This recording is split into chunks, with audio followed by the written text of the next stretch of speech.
Hey, how y'all doing? What's today? Is today the 4th of July? Yeah, it's 12:55. Happy 4th, everybody. How you doing? Appreciate y'all stopping by. Make sure y'all hit that like button. Leave a comment if you ain't get here on time. I'll be saying it. Shout out to everybody, man. I appreciate y'all. I appreciate everything. I appreciate all the love, the support. Shout out to all the insomniacs out there. Hey, it's real life the middle of the night. It's real life the middle of the night. So I'm gonna start with the basic stuff first. Let everybody get a couple notifications.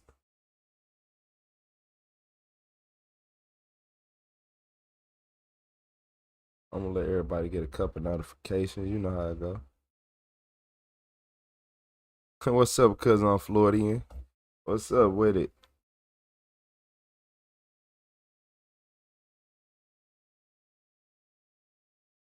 You know today holiday, so there's gonna be a lot of people. A lot of people sleep right now. I ain't gonna lie to you. I appreciate y'all hitting that like button. Mm, we gonna get it started quick. We know a lot of people gotta get ready for the holidays in a second. You know how I go. I appreciate everybody on the Retro Supervillain. I appreciate everybody on Retro the CEO. Um, what's up, Big Story Jay? What's up? We had a couple of them regulars in. I was supposed to go live early, but I ain't gonna lie, yeah. I was up for 21 hours. I couldn't do it. It was over. I was over with. Yeah, I was over with. So we got like two high speed chases. I know Happy gonna be mad. My bad, Happy. My bad, Happy. I know that you want, cause every time Happy in the chat, he like, man, let's watch one high speed. But we got two right here. I know. But it's the middle of the night. Let's get the energy. I ain't gonna say up, but we gonna get the energy somewhere, ain't we? Before we get in this interrogation room. I gotta get myself right. Ooh, y'all know what? Hold on. Cause I got some. I forgot. I went and bought coffee this morning. I ain't never drink it. I ain't gonna lie to y'all. Never drunk it. Never drunk it. I'm mad.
Got in here.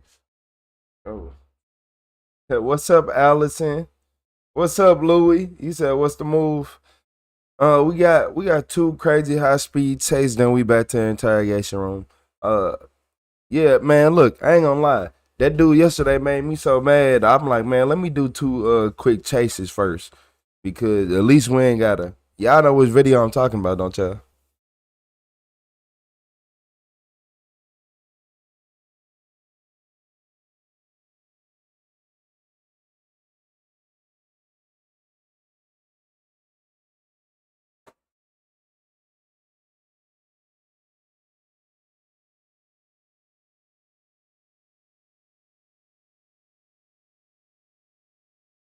Been by this, I bought it around 6.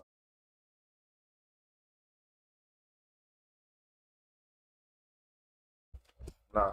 So I was tripping. I had my timer off. I bought my coffee around 6 p.m. I'm like, I thought it was the morning, but I'm like, hold up. I didn't go nowhere this morning. I was too tired. Yeah, that was like 6 p.m. See? Told y'all. How my day going? It's cool. It's cool for now.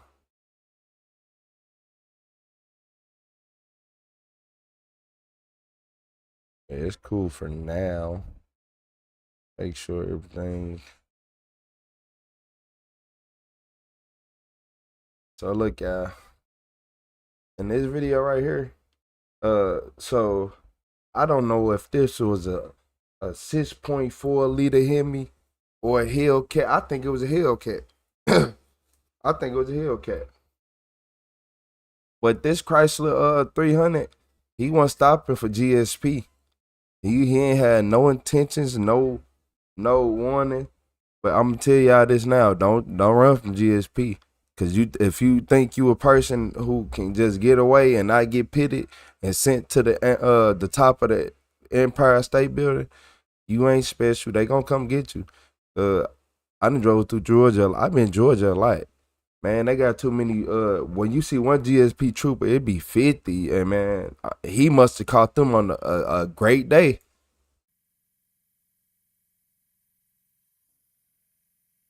I'm out already.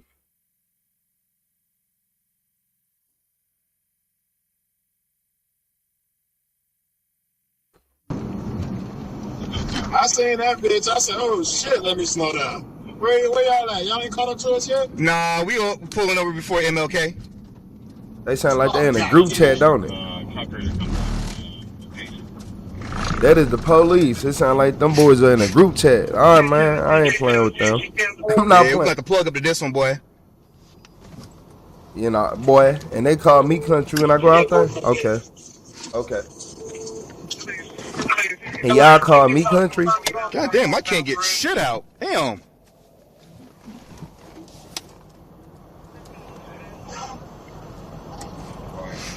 Hey, stand by just in case he You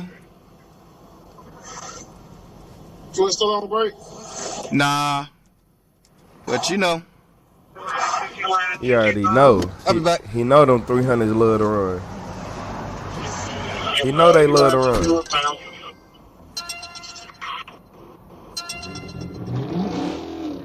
And there we go. Hey, he's fleeing! He's fleeing! He's fleeing!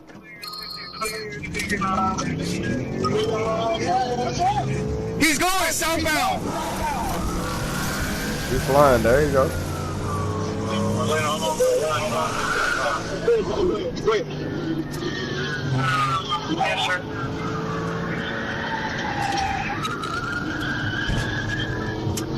Today, Atlanta. Today. 2-3-10-33-7-1-3, what's your plate?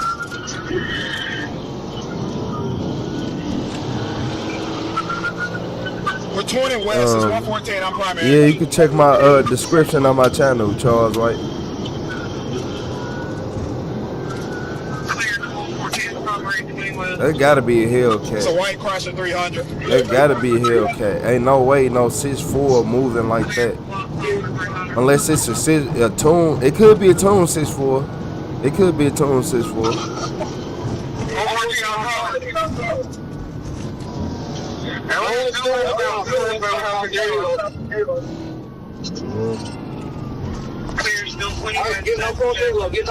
Oh, jeez.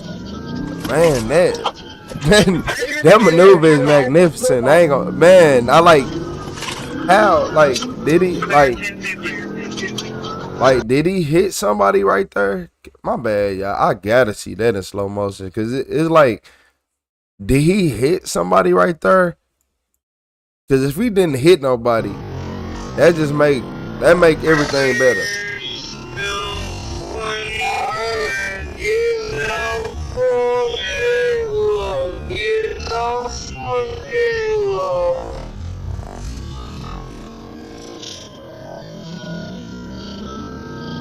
Man, he's slippery. I'm talking about as grease, as cocoa butter. I'm talking about Man, he's slippier than a felon, not trying to get caught again on his last strike. Man, it don't make no sense. That ain't making no sense. I ain't gonna lie to you. Y'all say he running for fun. What's up, Crystal Bush? What's up, RJ? What's up, Cheryl? What's up, Kane? What's up, Stripe? You said that's driving.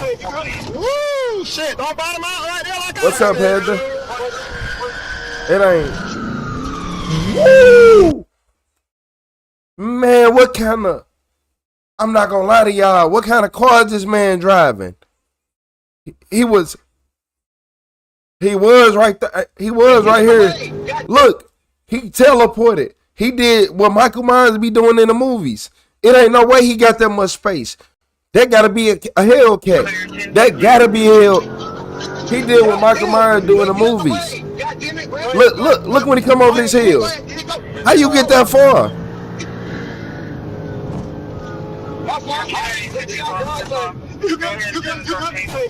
Woo! Shit! Don't bottom out right there like I did. I thought I seen this video. I don't remember none of him stretching him like. I don't remember it. I thought I seen this before. This man.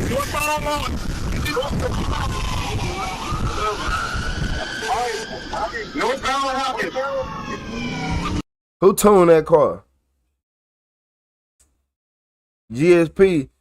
Y'all, hey, but the thing about GSP is they will try to come find you later and they will search for you all day for the next month. So you better be willing to go the extra mile. But not even just that. What kind of tune is on this car got you moving like this?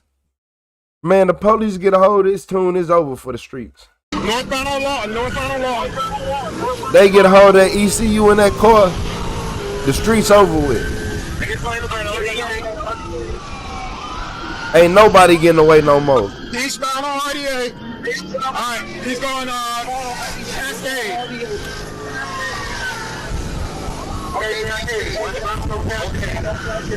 I'm about.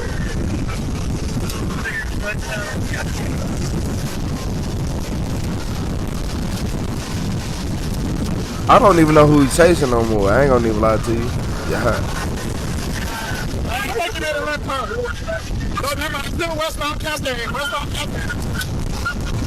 Let me see. Okay. I think he made it right. If that's the right thing, did he make it right? No, never mind. It wasn't the right. Yeah, that's him. Made left. Okay. I see who we chasing. Okay, my bad, trooper. Let me shut up. You the pro. Let me shut up. Boy, your eyes good. Hey, that trooper got some eagle vision. He's gonna go back to Cascade. Right turn on Chatham.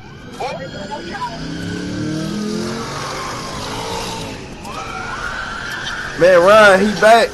Hey, Joe. Man, look. The officer got some eagle vision because he can see better. Where he go? I think he went straight. He went straight. He ain't kill his momentum. He went straight. Go stop. He didn't come north. This is where he messed up at. This is where he messed up. On Avon. I think he's going back to Cascade. Clear right turn on Avon Avenue for Chatham.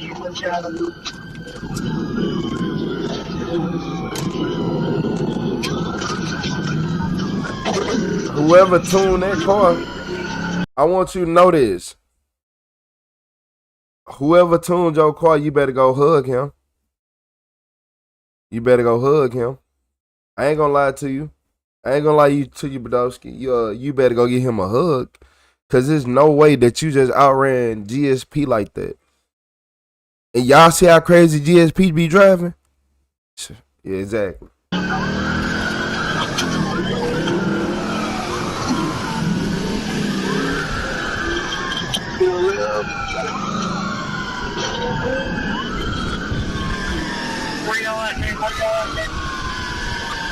Well, let somebody not live till we lost them.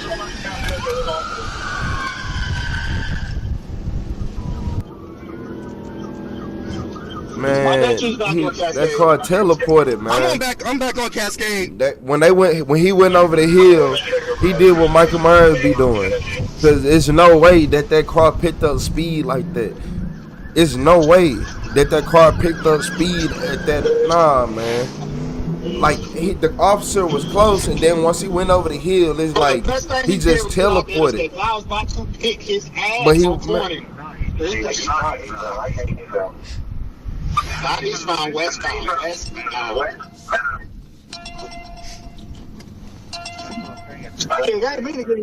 what's up, no more dream? Huh? I ain't mean to get in your damn way. You said I be No, driving you wild good, as man. if It's just RJ. me. I know. I'm a little bit more aggressive driver. I know it. Look, yeah, look. Evie said he aggressive driver. That some bitch was rolling. That bitch was fast, boy. I ain't gonna lie. That was an SRT8. Had to be. Oh, it was a Hellcat. It was Hellcat. What's up, Bravo West? 713 Atlanta. That tag is going to be Sam Idle. They think it was a Hellcat. He said it had to be SRT8. Man, that was a Hellcat. I ain't never seen. He got, man, that man disappeared. He teleported when they was on that hill. When they were on that hill, this is that. I want to see once they was going up the hill. What side was it? Northbound on Law. I don't even think this was the right hill. It might have been. No, this ain't it. This is not the right hill. Man, I couldn't even tell you where it was at. Man, he was driving so fast, I couldn't even tell you. He was rolling. Hey, shout out to Lori with the Sunday. I appreciate you, Lori. What's up, B Primeful? How you doing today, Lori? What's up, Big Ray? Big Ray, my bad, Big Ray. He said we're rewatching. That was a crazy video, man. He said he slid through the red light real nice. What was it? Right here? Y'all talking about this part. Yeah, I ain't gonna lie. He just defied the laws of physics by not hitting nobody right here.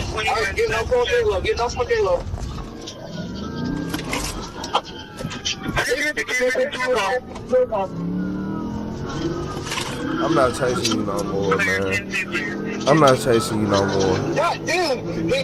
Obviously, he is not intoxicated. Obviously, you're not intoxicated. I'm not chasing you no more. Your adrenaline is rushing way too high for me. For you to get through that, hold on. Cause you not playing with me. No. Nope.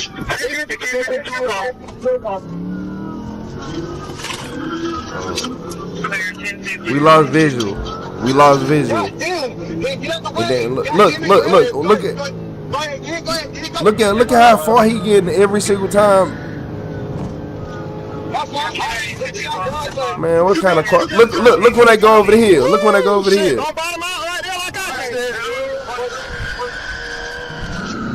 Man, you better get it. Yeah, alright, good. Yeah. That man too. Man, look her. He had to be doing 160, 170 miles on that stretch right there. And I don't know what kind of brakes he got, but they not Brembos. He got some carbon ceramics. Man, yeah, I'm not. Nah, I've been down all day. I was up for 21 hours yesterday. I was cooked. I was 22 hours. I was up for 22 hours. So 20. No, I was on my computer in my computer room for 21 hours. I was up for about 22 hours. They said, "Can't I run the radio?" Jim Bob. You said, did you just say he can't outrun the radio? Did you? Hey, can y'all inform Jim Bob what just happened? Can y'all inform Jim Bob what just happened?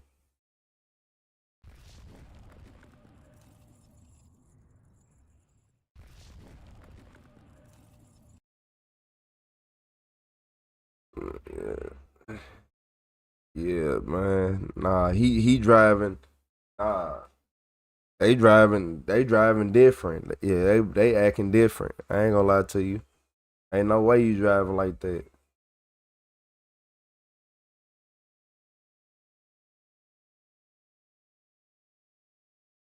Yeah, I'm at the top of the list. I appreciate you, Charles.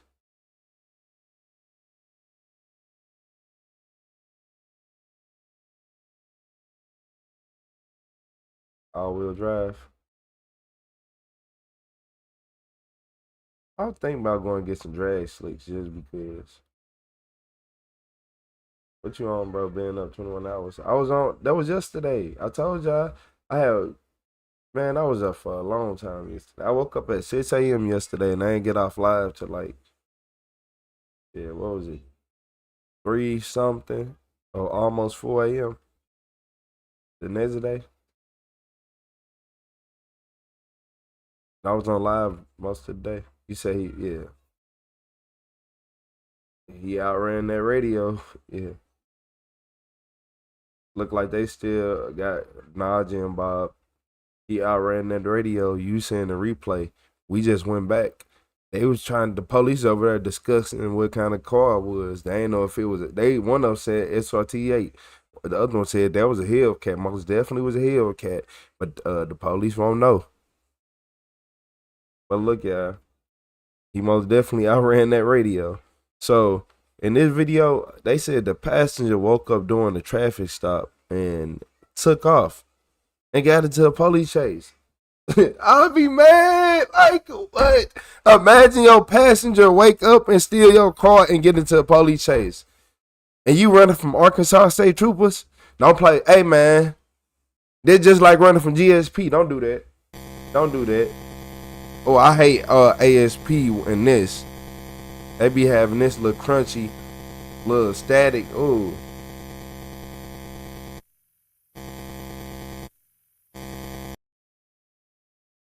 Yep, I'm be petty. I'm just muted because I know that be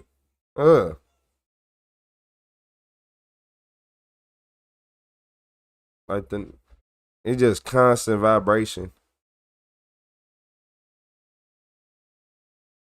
Like, what happened to just a body cam being mute? You said definitely a Hellcat. Man, yeah, they had that. Look, at first, I'm like, it might be a Tune 392. But when I seen the way he pulled on that stretch, man, that ain't nothing less than a supercharger with an upgraded pulley on there. Or Whipple Hellcat. Like, come on, man.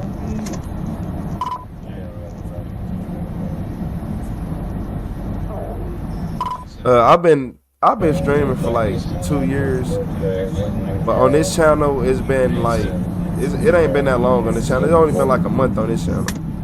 Wait, I've been doing it for like 2 years, but YouTube never puts my other channel out. But it puts my shorts out. So now I just use the other channel for shorts. I use this one for live, but I go live on both of them at times. So like right now.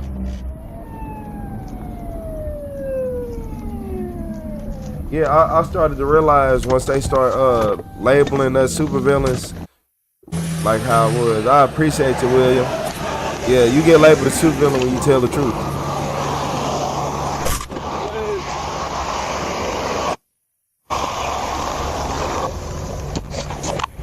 You said a lot of content with that engine. You probably had a tank on that thing too. Man, he probably did have, man.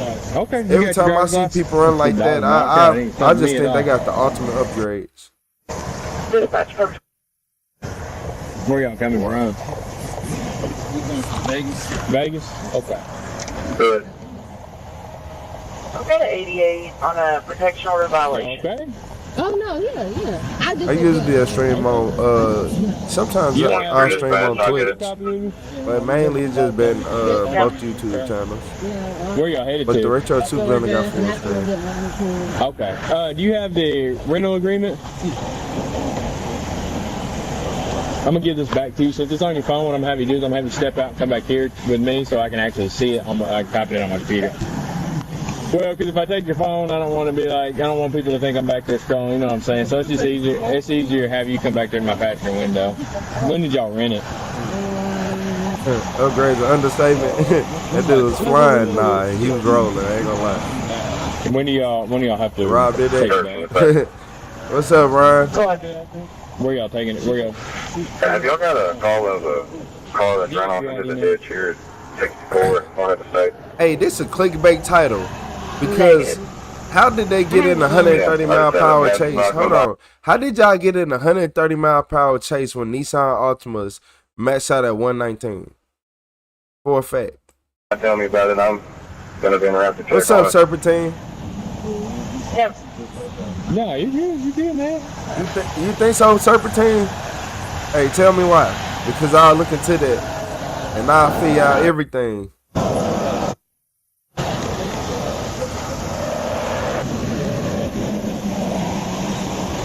Oh, this is the rental agreement also.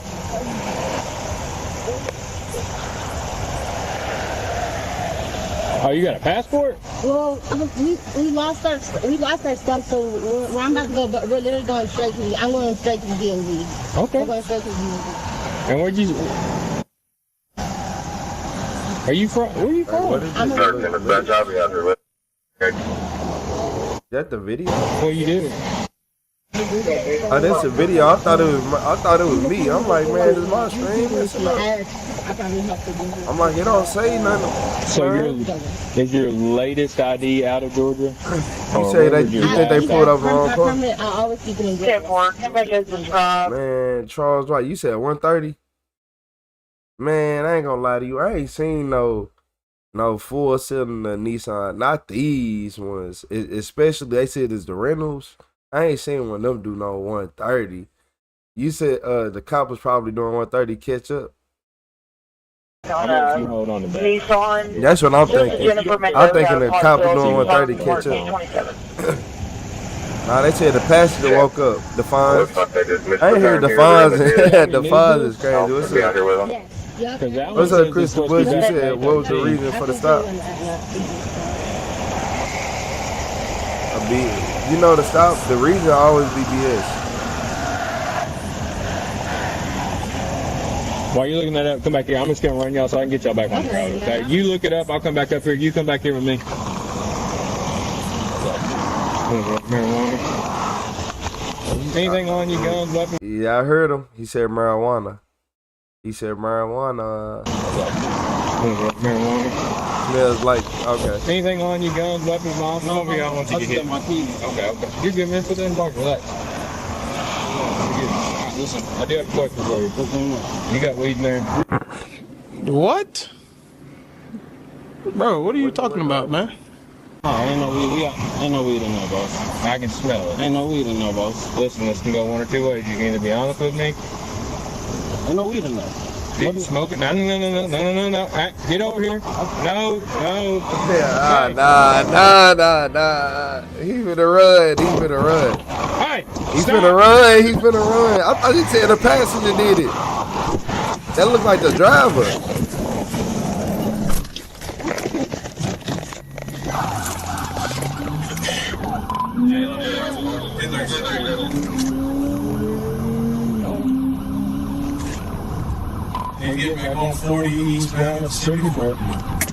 He is running in that Altima, a Nissan Altima. Like, nah, man. I ain't gonna lie to you, nah.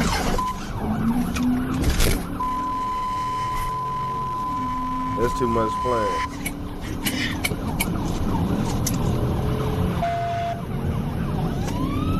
Get it when you're about to say 11, 10, 37. Speed's 100. He's stuck in right now. What I say? Told you. Hey, the buzz. What's up, Mary Jerry?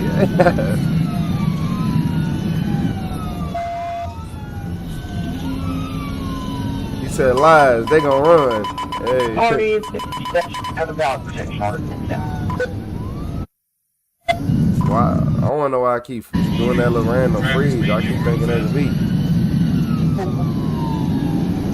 I told y'all, look, 119, 120, he catching up. Told y'all they messed up at 119.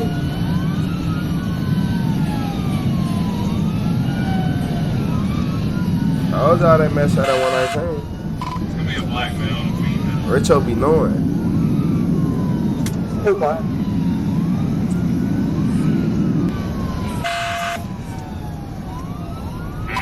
Rare check me, rare check me.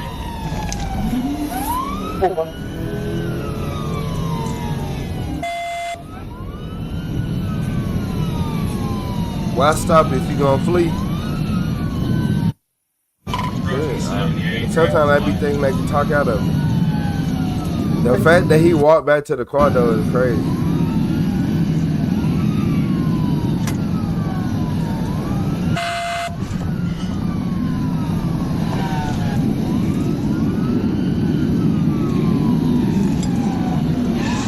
I ain't see nobody do 130 miles in this video, man. If you don't get on my face with that title, man. Off in the shoulder. I ain't see the passenger run. He was the driver. The driver ran.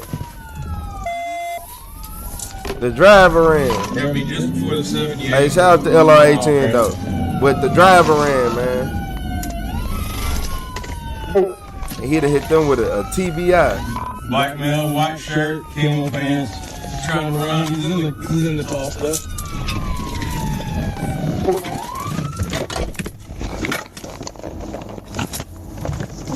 Show me your hand! Hey! Show me your hand!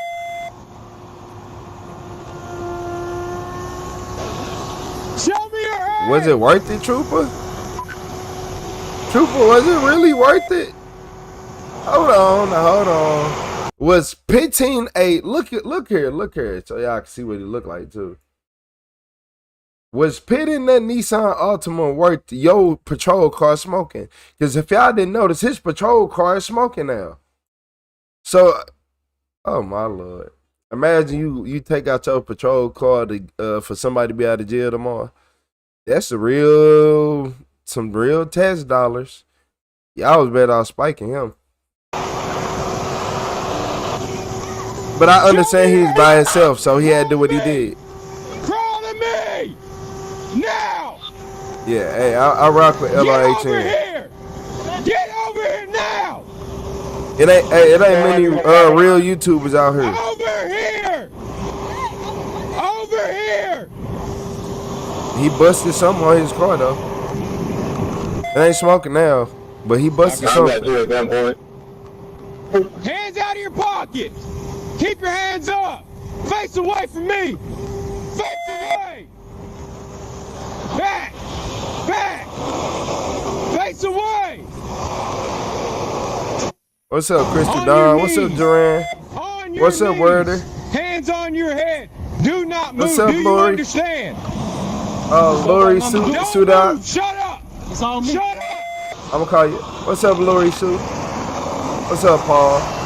What's up, Sandra? How y'all doing tonight? Or you said day or right? Whatever time it is. You said this live TV, something like that. Something like that. Sit there. You're good. Running from the cops is crazy. Oh, my foot in the dope. Oh, foot's in the dope.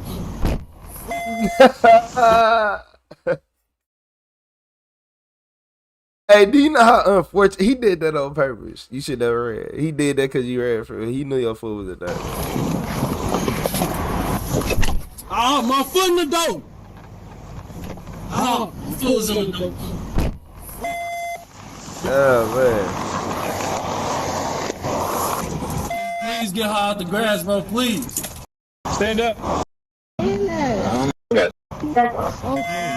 bro. Don't arrest her, bro. You're not getting arrested. Please. So yeah, that was the end of it. Pretty much, don't try to run from the police. So he hopped in his Nissan Altima. So if y'all want to see exactly what happened, we're gonna go back to it. The officer said he smelled. He said he smelled that green stuff that the young people like to light up inside there.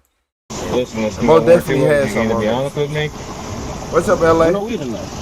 Smoke it. No. Get over here. No. Hey. I'm gonna tell you something. Hey, stop.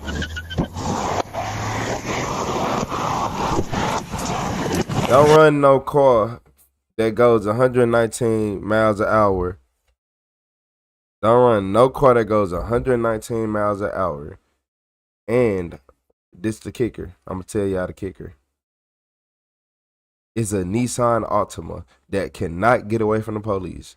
Don't run from the police in a car that go 119 miles an hour in general. Especially if you got a V8 that's finna be just hawking you down and breathing down your neck. Yeah, but they ain't going 130 miles an hour. Probably 125, 26. There wasn't no 130, but this is Arkansas. This happened in Arkansas. Yeah, he put that boy in the ditch. Like, you can't sit right there and think you finna get away from no roaring V8 and no, boy, is you crazy? You are in a Nissan Altima. If you don't learn your place in the wild.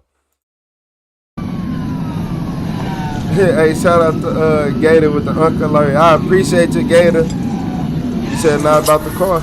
Shit. When you think you finna run down the open road, yes it is. Off in the show. Yeah, I gotta remember everybody used to run in these city environments. Oh no. In Georgia and Arkansas, this open road. That it ain't that you ain't got that city environment where you topping out at 100 miles an hour, 90 miles an hour, 110, 120. No, they doing 140, 150. And they coming to get you. Yeah, they coming to get you. They coming to get you. Remington still, you said don't run at all. Why is they so hard? People gonna keep trying. You just gotta let them know. Like, if you do run, just know that you finna have a roaring V8 breathing down your neck, and don't let state troopers come because they're gonna try to break every bone in your body once they send you into this grass. So go ahead, go do what you want now. Bye. I'll see you later. Yeah, just tell them that. That's why you gotta educate yourself on everything that's going on, so you can tell them, and they be like, wait, the police got that? Because a lot of these young people don't even know what kind of cars the police be driving. I be like, bro, you do know that they bringing state troopers in town. All these state troopers do 150 come get you, right? And they upgraded RT Pursuits, right? What? Yeah, they upgraded RT Pursuits, pushing well over 400 horsepower, so, or close to it. So you go ahead and have fun with it.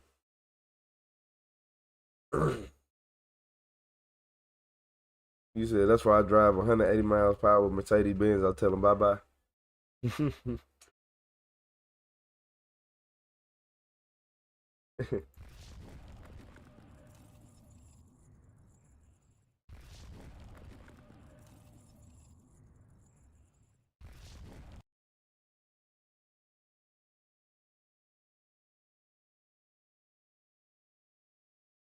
You're not about to call. I was 4 deep in 12 New Orleans, Louisiana.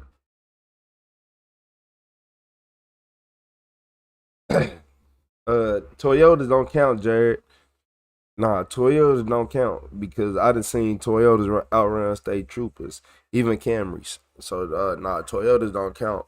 Toyotas usually, unless you driving just a Toyota 4Runner or something, Toyotas be having a good enough top end.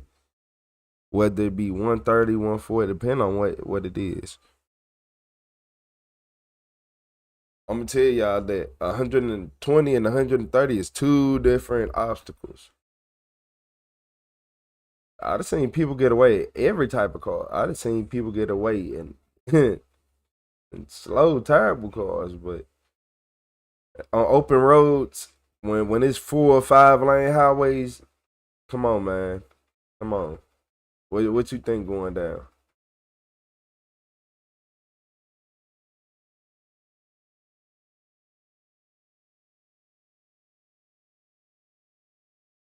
You said Toyota RAV4.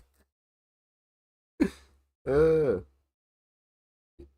hey, if you in the city and you ain't on open roads, or you just got like a little slow trooper in a truck chasing you, shit, they give up. Sometimes police don't be chasing for real. Some police just give up.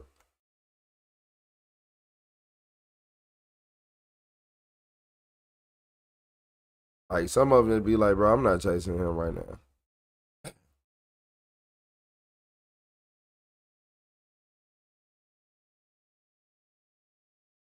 especially once you start doing over 100. What's up, someone?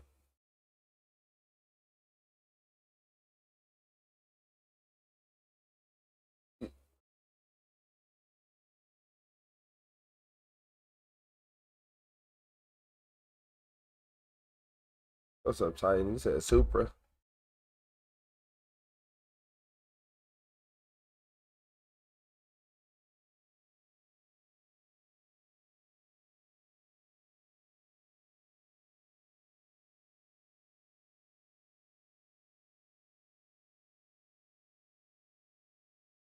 You said Toyota Avalon. Nah, Toyota Avalon's actually got a good engine. I think those come with the 3.3 liter V6s, don't they? I'm pretty sure. And you can find, I think that's the same one that come in some Lexus. And those cars, yeah, those are good cars. I ain't gonna lie.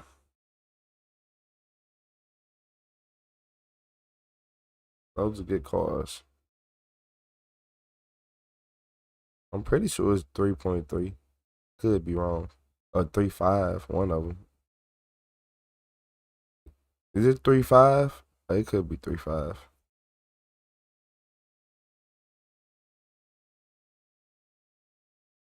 They're on flexibles here. I know. Hey, yeah, I know. People be saying that. They be how do you do that? I'm like, I don't know. I've been doing it forever. I guess since I've been doing it and I never stopped doing it. Yeah.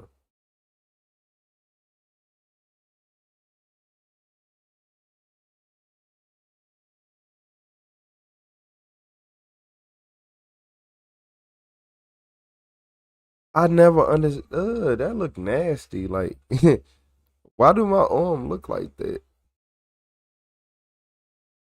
And it really is def 3.4. Uh you said 430. Let's just 430 had 2JZ. No, I thought that was I thought it was the IS300s that had the 2JZ. The 430 didn't have the 2JZ. They had the V8s. Or my nah, that would have been. I think that would have been a 2.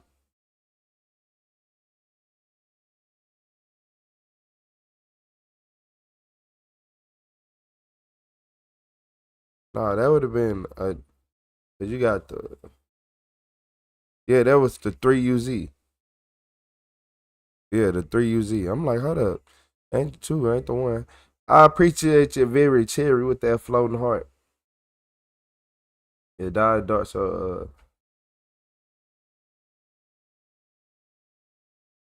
3.3 up through 2004, 2005 was the year 3.6 leading to okay. Depending on the year. Yeah, see, that's still enough power. That's still more than enough power.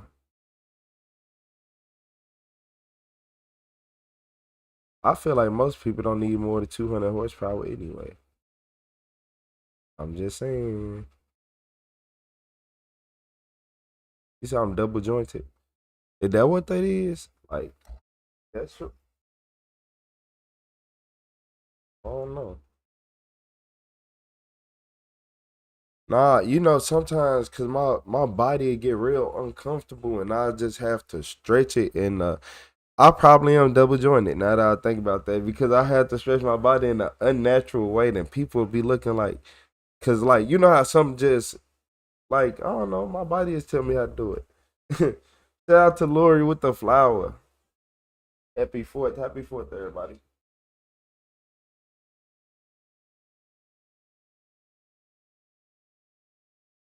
Yeah, I might be.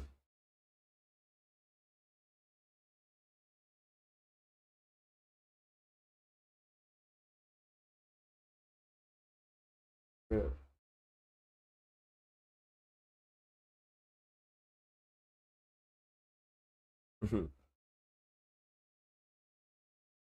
1.8 twin turbo sitting on the ground. Mhm.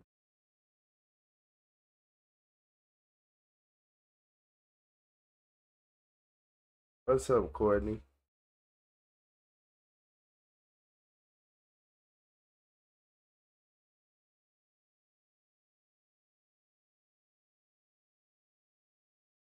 You said up to 130.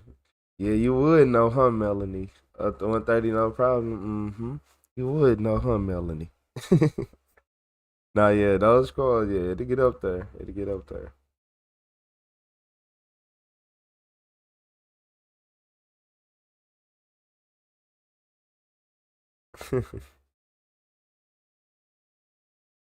How you doing tonight, Courtney?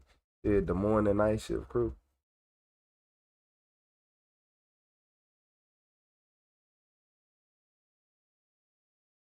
You had a mini stroke. I be want to say certain things, but I can't say everything. But yeah.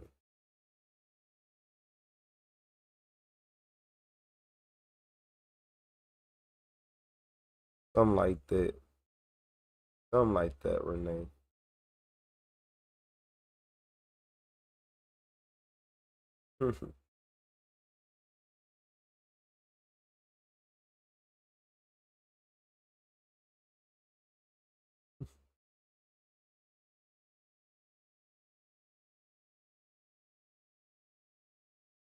What's up, Sharon? You said happy 4th from Australia.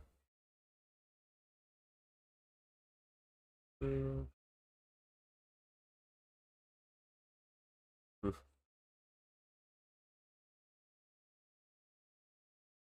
You said 3 weeks away from my 40th B-Day.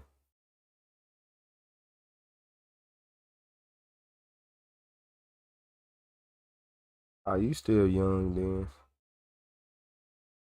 No, you ain't older till you in your 70s nowadays.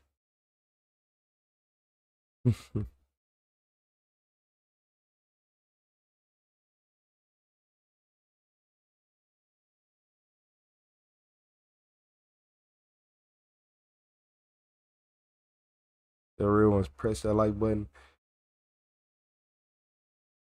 So look at this video right here finna be something crazy. Yeah, this one finna be one of those crazy ones. So I think this man is a school janitor. And you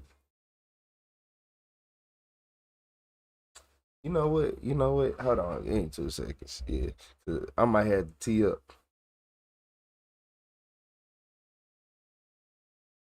Yeah. It depends. You talking about life experience or actual age? It's a difference.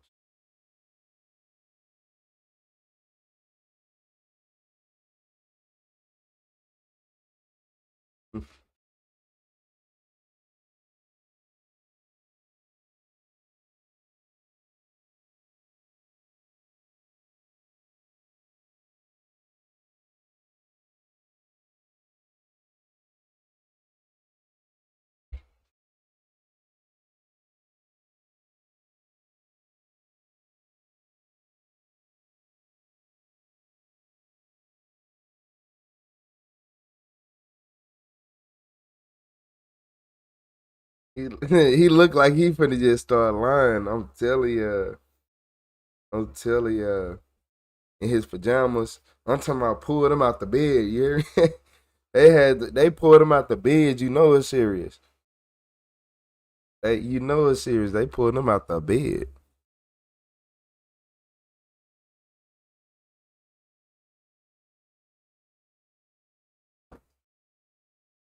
Yeah, I'm gonna do that, Renee, right after I go live for a while. Video man, let's go. I got you, Ryan. So look, y'all. So this school janitor had no idea that the cops knew that he killed a 16-year-old female. So we got a janitor, and it sounds like he work at a high school that's a creep. You see they pulled him out the bed, so you know how serious it is. So that's Jay. You threatened to kill her? No. Yes. A young girl, a high school student, with her whole life ahead of her. Well, obviously, you just told me she's dead, and I guess I'm supposed to be the person to kill her. This man is school janitor 42-year-old Quinn Anthony James. Detectives believe that Quinn is responsible for the murder of high school student Mujay Dumbaya, found dead and left to disappear. I know he did it. Once they said your whole name, once they put that middle name in there, I don't trust nobody who got to get their whole middle name said. Like Mary J. Blige. Like, it just stuff like that. I don't know what she did, but she did 50 something. miles away from her home, while Quinn thinks he can get Unless away she with did it all. So, it's so funny. And Mujay isn't his only victim. For years, Quinn has left behind a trail of preying on one woman after the other and spending more than a decade behind bars. Oh, I went to 15 different prisons. 15? Now, for Mujay's sake, can they make this monster confess? Or is he about to slip away? I said, well, they'll be coming to see me in the next 24 hours. 15? And sure enough, here you guys are. Put your puzzle together. You was shopping for houses, weren't you? 15? You went to 15 different... At 6 a.m. on January 24th, 2018, 15,000 high school sophomore years. Mujay He the first Dumbaya person to stepped get out into the 15K dark off the Michigan rip. morning to walk to the school bus. Hours later, her high gotta school go. contacted her mother, letting her know that Mujay hadn't made it to class. Immediately, she knew something was wrong. And when Mujay's body was discovered a few days later, abandoned in a forest in Kalamazoo, she knew who was behind it. The older man who Mujay accused of committing extremely inappropriate actions against her, 42-year-old Quinn James, a longtime felon who, in spite of his record, managed to get a job working as a janitor at Mujay's high school. Not only could he stalk her throughout the halls at school, but he had another personal connection that gave him access to her. He was the uncle of Mujay's long-term boyfriend, a man who was trusted around vulnerable individuals, and was only stopped when Mujay was brave enough to speak to law enforcement about him. The trial for his sexual crimes against Mujay was set to begin in March, and with the trial, he was slated to lose everything, which had police wondering, how far would he be willing to go to make sure that the trial never happened? Police began looking into Quinn from the get-go, and what they found was a trail of evidence as clear as it was disturbing. On January 31st, just a few days after her body was found, Quinn was brought in for questioning, and immediately, he's got a story to tell. One of his many throughout the 3-hour interrogation. You said that you got a call. My girlfriend got a call. Okay. I'm flabbergasted. You went to 15 prisons and they let you out? And you got a job at a school? And then wait.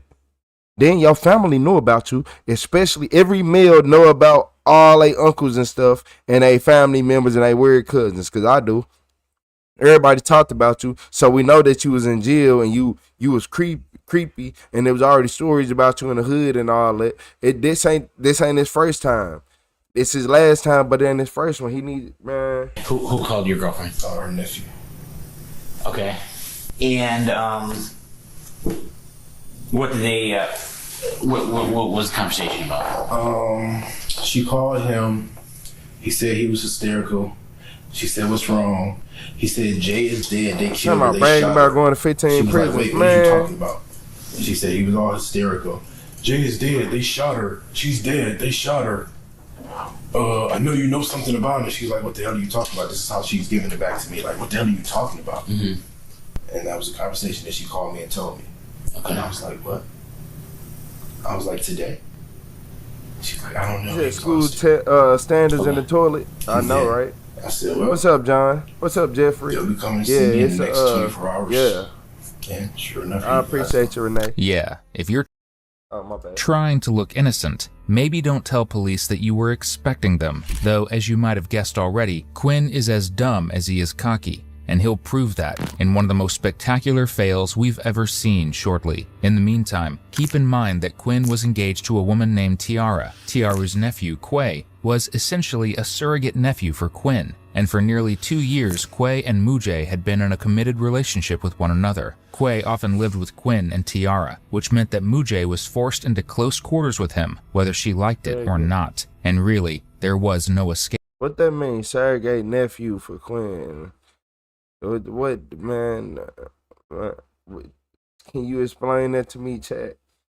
It's some things I don't know. I think was the mom a surrogate, and then she was the auntie, or what? Like what is that? Yeah, can y'all please explain this to me? I'm confused. What? It's too much going on. Let me go back, because I know we all confused. So I like that y'all extra smart and y'all can help me, because surrogate nephew for Quinn, and for nearly 2 years, Quay and Mujay had been in a committed relationship with one another. Quay often lived with Quinn and Tiara, which meant that Mujay was forced into close quarters with him, whether she liked it or not. And really, there was no escape. Quinn worked as a janitor at the high school that Quay and Mujay both attended. So as he continues to claim he had no idea how old Mujay was, and makes ridiculous accusations about their relationship, just keep that in mind. So what was your relationship with her? With who? The girl. I didn't know her. You did not know her. She came to my house with him because he was staying. Her nephew came to stay with us for the summer. Okay. And every day she would come over there to spend time with him. Okay. And my brother, well, I call him my brother-in-law because we were actually engaged. He was there. Ray was his nephew. Girlfriend's other nephew was there as well. And she used to come over every day. Okay. And when she would come over, I would usually gone, or I would be in my room. Okay. So I really didn't know her. I don't know. In November of 2017, Mujay bravely came forward to a school guidance counselor and reported what Quinn had been doing to her not once, but several times. What's up, Helen? On one occasion, he offered her a ride home from school and did something truly evil and unforgivable to her. She said, Okay. You said surrogate mean, and he actually he's not related to the kid, but treats him like he is. So what's the status of that? we're going to trial in April. In April. April 9th. Okay. So no, What's so funny? I'm laughing because the Aquarius calls today. Who's the Aquarius? The Aquarius is my fiance's nephew. Okay, all right. He calls her and says, Your what? Your fiance? Her nephew calls her at work today. And he's hysterical and he says, Jay's dead, they shot her. She's dead. I know we have a case pending against each other. I know we have a pending case. So common sense tells me if something happened to her, I'm going to be the first person they come to talk to. So you guys are here talking to me. I don't know. Because the story he was telling made no sense to me. It's like if she got shot today and she's dead, why would the police be notifying him? He's not related to her. When he said, you said it twice now, when he said they shot her, who's they? That's the same thing I said. That's what I And shout out to Miss Stubbs. I didn't talk to him. I appreciate you, Miss Stubbs, with that Uncle alert. Shout out to Miss Stubbs. I don't like the way man, look, I could tell by that tank talk he did. I'm asking her, I'm like, who the hell is they? He did it. And she said, Quinn, I don't know. That's just what he was saying. She said he was yelling. You go by Quay? No, I go by Quinn. Oh, okay. She said, Quinn, I don't know. Okay. That's what he said. So I'm like, Tier, that's not making no sense. Mm-hmm. I said, first of all, why would the police be notifying him? He's hurt. He's not related to her. Why would they go all the way to Saginaw to notify him that something happened to her? Like minutes after it happened, that makes no sense to me. And then he was saying something about somebody was talking about it on Facebook. I don't have a Facebook, so I don't know. Mm-hmm. Somebody was talking about it on Facebook, or somebody was talking about it on Facebook, or somebody called him. And I said, that makes more sense. Someone calling him and saying this makes more sense than something just happened to her and they call and notify him or send a Saginaw police to talk to him. Mm-hmm. Makes no sense to me. Mm-hmm. But I'm not, common sense tells me, okay, if something happened to her, I'm going to be the first person on your list. Okay. That I'll be the first person they come and talk to. Y'all want to know something I noticed? Lo and behold, I just put my kids to sleep. He was an opioid user and an alcohol drinker. Y'all want to know how I know? I'm looking at the teeth and all that. He hid, so whatever he was taking, he took the hide. And when I say he took the hide, that means that he took something that was low-key under the radar that won't mess with his teeth. So now you got to start looking to all the stuff that you can take that'll make you think like this, mess up your brain, but won't make your teeth right. So we got opioids, you got stuff like Xanax, you got Valium, you know, stuff like that. Then you got alcohol. You gotta remember, alcohol is always a good one. Then you got man, you can Benadryl, NyQuil. We keep going. I'm sitting on the floor, and I see all these lights. And I'm like, what the hell is that? I watch enough TV to know I'm your number one suspect. Disregard whatever you watch on television. Yeah. Because I'm obviously What's number up, one Dizzle? suspect. You're both are sitting here saying, I said throw away the key. okay, we have to figure out if this guy did whatever. We have to figure out if it was him. We can't let him know if, whatever. We can't let him know what we know. We have to let him trip himself up and all in this fight. Okay, that's you're thinking way too much into I haven't this. killed anyone. Listen, I'm capable of a lot of things. you're thinking way in we too never far said into you did. this. No, I know. I'm just cutting through the bullshit. Yep, but you're overthinking all of this. Okay. All right. You're gonna stress yourself out doing that. No, I'm not stressed at all. Okay. I'm just like, we're sitting here, like, we might as well cut through it. Because if something happened to her, if what he's saying is true, if she got shot or whatever the case may be, you guys are sitting here talking to me. Mm-hmm. That's not my accident. You said that you thought we'd be coming to talk to you. I have a CSC case. The boy calls and says they shot her, something happened to her, whatever the case may be. I have a case with her. Something happens to her. It's on TV watching. Exactly. I mean, there's cases with a lot of. I mean, people that have cases on people. Hey. I mean, things happen to people all the time. Vaughn, you said you got some sweet tea in his Do you tank? agree with that? That's true. Did you communicate with this kid at all? Who? Aquarius? Aquarius? No. Oh. We don't talk. You don't? No, I don't talk to him. At all. Why? For one, he dragged my son across the concrete by his feet and scraped all of his face. Okay. And then when I confronted him about it, his girlfriend said, Okay.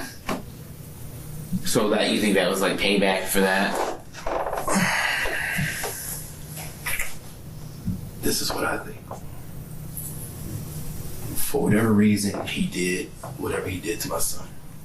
I don't feel like it was an accident, because if it was, I feel like he would have said, hey, he would have called me and said, hey, Quentin got hurt, but like he's done in the past, because he's a stateless for the summer. Quentin got hurt, whatever the case may be. Okay. He didn't do that. When I came home, I do not like him. I really don't like him. I'm not gonna lie to you. Fonz, I need him to keep talking. I don't want him to call no lawyer. Nah, Fonz, we ain't giving him advice. Retro lawyer service, we offline. Yeah, it's 158. We offline right now. he had the door open. And he said, why did these kids' parents allow this? That's what I want to know. What you talking about? We can talk about it outside. Talk about what? And then I look down, I notice he has a knife between his feet. So I'm like, man, what's going on? Like, what's up? And when I walk into the living room, he runs out the door. An hour later, my fiance calls me and says, Quinn, did you Jay? I'm like, what? The Aquarius just said Jay. Man, I don't want to hear that bullshit. Whatever. I hang up. She calls me back and says, well, I just talked to Jay. She said the same thing. And I'm like, whatever. You like whatever. 3 months later, He did it, I'm at man. work. What's up, The Frog? director calls me in and says, we have to put you on suspension with pay. I'm like, why? What's going on? Kenwood Police are going to talk to you about it. Kenwood Police are going to talk to me about it. When we first met Jay, first day I met her, first day he met her, well, he had been talking to her on Facebook. First day they met in person, and I took him and dropped him off to her. Then I went and picked him back up. Allegedly, she was 19 with her own apartment and all these wonderful things. We all, Who's everybody? me, him, his brother, all of us. First day we met her. The story she tells, with her own apartment and all these. And I took him and dropped him off to her. Then I went and picked him back up. Allegedly, she was 19 with her own apartment and all these wonderful things. We all, Everybody. Who's everybody? Me, him, his brother, all of us. First day we met her. The story she tells is different. Because you probably read the report, I'm sure. Yeah. All right. The story they tell is very different from what actually took place. Okay. Everything that's just come out of Quinn's mouth is a lie. Mujay's story was different, because her story was the actual truth. She told her guidance counselor it hadn't happened just once. There were at least 4 separate occasions, and this wasn't the first time Quinn was accused of such behavior. Back in 2014, another woman made an accusation against him. As the saying goes, where there's smoke, there's fire. And in this case, the blaze is coming from the devil himself. Did you ever read the report from 2014 with that girl? Oh, he had recent history doing this? Okay, don't worry about it. Shout out to Amber with that sunshine. I appreciate you. So, that was in your history and they still hired you? Don't worry about it. The girl, Applebee's girl? No, I never read it. You didn't? I never saw it. You never saw it? Don't worry about it. There's something very similar in that incident, okay, that occurred. With how we found Jay. I'm lost. Okay. And there's something very similar there. I'm lost. Okay.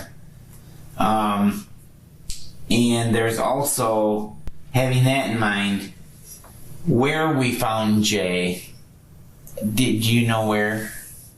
I didn't even know anything happened to her. Like, did you see in the news, did you see anything about, from Kalamazoo, a body being located? You didn't hear about this? Okay. She's dead. She is dead. Yeah, the query said that. Right. She's dead and she's been dead for a while.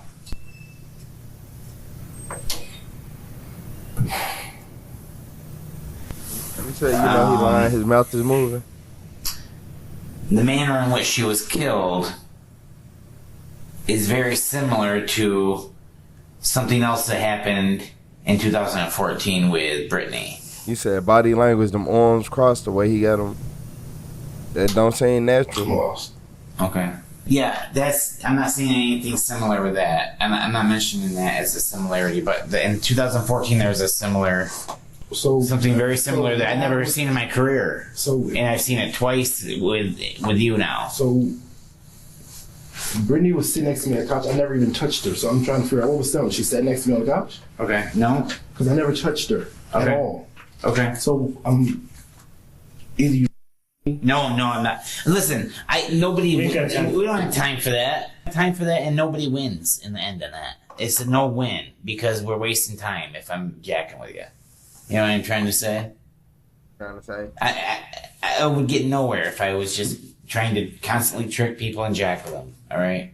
Mujay was discovered in a state that is frankly too horrific to describe, but the fact that it shares a striking similarity, which police will soon explain, to a 2014 case against him shows a pattern of behavior, not just a single accusation. And the accusations don't stop there either. As of the publishing of this video, at least 5 women have come forward with similar accusations against Quinn. Can you go through Saturday with me?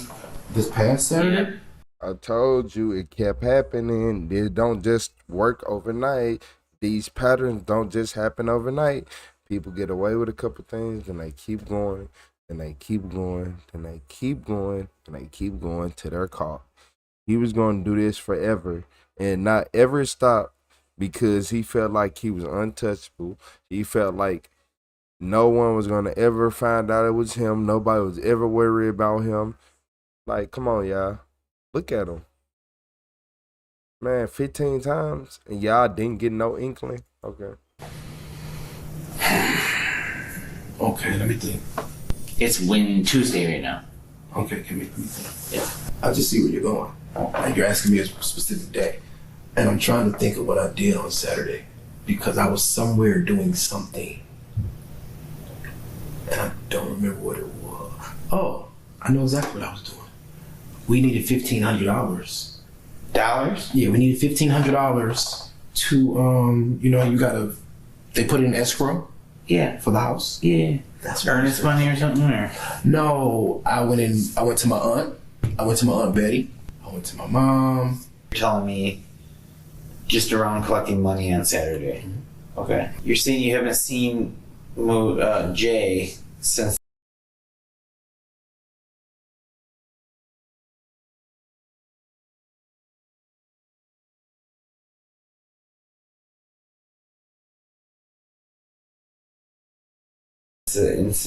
the court case. I can't. You have not. Can't. Even if I want to see her, I can't. And I don't want to see her, but no. Alright. And last time you were in Kalamazoo, you're saying it was 2013. It was, yeah, I'm not sure if it was exactly 13 or 14. It was, I had a couple, it was a long time ago. I haven't been here in a long time. Okay. Saturday is an important day because it's the day that Mujay's body was disposed of, and little does Quinn know, but police have some evidence pointing directly to him being at the site her body was dumped. When he finds out for the very first time, he doesn't take it well. In today's day and age, you can't That's the first one. 2 feet without being seen or being inadvertently tracked or being picked up by cameras or etc. etc. You know what I'm saying? And not necessarily, with your phone. Okay. Like there's other means as well. Like cars even have things inside of them that we don't even that the general public doesn't know about. Okay. There's another thing that comes into play, and okay, where I'd be trying to malfunction. I was just trying to open some on my phone, but it started breaking. But look, y'all, did you hear what the police just said? Did you hear what the police officer just said? This proves that you're getting tracked even when you don't think you are. You remember I was telling y'all about, man, cars really be tracking y'all more than you think. Your car tracks you more than your phone. Cars even have things inside of them that we don't even that the general public doesn't know about. Okay. There's another thing that comes into play, and okay, where everybody hit that like button for me. Mujay was placed. Okay.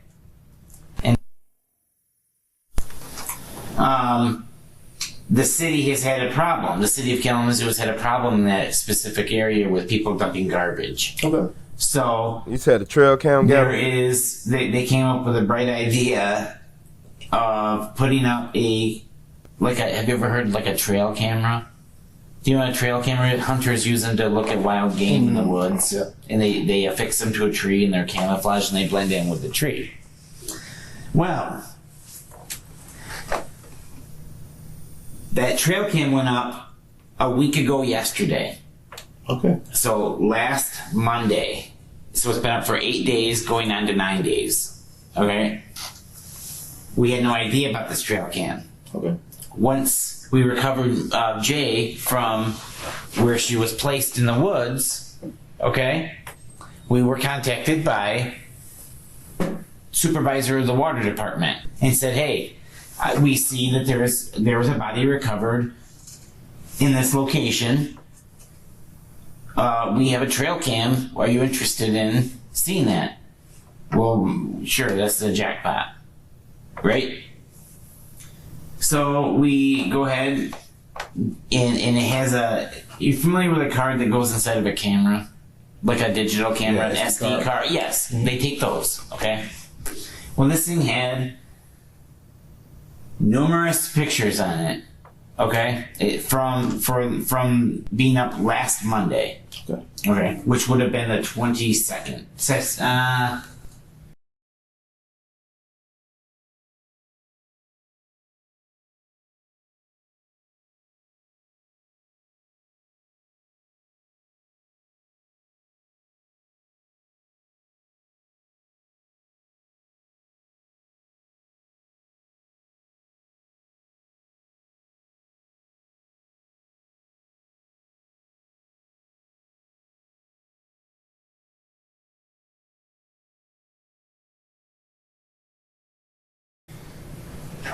What, 21st, 22nd, whatever last Monday was. And in reviewing those, it also has an infrared. Do you know what IR infrared is? You can see. I got it on my camera. So you're very familiar with it. So you can see in the dark. it emits a light that's not able to be seen by the naked eye. I get muted one more and time. it illuminates. My bad. It keep you like now. Okay. Look here. It's one of them days. They ain't trying to hear none of the truth. They ain't trying to hear none of the truth. So look, y'all see how he had his arms folded. Now he got his hands down because his stomach turning. Once they start saying something about that trail camera, he just start like, man, look here. And then he try to scratch his head. Your head not itchy. Yeah, ain't nothing wrong with your head. You waxed it, you shaved it. It ain't no loose hairs. You good. But now he uncomfortable. Now he went from being comfortable, having his arm up, into just It's the darkness. Okay. Whatever is out there, it refracts off of whatever's out there. You know what else it refracts off of? Attention to the, it refracts off of taillight lenses and license plates. Okay? Depending on the angle. But it certainly refracts off of taillight lenses. Alright? So even when a car pulls in there, what's up, Andrew? Maybe let's say with their even lights off, block cameras mute me. It detects the movement because deer don't walk around with lights on them. Okay, and a car is much larger than a deer. It shoots out that infrared light and it captures a burst of 3 photographs. Okay, in the darkness, pitch black darkness, whether it's pitch black or during the day, it does both. We're very fortunate. And we have information from that as well. It shows the back of a lacrosse. You ready to throw up? Look at it on. Okay. And it shows other things as well. This is obviously a picture of a phone, okay? It's on a phone, it's zoomed up and it's dark in here, but I will share that with you, okay? Now that is with the lights off. And that's a lacrosse tail light? Mm-hmm. Doesn't look like a lacrosse tail light. And it's not illuminated right now. Oh. You see that? You see the shape. Mm-hmm. That's not a lacrosse tail light. It is. I have a lacrosse. I know. We know. We're aware of that. Here. This is a tail light of a 2012 Buick Lacrosse. Buick Lacrosse? No, that's just a stock. Disregard disregard the color. That's just a Interesting. Okay. It's very interesting. It is. Yeah. Same shape. Exact same shape. Mm-hmm. Okay. Why is it always the worst people who are the most confident? In this case, despite there being clear evidence on the table, his car, photographed at the dump site when Mujay's body was disposed of, he still believes he can wiggle out of it. And a car is at the dump site with similar templates. With not similar, the same. Not similar. Similar is being pretty decent. Buick Regal. No, not a Buick Regal. Who said? I didn't say similar. You said similar. The same. Yeah. Don't put words in my mouth because I don't put them in yours. They have these Buick Lacrosse headlights. You're just telling me it's a Buick Lacrosse. Not headlights. Tail lights. I'm sorry. There's these Buick Lacrosse tail lights, or some tail lights that are similar to a Buick Lacrosse. So it could be. I guess it could be a Regal. They're pretty identical. No. It's a Buick Lacrosse. There's a Buick Lacrosse at the dump site. Yes. Okay. A Buick Lacrosse at the dump site where a girl. So let me ask you a question. Is dumped, doused in bleach. If your camera can see a freaking Buick Lacrosse, why can't it see the person that's there? Depends on where it's placed in the angle. If you got it.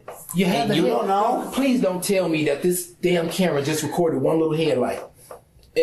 No. Come on, man. That would be your shit luck, wouldn't it? No, that wouldn't be my shit luck because I didn't do it. Okay. It wouldn't be my shit luck. So this camera got one corner of a tail light from a car and you're saying, oh, that's a Buick Lacrosse. Well, Quinn, you just happen to drive a Buick Lacrosse. Oh my God, you got 2 of them. Even though you claim you don't drive one. You don't drive only one, you drive 2. You got 2 of them. You got 2. We saw them. What's the chance? 2. There's 2 freaking Buicks. So your camera or their camera can see this shit, but they can't see you open the door and walk across. I'm not gonna say that. I tell you, trying to outsmart the detective because y'all wanna know what's crazy. He arguing with them right now, but the detectives are so calm because they got something. They got something up their sleeve. It's something that the detectives didn't say that finna just blow everything out the water. They probably had his plate number. They probably got his cameras, well, his car on different cameras and all type of stuff.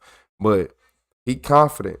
He just wanted to know what the detectives knew. So he, y'all know how it be. I say that. You're telling me that. You know why you're telling me that? Why? Because whoever else would be a hand, because you wouldn't be sitting here talking to me. Why? You'd be talking to him, or her, or them, or whoever. You would be talking to that person. You wouldn't be talking to me. You wouldn't be. I'm gonna tell you something else. I believe if you moved across, you wouldn't be talking to me. Why? You would be arresting me. Why? Because you would be. I have a Bugle across, and there's all these similarities. Not me. You're trying to put something on. There is also. How you doing, Desiree? The manner in which Jay was placed Desiree on with the that ground. marshmallow high. It's exactly identical to 2014. It is. And something that you threatened to do. I'm sorry. Shout out to Desiree. What the manner in which Jay was placed on the ground and what was placed on her was the exact same manner as a way of what you threatened Brittany in 2014. The officer pulls up the report on his phone, which is quite nice of him, since Quinn would love to see it. Yep.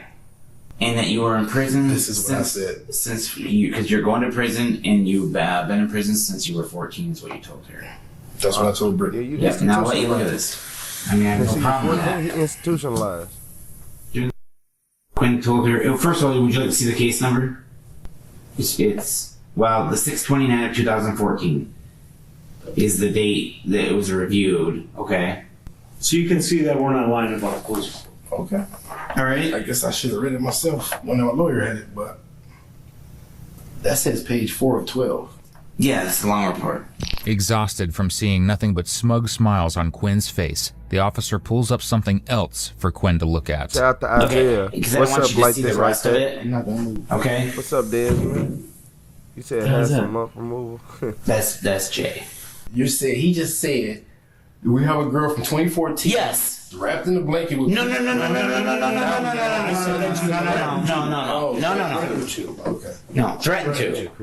We never said Brittany was wrapped in a blanket. No, that's just what you threatened. You said okay, threatened. Threatened to do. Okay. They talking about surrogate nephew. And now we have a girl that has a case against you. You just got bound over to circuit court. Okay. You have everything. You have the biggest motive in the world here. Okay? Yeah, all day long. All day long. It would appear that way. Yeah. And lo and behold, the same damn thing happens to her that you threatened to do to a girl in 2014, which I've never in my career, your career, anybody in our office has never heard of this before. And then add to it, then let's not forget, there's Buick across headlights. I'm sorry? There's Buick across headlights. No, not headlights. Taillights. At the dump site. At the dump site. Yes. Right? Yes. Okay. So, it has to be you, Quinn, because there's all these similarities. Not me. No. Not you. How isn't it you? How isn't? Yeah. You need to tell us. You need to tell to us how it's not you. How is it me? It looks like it's your signature. I don't have a signature. Well, let's go back. 2014. Yeah. Me and Brittany sat on the couch, never touched her, never had an argument, never had a coarse word. Hold on. This girl. Who? Brittany. Never touched her. Okay. Never touched her. The lady at another similarity. The lady at Applebee's said we were laughing and joking and playing when we walked in. You gonna laugh, joke, play with somebody just don't think so. It's a crock of shit. Never touched Brittany. Didn't do anything to Jay. Don't know anything about it. The similarities in these two cases, Quinn, are unbelievable. Face. Because you're alleged to have written. Not true. I don't know where that came from. You're alleged to have Brittany in 2014. She said that or not. You're alleged to have Brittany in 2014.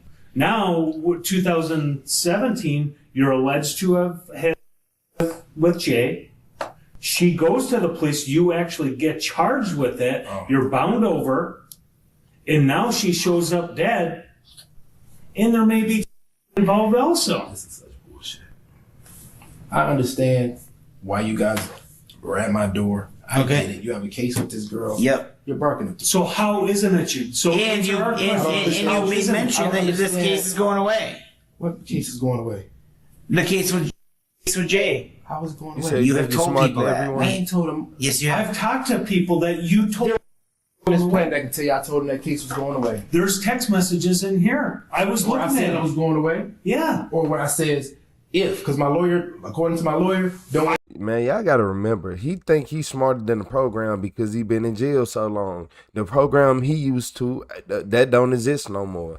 He don't know about living out in the free world and seeing the world evolve before your very eyes. He don't know what it felt like to just go through all these changes in the world. He was in jail. He kept going back to jail. He don't know about nothing. He probably still was learning how to properly use an iPhone. Come on, y'all. And not by choice. Because he was in jail, he couldn't get his hands on one. Some people don't like him because he couldn't get his hands on one at all. And you said you really can't. What's up, Riggs? You said you really can't do nothing anymore. You're going to end up on a doorbell camera or pass the play reader. I mean, nobody can even rob a bank anymore, which is, yeah, for real. No, for real. What's up, Michael Corner? Shout out to Big Mike. What's up, Michael? What's up, Tim? I remember one summer in Boston, if a black dude walked into a bank, everybody would just automatically get on the floor of the good old days. Hey, Riggs, you got one more. No, just play it. You got one more time, though. I talked to somebody today that you talked to that said the charges had been dropped. Have the charges been dropped? Yeah. No, it's just that. That's what you said. That's what you told the person. What's up, you I would love? love to know where you got that. I would love to know who can quote me a sentence. I'm sure you would. I really would. Quinn lacks the ability to put himself in anyone else's shoes, which means he'll never truly understand the pain he's caused Mujay's family. Mujay's family immigrated from war-torn Sierra Leone when Mujay was just 3 years old. For her mother and stepfather, it was like winning the lottery, a chance to have a life away from war and violence and instability. Instead, Mujay was met with violence at the hands of an adult that she trusted. Speaking to MTV, her older sister stated, "Without Mujay, there is no more beauty in our lives." Keep that in mind as Quinn continues to giggle and laugh and huff and puff. Oh, Lord. Oh. You know, what we have here is things, we start with a puzzle, you dump it out, you slowly put it together, you start with the outside, and we'll work our way in. My son loves puzzles. So did mine. We were doing one tonight. My daughter likes puzzles. No. And Stop like cameras too. put it together. Yeah, for real. Well, you are in You it. can laugh at when you get done putting your puzzle together. The pieces don't lead to Quinn. Well, the pieces are all I leading. don't care what you have. How is it not you? How is it? How is it not? We've answered your question. Right. How is it? You need to answer our question now. How can you answer how isn't it? First of all, haven't seen, haven't talked, no contact with Jay. First of all. Okay. Second of all, haven't been to Kalamazoo. I don't care if you got a Buick LaCrosse black with tinted windows. The license plate don't say Quinn Day, it ain't mine. I don't care. I don't care if you got a black man walking across the woods. It's not me. So you can, how is it not, all you want to. You got the wrong person. Well, that's a very vague explanation that you just gave on how it's not you. Let me ask you a question. How do you defend yourself against something that you didn't do? By giving us factual and information. an alibi. An alibi for a win. Alibi for a win. For what day? What time? What do you want me to give you an alibi for? For when? Give me your alibi for a win. Help me with that. Help me help you. How about this? From Thursday until Sunday. From this past Thursday till Sunday. Till Sunday evening. Oh my God, you're asking me. I can't remember what I did 20 minutes ago. You're asking me to tell you what I did from Thursday till Sunday. Well, Saturday we already got covered. We know where I was at on Saturday. Well, here we go. Okay. It is Yeah. It really is. But you're trying to put it on me, and it's not. I'm not trying. You guys are Listen, you know what? You're trying your hardest. No, the last thing that we both want to do in our career is put the wrong person. Oh, I'm not saying incarcerate. Framing. I'm not saying that. We're giving you facts. I'm not saying okay. Because we showed you police reports, we showed you actual pictures. I'm gonna give you a fact. Whatever happened to her, I had nothing to do with it. I didn't do it. I don't know anything about it. And what would you think a reasonable person would believe hearing all the facts of this case and the 2014 case? Only thing I've heard you say is, and I don't even know. I just asked you what you know now. What do you think a reasonable person would say? The only thing I know to be fact, you're saying there's a police report where I said all these things to Brittany. I've never said those things. Okay. You said, I believe you said that I never touched her at all. Who, Brittany? Yeah. Never touched her at all. Never. In fact, and now that I think about it, that night when I'm sitting there talking to the police lady, the things you said now, they didn't even say then. But it's strange to me. I'm sitting here now. I'm not making it up. All these things are being said, and it's been what, 4 years? The first time I've ever heard of any of this. I'm not making it up. I can tell you that. You said that your lawyer had a one-page report. Obviously, he didn't. It was one page. He or she didn't. He showed it to me. I didn't even bother reading it. Well, he did. It would have been a waste of a read anyway because you were missing 95% of it. I guess. So. You know what I'm saying? Yeah, I understand what you're saying. I get it. I do. We wouldn't be doing our job if we... I understand. I swear to you, I understand. I get it. I do. Not me. Not you. Wrong person. Who then? Don't know what her lifestyle is. I don't know what she does. What's her connection to Kalamazoo? I don't know. Yeah. Obviously, you just told me she's dead. And I guess I'm supposed to be the person that killed her. Mm-hmm. I did it. No. I'm not the person that killed her. I've never done anything to her other than what I've told you. Seems like you have some of the worst luck. Has anybody ever seen in my life? You know what people tell me? Yeah. I don't. I'm too nice. You always want to help people. You got a good heart and that shit bites you. I'm upset. I'm getting upset. Perhaps finally realizing that he can't wiggle his way out of surveillance footage, Quinn backtracks and once more laments how annoyed he is that Brittany is lying. Yeah. And it's just convenient to me that all of a sudden, this is the first I've heard of this in 4 freaking years. This is the first I've ever heard of this. And it just so happens that according to you, it ain't no way that everybody lying on you. Now, I ain't gonna lie. Some people be lying. I done seen females lie. I done seen a couple females lie on one. You went to jail 15 times. Everybody want lying on you. Everybody want lying on you. Everybody want lying on you. I done seen females lie on good men, but nah. And shout out to Michael Corner with that super chat. Hey, shout out to Michael Corner with $10 in the super chat. He said, give it up, bro. Michael, he gonna be sitting right here trying. I'm not gonna lie to you, Michael. I'm just looking at him like, bro, they got you in your pajamas in his room.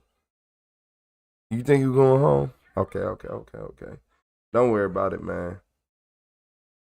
You said why they skimming on the lights? Because they want good videos, but they want to act like they people on TikTok. Make sure y'all double tap that screen. If that don't work, tap at the top of the screen where it say RetroTheCeo and then hit the like button, because that don't be making no sense to me. It don't. They be acting like they on TikTok like they too good to hit the like button. Like they bigger than the program. Yeah, man, I hope your phone die. Yeah, you don't hit that like button, I hope your phone die. Jay had bleach burns. All this is just convenient. Oh, and there's a lacrosse tail light. I'm not making any of this shit up. Shit is so... How can I make it up? I couldn't. And then you show me a picture of I appreciate y'all hitting that like button. That was black. Hold on. You know exactly why he showed you a white one. It's because it's just a tail light. You couldn't show me the actual picture from the actual I appreciate you. That looks like the key to my car. It's mine. You drive a Buick too? Chevy. Oh, it's a Chevy key. Okay. It's all just so neatly packaged, and it all says, Quinn, you're guilty. It is. But the You're right. It's neatly packaged. You're right. party I agree with is Quinn's not guilty. And I'm not saying you want me to be. I'm pretty sure you want to close your case as soon as possible. I get it. But not Not if it's not the right person. Probably not. Well, you be willing to take a poly? See, I knew you were going to ask me. Didn't I explain that to you earlier? I know you did. But there was a reason you my explained job. that. There was a reason you explained that. I wouldn't be doing my job if I. They said fly cameras didn't exist in 2018.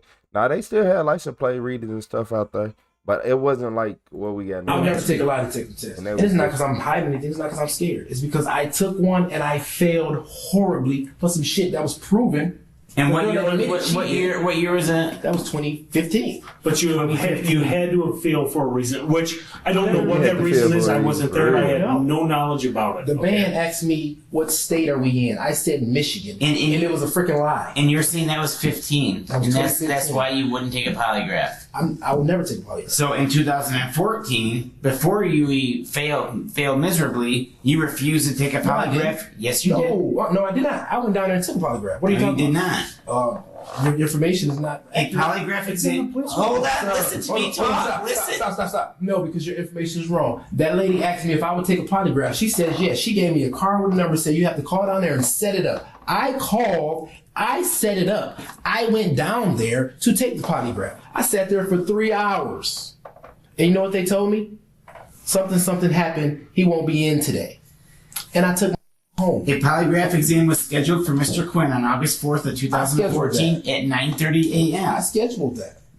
I was told, and when I say I'm referring to the officer, the detective writing the report. I was told by examiner Robert Start that Mr. Quinn has declined to take a forensic polygraph examination. I sat there for 3 hours and the guy did not show. And some lady was at the little thing, told me something happened or other. You showed up down there and I left. You showed up at 9 a.m. down there, and I left. And you advised the Detective Bureau Administrative Assistant Tammy Aarons that you would not be doing the polygraph. Crap. That lady. Why would she? Why? I sat there for 3 hours, and that lady told me that man was not going to make it. So you're saying that you got there at 6 a.m.? No. That was at 9 a.m. When I got there, I sat there for 3 hours. I took off work and sat there for 3 hours. But at 9 a.m. you told her. Up? No, at 9 a.m. you told her you're not taking any polygraph. When I go down there and tell her, just don't go. You showed up at 30 minutes early. You scheduled it for 9:30. You showed up at 9 and told. I'm always early. I go to everything early. But you didn't Bible study you were late for. How you doing, Valerie? I overslept. Okay. I got 3 kids. There you go. Quinn James is the human with the worst luck I have ever seen. And this whole police report's a lie. Glass. This whole police report's a lie. All that bullshit about bleaching blankets and But look, I'm gonna tell y'all, for the detectives to sit right here and keep entertaining him and arguing back and forth, they gotta have they gotta have his DNA. They probably gotta have his DNA. They just wanted a confession to make everything better. So they finna sit right here, talk to him for about an hour, see if he gonna say something. Most likely he is not. But I like how they always try to interview people in the middle of the night when they tired to try to get them. Like, y'all ever peeped that? Because it's like 12:27 right now, and they do that often. It be like 12, 3 a.m. and all type of stuff. And you refuse to take a polygraph as a lie. Now we're here to talk about a young. We're here to talk about a girl here that is dead. All right, a young girl, a high school student. Listen, with her whole life ahead of her. You want me to tell you how I really feel about that? You're glad. No, I'm not glad. Okay. It's even more. Something happens to her. Quinn James is sitting here, talking to 2 homicide detectives. I'm in the car. The guy that was driving over here called Tierra on my phone. I can hear her on the phone talking. Bear, you gonna say something? I hear her pull up to the house. I hear her saying, I live here. I hear all my kids screaming. I can tell you, I talked to a detective that's there now. Everything is good. The people that are there are very nice. They're getting along well with Tierra and your children. I will tell you I hear that. my kids scream. That's hard. That's As hard. I'm sitting in the back of Cody's car, barefoot, cold. It's whatever happened to her. She's a 16-year-old child. Whole life. 17 now. 17-year-old child. She can't be 17 now. She can't be. Because if she's 17 now, my charges are bullshit. Because my charges are 15 or under. So she definitely can't be 17, or the charges shouldn't even exist. So that's impossible. But it's not impossible, because the charges didn't stem from just 2 incidents like he's claimed. The first occurrence happened when Mujay was a freshman. She was within the age range that the criminal charge is specified for. He has no... Why do he know that law so much? Watch out for people like him, because he is a real creep. I'm not gonna lie to you. Shout out to Pony Boy with the flow state. I appreciate you, BA Pony Boy. Shout out to BA Pony Boy with the flow state. What's up, Stickum? We got Woozy in the chat. We got GTE. We got what's that? Car Designs. What's up, Spark? Who else in here? Oh, we got Andrew Hall. What's up, TRA? Yeah, man. Like when people get to knowing certain laws and they like you don't know nothing else, but you know that means you specifically learned that for a reason. You don't know the right to remain silent, none of this, but you know that law. So because you're a creep. You're a creep. How young is too young? How much can they? Because you studied that. You study what the police can charge you with and how they can charge you. Because you're a creep. idea, but here, he's telling on himself, and he told on himself plenty of other ways too. What's gonna happen when your DNA comes back? My DNA does not come back. When you get your DNA back, go get who it is. I'm not saying about DNA. Whatever it is. I'm saying contact DNA. What's up, touch Christina? DNA. What hair, fibers, skin cells, whatever. Any of that shit.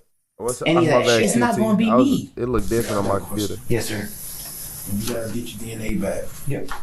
And it's not Quinn's. Mm-hmm. Shout out to QT Car Designs. Shout out to QT Car Designs. I appreciate it. So like when you run your DNA, we got QT with that flow state. Are they gonna send me a letter and be like, you know what? All right, man. Are we accusing you of anything? Man, you going to jail. I appreciate you, cutie. I think you guys are, yeah. Are we gathering information? Yeah. Okay. He is going to jail. Somewhat acute manner. You can't. You have an extremely argumentative personality. You know that? Ultimately, DNA did come back, linking Quinn directly to the case. Inside his car, Mujay's blood was discovered, and his DNA was also located on her body. Quinn was sentenced to life in prison for the murder of Mujay, and in addition, was given 20 to 30 years for the other crimes he committed against her. For Mujay's family, the only relief is that he won't be able to do this to anyone else ever again. Our thoughts are with Mujay's family. We hope you enjoyed today's video.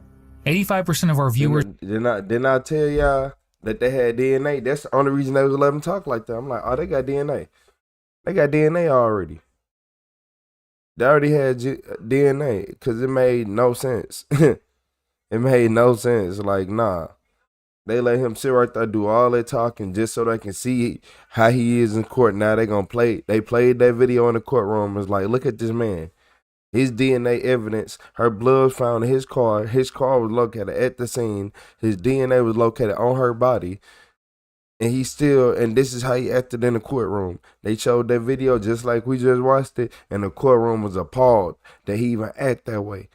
To the point where he couldn't do nothing but get 1,000+ years. Well, he ain't get 1,000, but what's the difference if you gonna not be alive when it's over with? Like, yeah, he won't be alive when he done with this. He gonna have to they're gonna have to find him in one of them cells. I ain't gonna lie to you. They're gonna have to do a cell count, and one day, yep, they're gonna be like, oh man, yep, look at him. It's another day.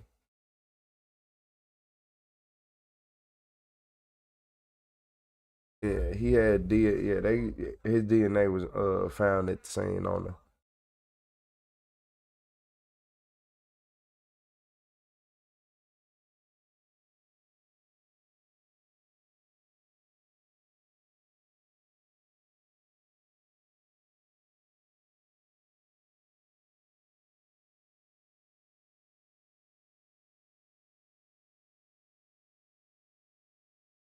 Hmm.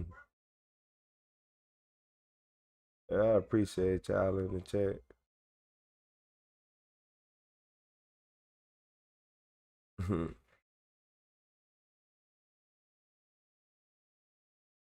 Nah, he ain't gonna make it out. He ain't gonna make it out for a fact. He not ever saying outside the jail again.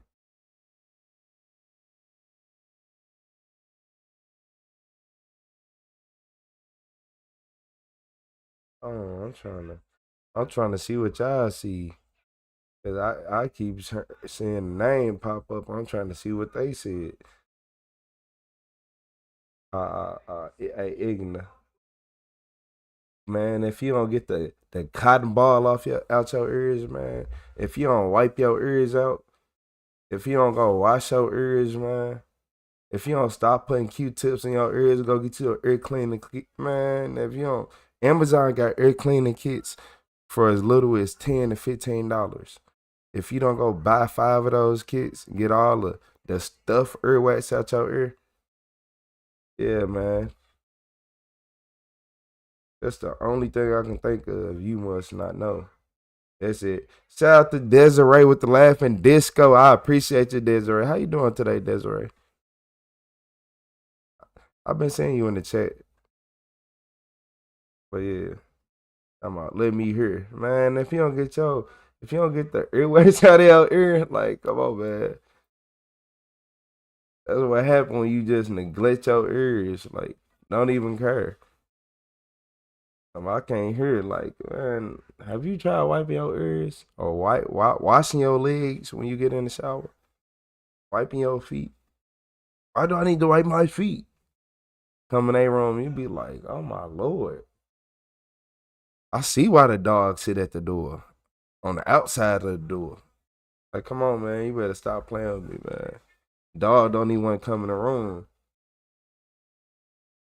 Dog gonna lick your arms in your face, man. You know something wrong,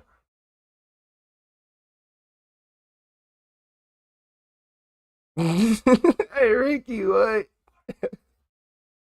What's up, lady? Like, Ricky, what? You talking about the janitor. You said, oh. No, for real. His ears is way lower than his eyes. Is that normal?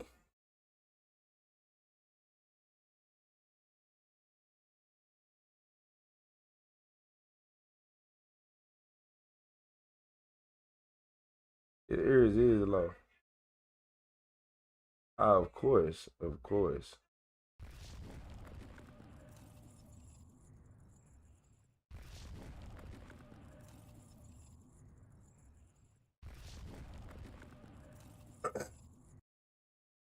Man.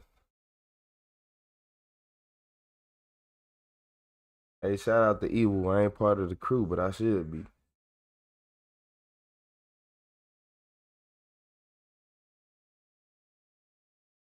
Yeah, talking about something. Let me hear. Man. What?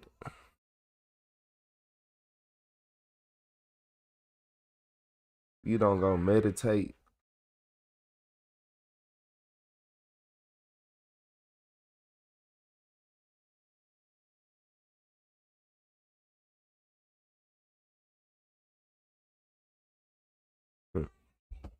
Nah, he was on something. I think it was opioids and liquor. Cause he was on something that didn't mess with his teeth too bad. But he was on something heavy. It could have even been synthetic weed, you know how that go.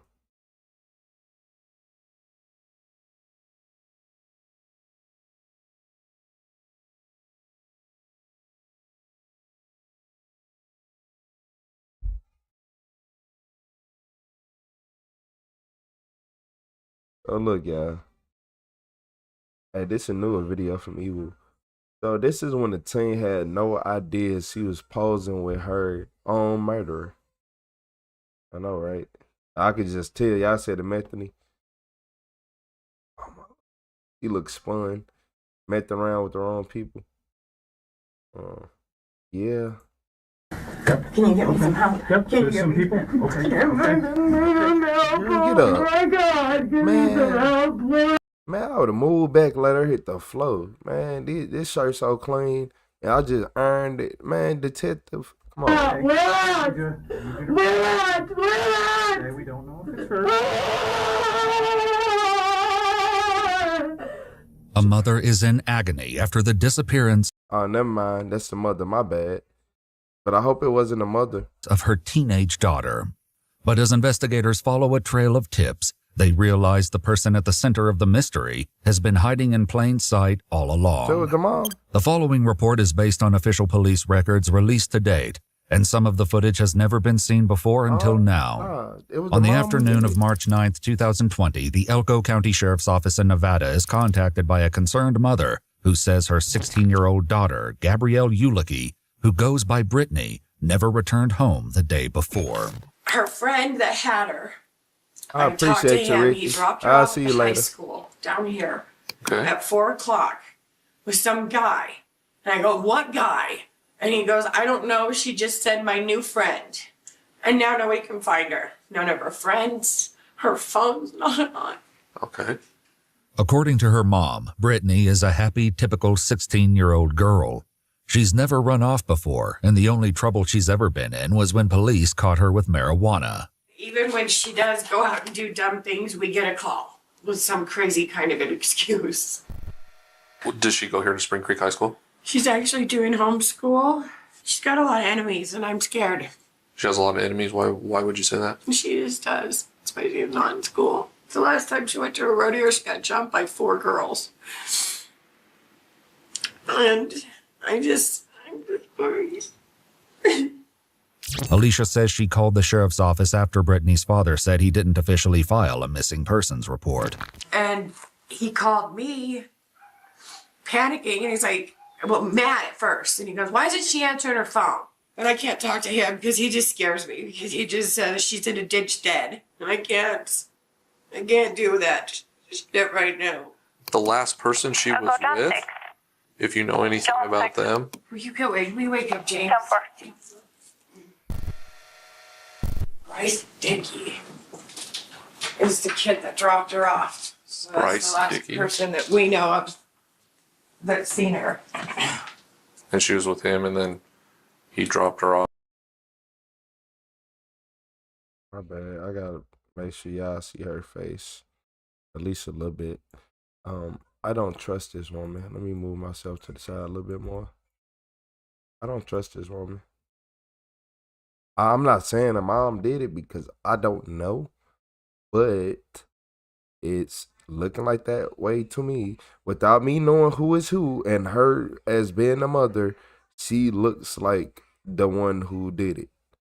I'm just being honest. And he had no idea who this guy was. No, and he even said it seemed sketchy. And I'm like, well, why'd you leave her? Brittany's teenage brother James says that he's been in close contact with her friends, including 18-year-old Bryce Dickey. What's up, Chris Jordon? A very good look at him. He just knew that he was wearing a cowboy hat and he was I taller seen than you his coming truck. here. I forgot to greet Alicia begins rattling off names of Brittany's enemies who may want to cause her harm, including one person who allegedly tried to rape her last year. He terrorizes her every time he sees her. How you doing, Was there a Chris? police report last year? There was, and when it came time for the detective to have her come in and talk, she couldn't do it. She just fell to pieces. Unfortunately, all we have is a green truck. That's a Ford with somebody that nobody knows who this guy is. Yeah. The deputy leaves, and immediately police and loved ones, including Brittany's close friend Bryce, You got Miss begin Towers in searching until the early morning. Despite their efforts, there's no sign of her. Concerns grow with each passing hour, and knowing that Bryce witnessed Brittany getting into a random truck, investigators hope he may hold crucial details. So, kind of run me through it so I can understand what's going on. Sunday, around 11, got a few texts from Brittany, just asked if I wanted to hang out. Picked her up at Angel Park. According to Bryce, he picked up Brittany and cruised around the Horse Palace Rodeo while they chatted about school. He says she then asked him for one final favor. She wanted me to drop her off at the high school to meet her new friend, and said her dad was going to pick her up later, so then came over here, pulled in right over there, gave her a hug and stuff, and then she got out. The F-150 was over there, but I didn't know that was where she was going at that time. So you said what was the F-150? Like that winter green, dark forest green? Like a dark forest green. The windows didn't look tinted at all to me. Stickers on the back window, but I didn't see what any of them were. Bryce says he didn't hear from Brittany after dropping her off at the school to meet the mystery man with the green Ford truck. He says he went home and sent her a Snapchat. He later joined the search party after she was officially reported missing. As the conversation continues, Bryce is asked to paint a clearer timeline, but the sergeant can't shake the feeling that something isn't adding up. So you picked her up at 1:30. Where did you guys go? I mean, you said you were with her for how long? Dropped her off at 4:30, so that's three and a half hours. That's all you did for 3.5 hours? That seems really odd that you just drive and aimlessly around. That's what I do almost every day. Nobody I usually can smell somebody that's leaving out something. So what are you leaving out? I'm not leaving out anything, sir. Right now is the time to lay all the cards down. What did you help her do? What did you help that mom do? Because the mom had something to do with it. I don't know if he had nothing to do with it, but he could have. Nah, I ain't gonna think like that. Nah, the mom wouldn't groom. Nah. I know because this is a serious, What's up, Jill? extremely serious thing. If I come back and I find out that you're withholding information and being deceptive to me, what's up, right? Then that's when charges and stuff start coming. Yeah, so I know. Help your friend out. Bryce claims he and Brittany had been communicating over Snapchat before he picked her up. The sergeant asks him to provide evidence to support the claim. It should still be on your phone if you got it. So do you mind taking a look at it? Bryce shows the sergeant the exchange. In one message, Brittany provided an address where he could pick her up. In another, she asked him, quote, "Hey, should I start walking over?" Final messages in the 6 p.m. hour sent from Bryce showed his concerns that she wasn't answering her phone. Brittany never responded, and Bryce says everyone grew increasingly worried when they learned that she went off with an unknown male. She normally doesn't keep secrets like that, especially the phone-wise, because assume she would have texted someone right after, because especially her dad, she's, like, not in an abusive way, but she's scared of her dad because she's gotten in trouble before, so she texts her dad a lot. Was dad, like, overprotective? I don't know. I think my opinion would vary, but I try to, not in a bad way, but I try to stay away from him. That would be my mom. That's mom? Yeah. So that was the one that was calling you. Bryce was with the kid that was missing, so we're just trying to figure out more information. Was anybody able to figure out who was the person that saw the green truck? Mom, that was me. Oh, that was you, okay. It's too bad they don't have any cameras out here anymore. Investigators scour surveillance footage for clues, and a single video is about to alter the case in a way that no one saw coming. As the desperate search for Brittany continues, a group of trained volunteers heads to a basin about 7 miles from the school where Bryce says he dropped her off. There, one volunteer spots a blue tarp and moves in for a closer look. What he uncovers sends the investigation into a devastating new direction. It looks like a human head to me. Yeah, it looks like. Hey, shout out to Jill with the finger heart. I appreciate you, Jill. You said when I was in high school, that's all we did was drive around. We spent way more than 3 hours. No, Miss Tessa. I'm pretty sure you older than me. But what we did in high school when we went to different locations. They was basically saying that he was just driving around the city for 3 hours nonstop. I'm eventually stopping at a gas station or a store, to do something. We teenagers, so we most likely gonna stop to do something. Yeah, I could see being out. Now, I used to be out for way longer than that. Be out for 8-10 hours days, but we was going location. And if we drive for 3 hours straight, we was going to a location. We was just going somewhere far. It was always to go somewhere. It wasn't. We gotta drive straight. Yeah. I don't know if some people do drive just because, though, or what, but we have a female body. Not out behind Burner Basin. We had places to be. The deceased girl found inside the tarp is partially clothed and is still wearing her black high-heeled boots. She's been stabbed. As of now, the body has not been identified, but an investigator gets the call on March 11th during his in-person meeting with Brittany's mother. Though nothing is confirmed, he decides to share news about the discovery. On the phone. Okay. And I just want to let you know that we have found the body. We don't know who it is at this point, but I have to go there. I'm gonna pass out. Can you get me some help? Yep. Can you get me some help? Yep, Can you there's get some me people. Okay. Give me some help. Oh my God, give me some help. We're out. We're out. We're out. We're out. We don't know if it's her. That's how I be saying. That seemed like a more genuine reaction to me. I ain't gonna lie. Now that I look at it, you wanna know? Remember I be saying that when other people be finding out somebody passed, how they need to pass out and do all that. That's a more genuine reaction. So now that we got the whole story.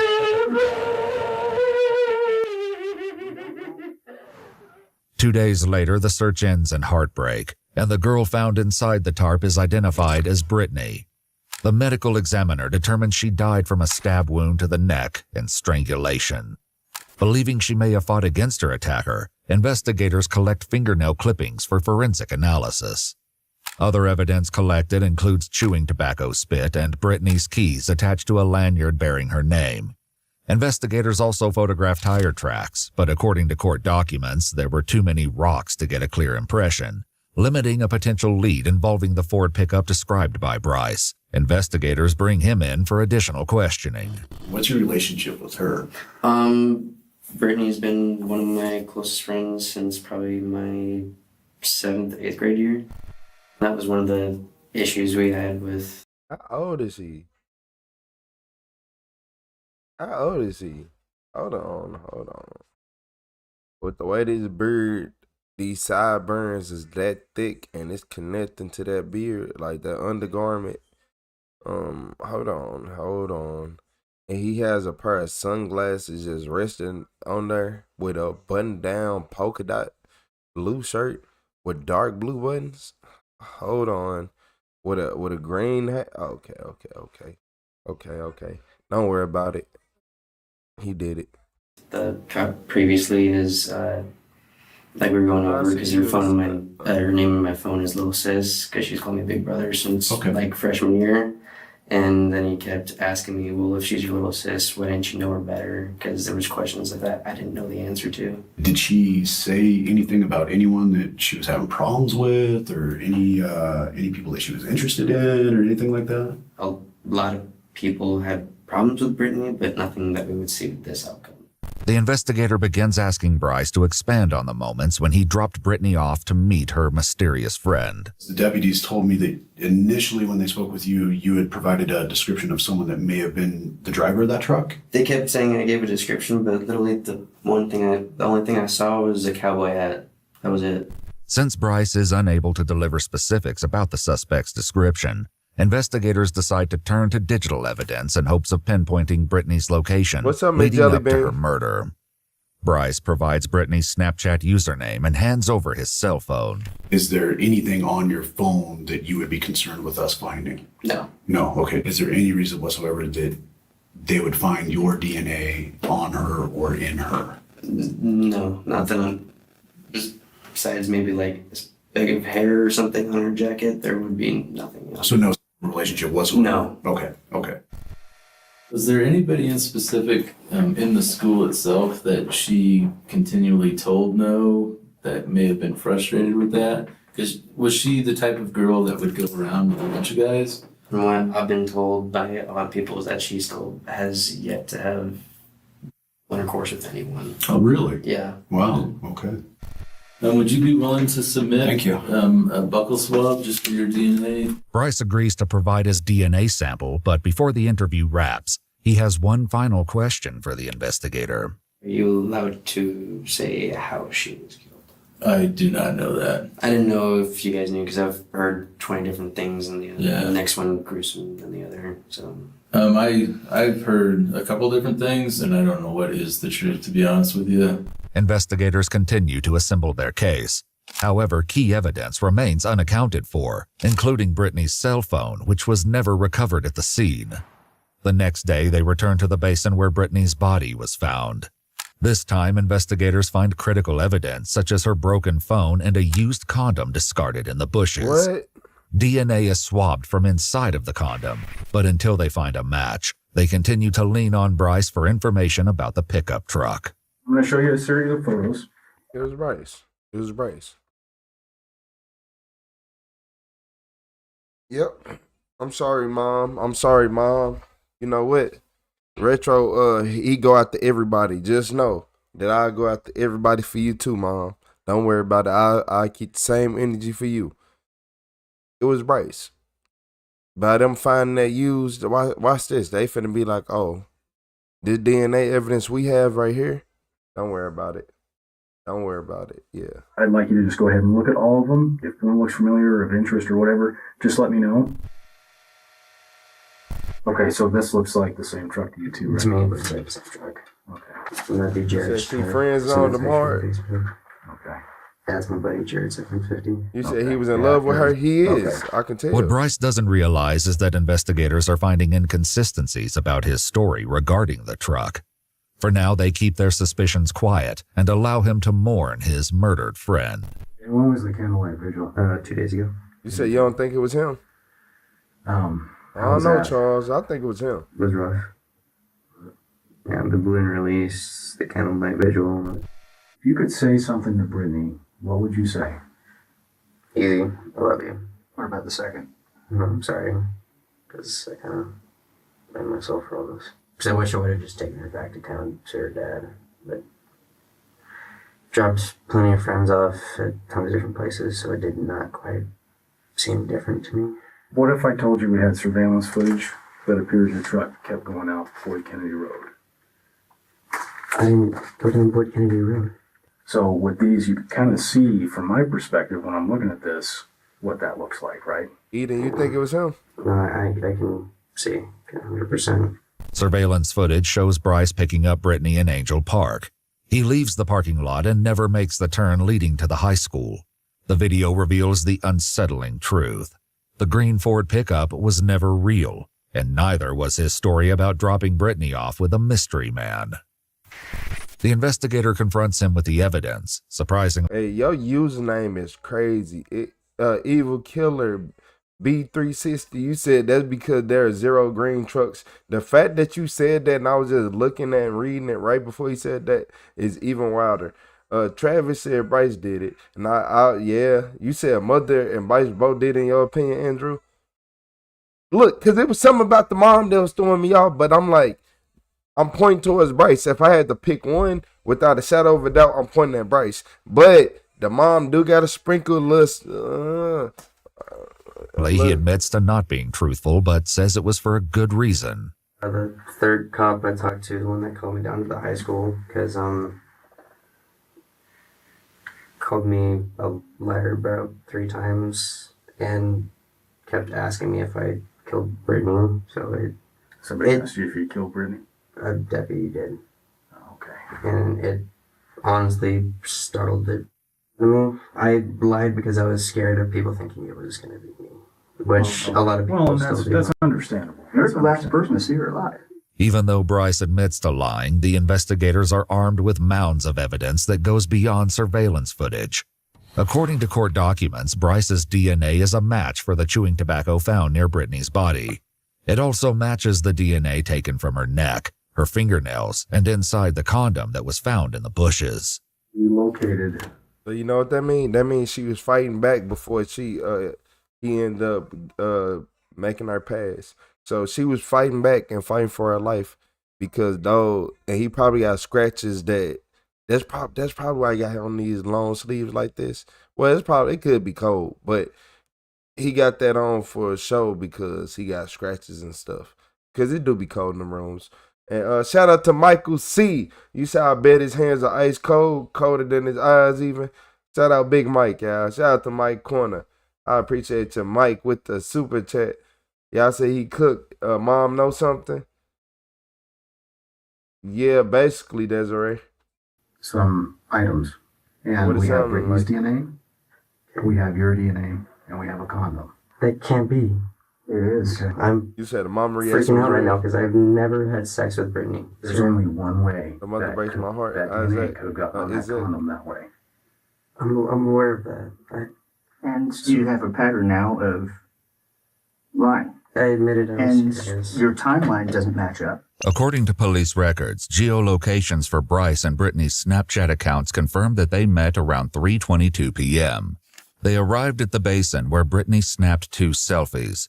Bryce left the area around 5:25 p.m. and returned home. Less than 1 hour later, Bryce sent Brittany 4 final Snapchat messages.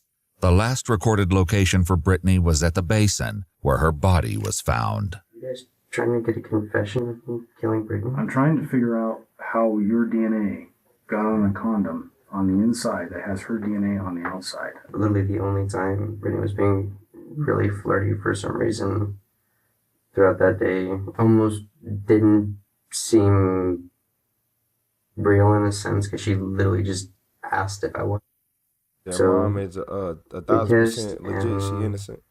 Her reaction was 1,000% legit. Gotten that it was through a condom.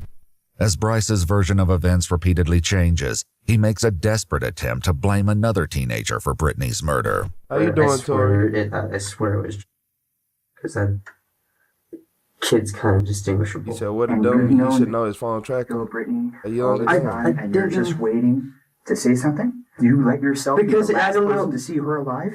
You expect us to believe that I'm like, I was the last person to see her alive. I've put myself in that position, and I'm going to sit here for a week and a half letting everybody think I was the last one to see her alive when I know who the last person to see her alive is. Bryce continues to alter his story, but at this point in the interrogation, one investigator has had enough of his lies.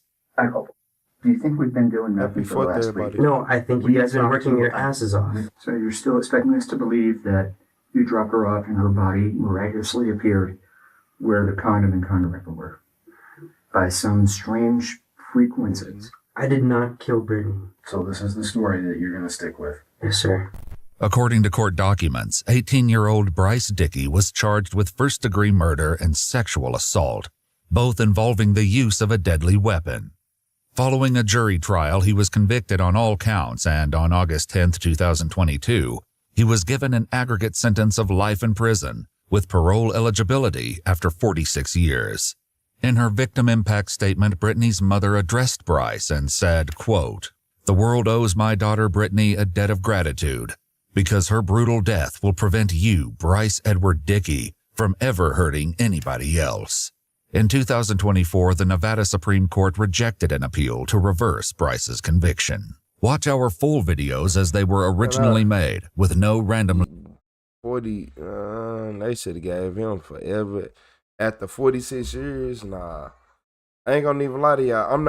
I ain't been ignorant, but once I seen this combo, this outfit combo,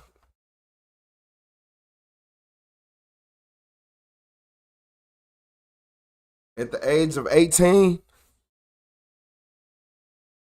in 2020, or was it 20? I don't know what. I don't think it was 2020. But hey, in modern age, it might not. It could have been after 2020. I don't know when. I don't look here, y'all. I forgot what year it was. Yeah, I forgot what year. March 9th. On the afternoon of March... Yeah, 2020. Yeah, all this happened in 2020. Yeah, man, what? Come on. Ooh, what's up, Ice Coconut? What's up, 916? You should imagine a person like that can parole someday. Exactly, right?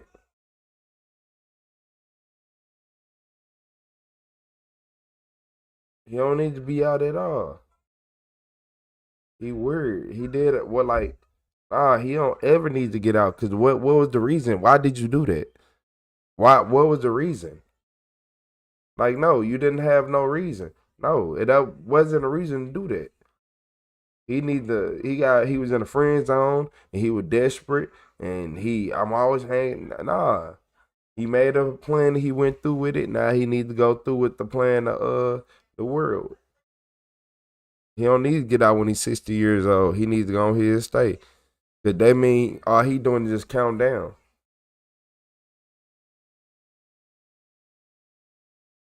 And they like to do good time and half and this and that and 80%. Nah, he need to do 1,000 years.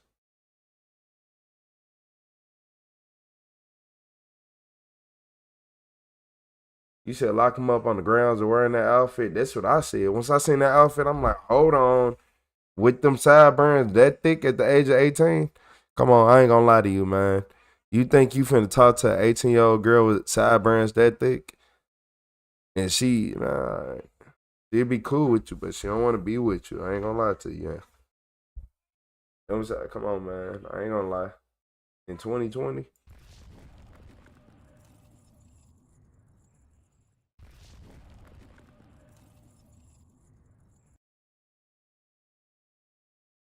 So much stuff happened in 2016. I hope I ain't seen this one, but if I seen this one, it said this is when the suspect realized she is being charged with murder. I just seen so many suspects charged with murder. I just hope I never seen this one before. It still amazes me the fact of it's so many videos I heard that I still haven't seen before.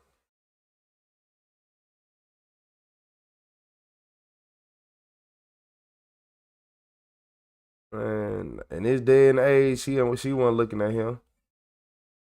He was not, man. Come on.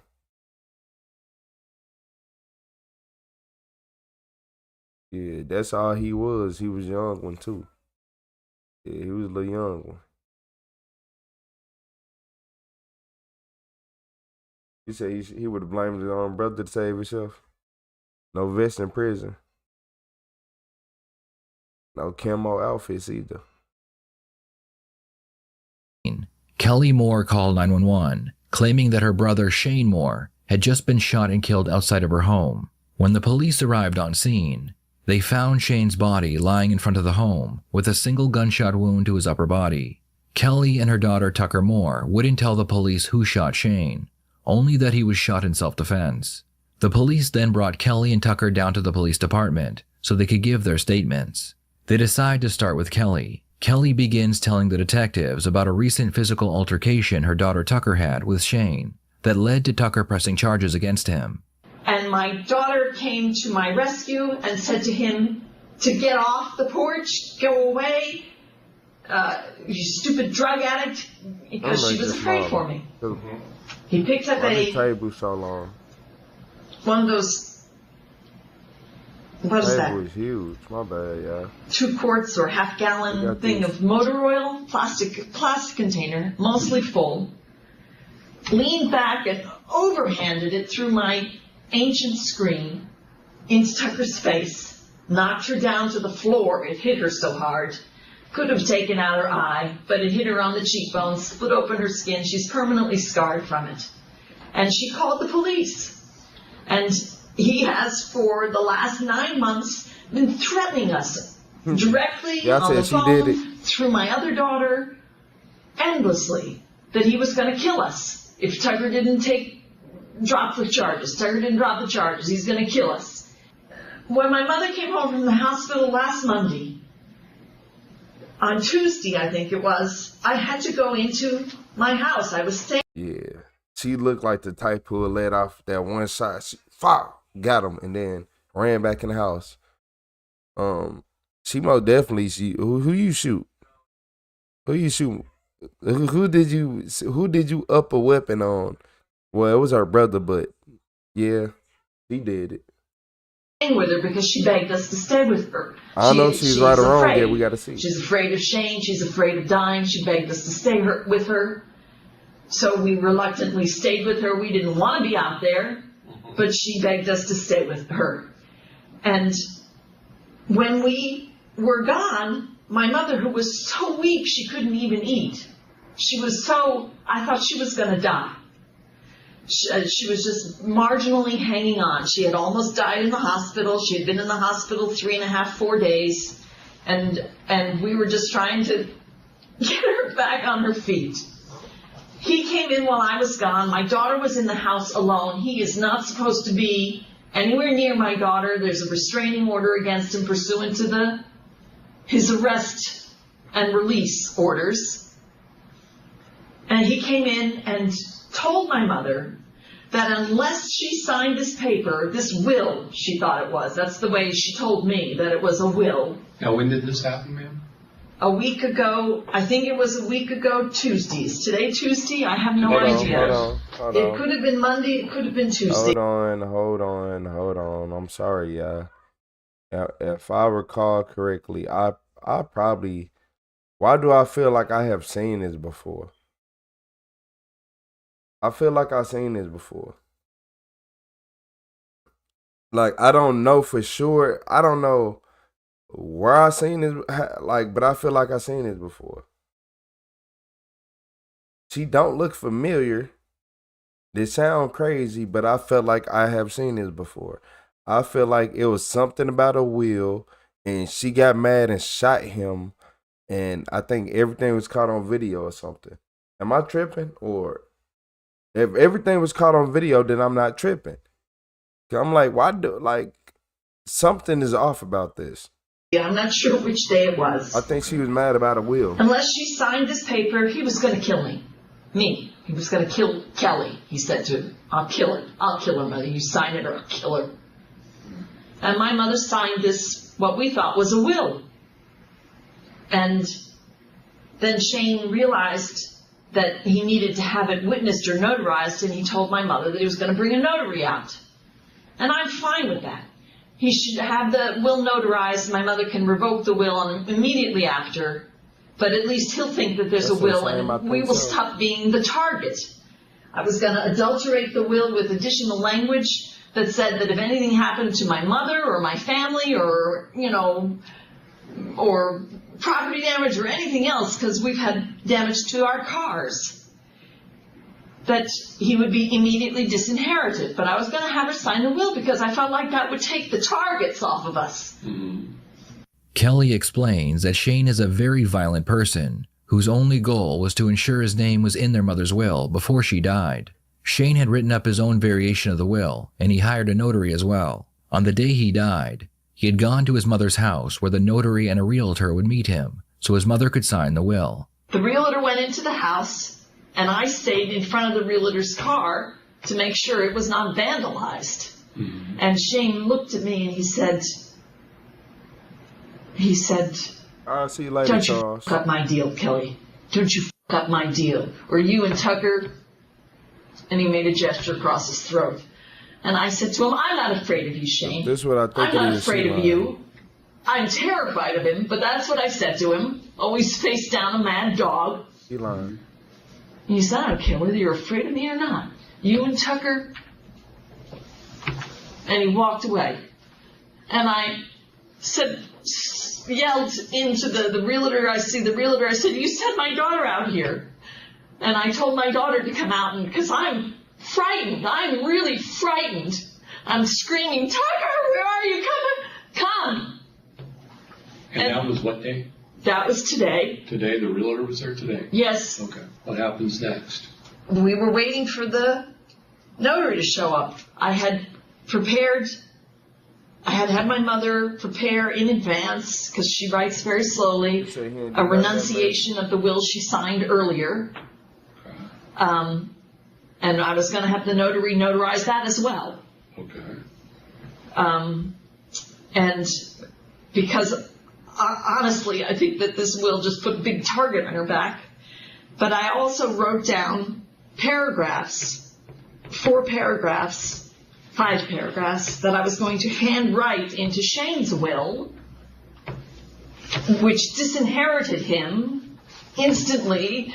If my mother or anybody in my family was injured or killed by him or persons known or unknown, if her property was vandalized or stolen by persons known or unknown, because he could very easily have somebody do the dirty work for him. I don't remember what else is there, but the document is there, the handwritten document, the draft, that I was then going to transcribe onto the will. Okay. Because Kelly's daughter Tucker had a restraining order against Shane, he had to drop off the will and return later when it was signed and notarized. Kelly explains that Shane was being very impatient. He kept calling on the phone, and Shane, is Shane pretty good about Not coming into Mom's house when Tucker's there?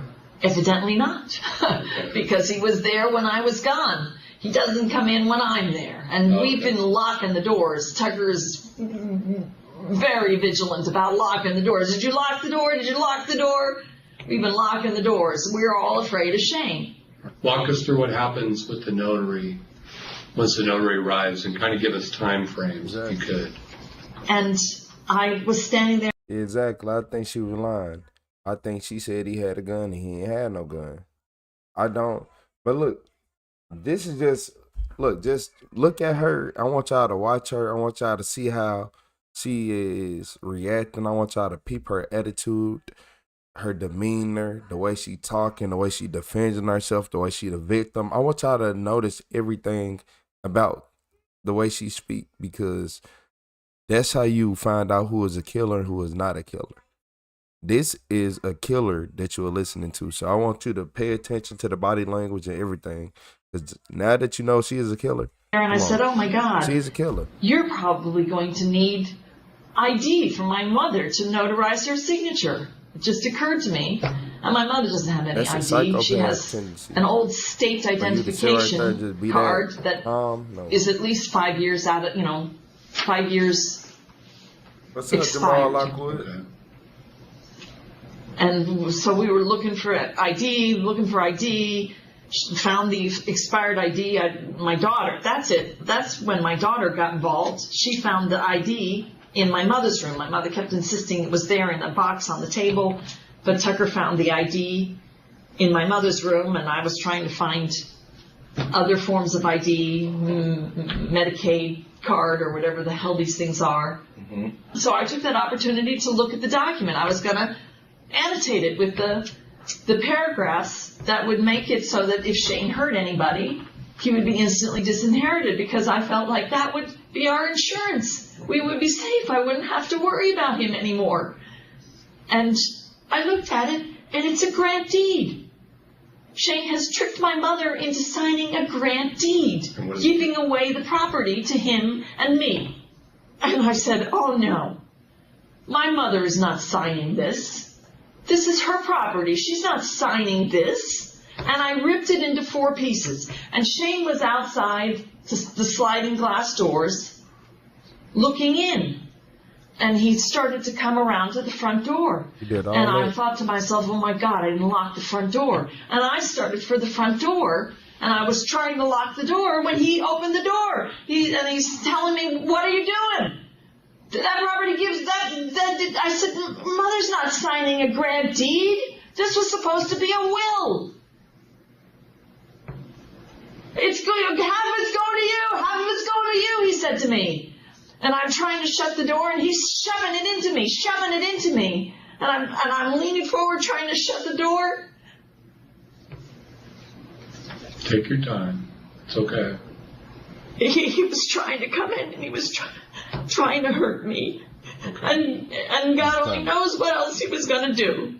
Oh. And the notary would have heard and saw all this. I don't know. That's in the front hall, and she was in the dining area. Okay. She would have heard it, though, probably, huh? I don't know. I don't know what she heard. I can't tell you what she heard. Okay. Some people love to give over-the-top details that aren't necessary. And what happened next? Exactly. That's the end of my statement. You don't want to tell us what happened after that? No, I don't.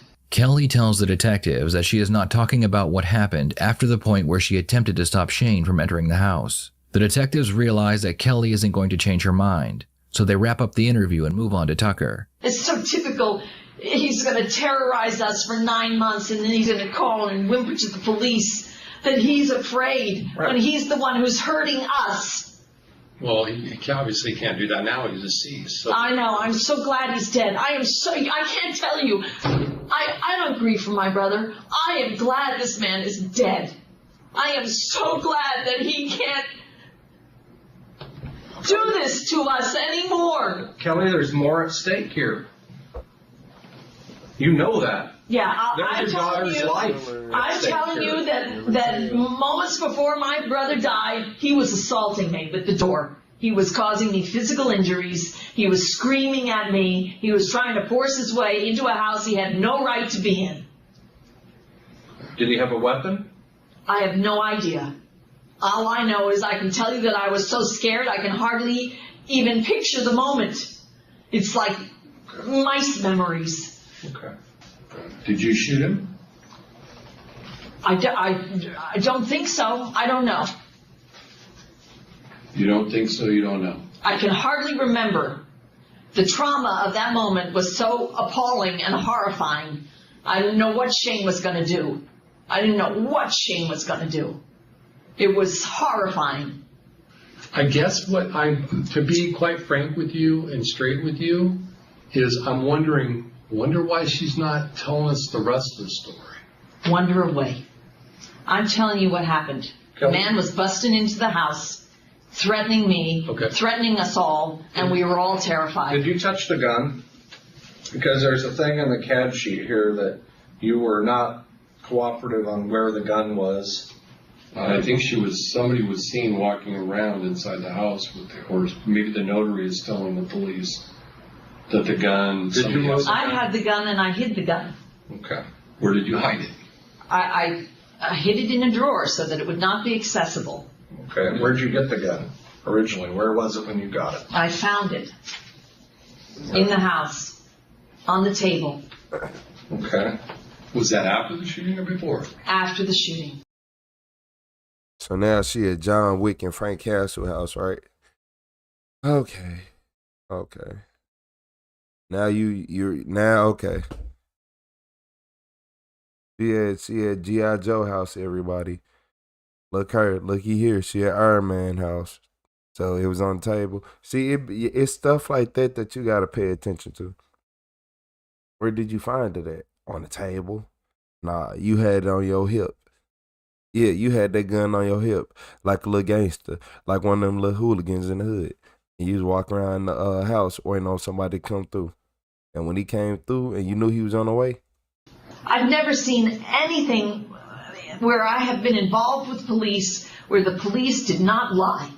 I have never. Okay, well, I can't talk to you if you think I'm a liar because you're insulting my integrity as a detective.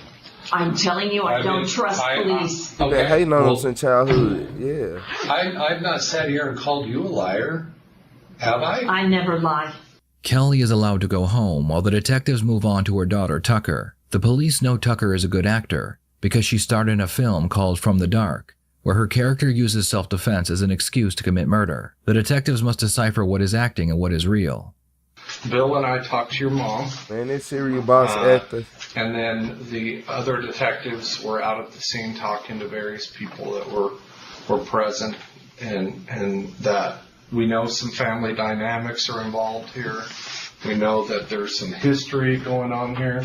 Okay, and it's vital that we get it in your words and what you saw, what you were thinking, and things like that.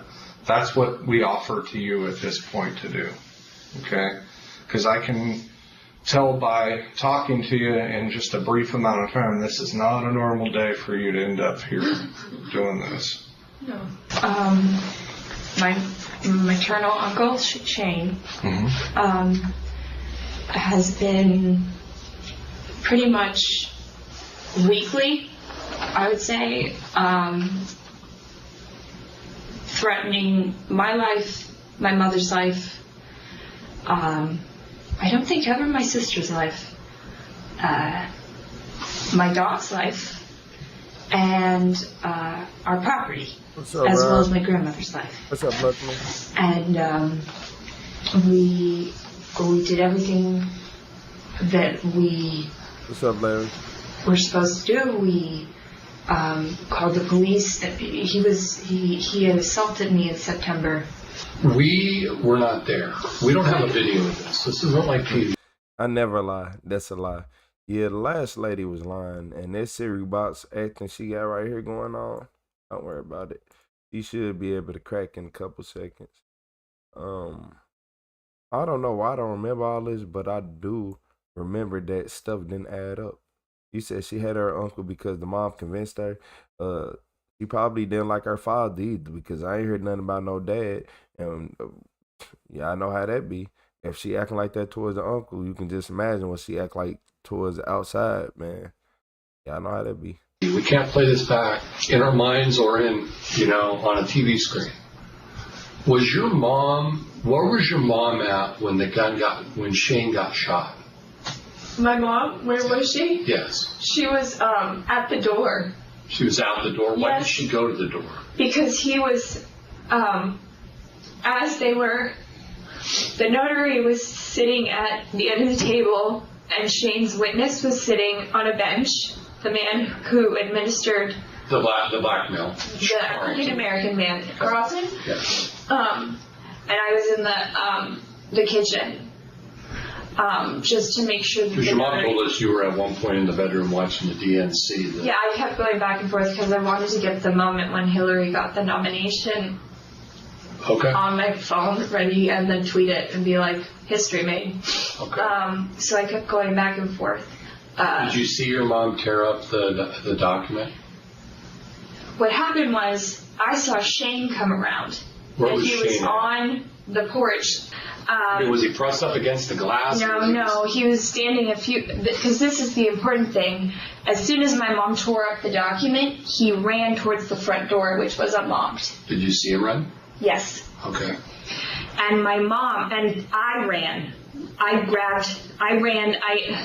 This is the thing. My mom ran, and I could hear her making noises, and I started screaming, and this is where it gets hazy for me. I picked up the gun off the table because it was on the table. That's where my mother had put it.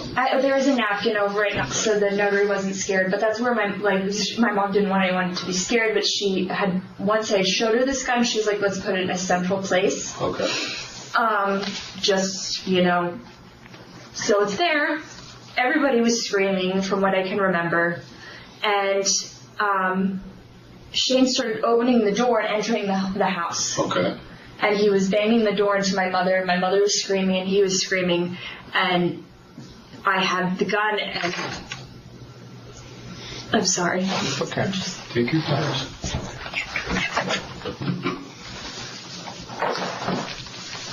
I don't even remember what happened. I was like screaming, and I thought that you had to cock a gun for it to go off, and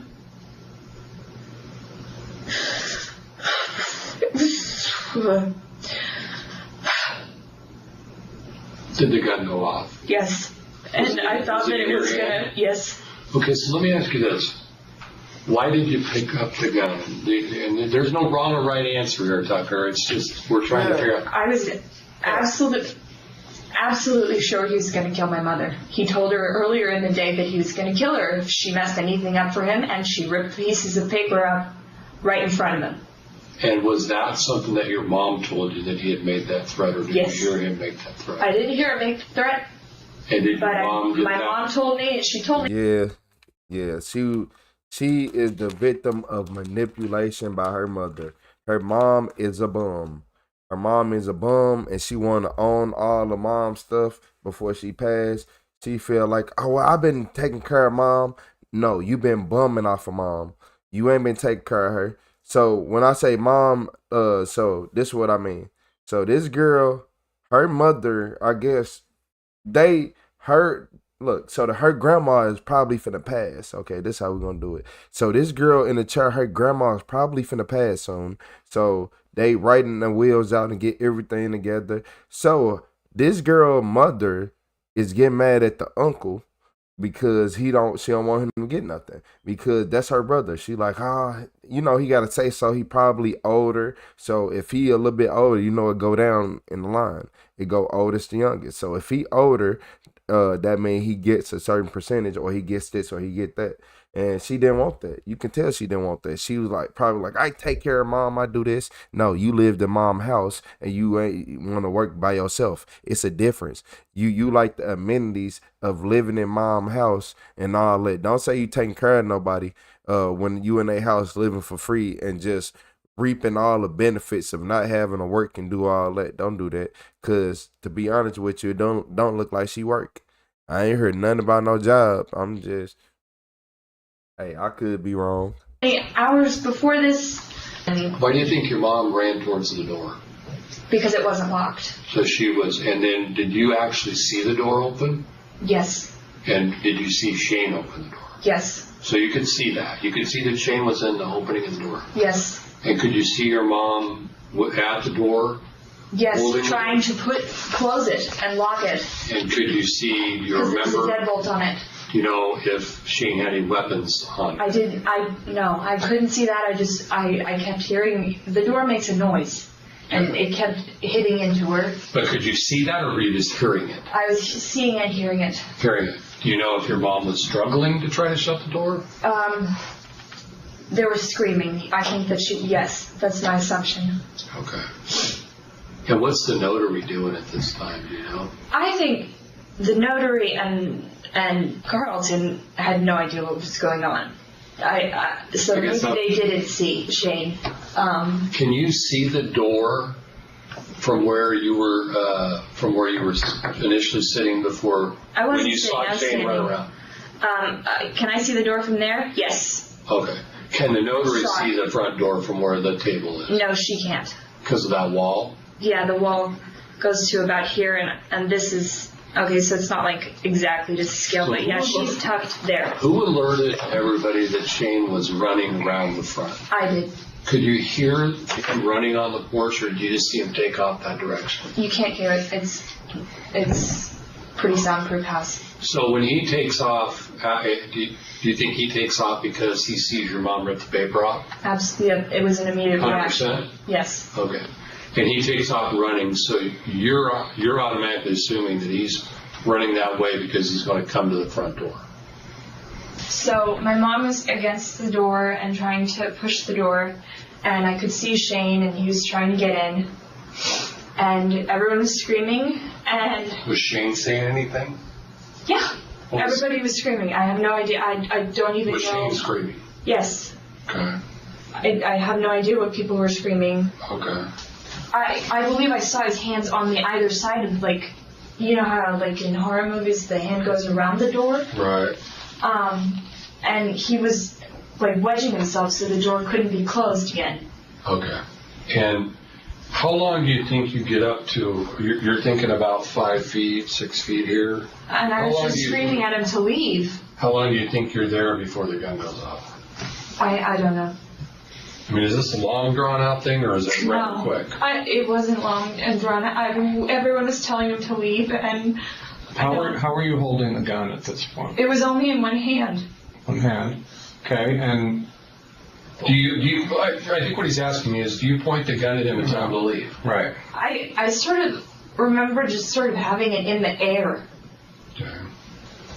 Did you give like any? Maybe some kind of thrusting motion. What's important, Tucker, is did you give any kind of warning, like get out or? Oh yeah, leave. You need to leave. You can't be here. You know you can't be here. Get out. Are you pointing the gun at him and telling him to leave? I'm not pointing the gun as I said that. Okay. I think I said I do have a gun. Okay. You need to leave. And is he making any effort to stop it? No. The detectives realized that this case could be seen two different ways. Because of Shane's many threats, his restraining order, and his attempt to get into the home, it could be seen as self-defense. However, Kelly and Tucker both admit that they did not see any type of weapon in Shane's possession, and one of the witnesses claimed that they heard Kelly yell, "What do you mean he's not dead yet?" after he was shot. Kelly also had motive for wanting Shane to be killed, because she had been fighting with him for years over their mother's multi-million-dollar property. Where was he shot? Where was he shot? Shot in the center of the chest. Did you intentionally pull the trigger? No, I might have, but I didn't think that it was cars. Did you know if the gun was loaded? The gun, I'm pretty sure the gun was loaded. It was loaded earlier in the morning. I don't know how many bullets. It was loaded early in the morning. Don't worry about it. It's stuff like that that gets you took down underground. But I told y'all it was money. It's always y'all. They wanted her property, her estate. She felt like that she was with moms and she was the one that took care of her, and he don't get no part in this, and he shouldn't get none of it. The crazy part is I've seen a lot of people in real life fall out with family because of this. Because of those estates. Oh, you get to get grandma's house or what? And then they be mad. Grandma got a $10-15 million house, and yep. And the crazy part is, the mom was like, oh, if we get him out the way, then we can have this and that. And then you got a young girl thinking that she can live in this big estate, this mansion, and you can just do what you want in life. Imagine you got a mansion, you got the money, and you got all this. Of course, your mom treats you into it. Cars! Did you know if the gun was loaded? The gun, I'm pretty sure the gun was loaded. It was loaded earlier in the morning. I don't know how many bullets were in the chambers. It could have been empty. I gotta ask something here. Going back to, and I think it's the hard question. You say Yeah. Look at me. Did you want to kill your uncle? No. Could you have, instead of running to get the gun, could you have ran to the phone and called 911? Not before he hurt somebody. Not in my mind. Okay, but you've been around him a couple times since this court case, and he hasn't hurt you. That's why I'm asking you. He's hurt my mother in the past. He's threatened her with knives. He's shoved her repeatedly. He has thrown things at her. He threw things at me. I think I mentioned I've had to pick up shovels and things to keep him back. Have you ever witnessed any of these things, or is it stuff your mom's told? Oh no, I was there. We've had large groups of people. The other issue the police have is that Tucker fired her grandfather's revolver before Shane arrived at the home. She then reloaded the gun, placed it on the table, and put a napkin over the top. So she had to make sure it was going to fire and make sure, okay. So she went out to test the gun out and then was like, oh, okay. Wow. Okay. Let me put that bullet back up in there. Put a napkin on top of her. I wish he would. Yeah. Hey, give her 1,000 years. Don't worry about it, y'all. Give her 1,000 years. So we going out and doing target practice, then coming back. Oh no, I was there. We've had large groups of people. The other issue the police have is that Tucker fired her grandfather's revolver before Shane arrived at the home. She then reloaded the gun, placed it on the table, and put a napkin over the top. I was afraid, and I just was curious about this thing that I found. My grandfather collected revolvers for the longest time from the 1700s. Did you think that, I think I asked this once already, but I want you to clarify if I misunderstood you. Okay. You wanted to shoot the gun today to make sure it worked because you were worried that something could happen with Shane. Is that right or is that wrong? That makes it sound really bad. No, it doesn't. In my opinion. No, if you were worried enough that you could be caused harm and that's why you wanted to shoot the gun to make sure it worked, then that doesn't make it bad, Tucker. Don't get me wrong there. I think you misunderstood me. Did you just want to, was it curiosity? It was curiosity. It was also, I had this feeling in my head, maybe he'll hear the gunshot and he won't come around anymore. There's been a lot of, it's pretty evident that your mom doesn't like her brother, your uncle. At this point, yeah, I would bet. And it sounds to me like you and your mom have had, you're filled with him. But would you agree or disagree with me right now that if you don't like somebody, even if you hated somebody, you don't have a right to shoot them, right? Right. Okay. No, yeah. In this particular case, what we need to do is clear out all suspicion that this was something that you shot him because you don't like him. Right. Okay. I would never have done that. And to end all the problems with all the threats and everything else. Yeah. No, I would never have shot him in front of so many witnesses if it was just a case of me not liking him. I would not have done it. Do you remember pulling the trigger? No, yes, I don't know. Okay. I just remember being really afraid for my mom and for me as he pushed the door open more and more. Yeah, and here's, to be quite frank with you, Tucker, I understand what you're going through, and where you're coming from.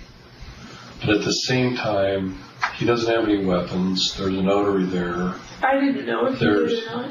I understand that, but you can't just assume things. Obviously, I know. There's a human life that's no longer with us, and there's laws.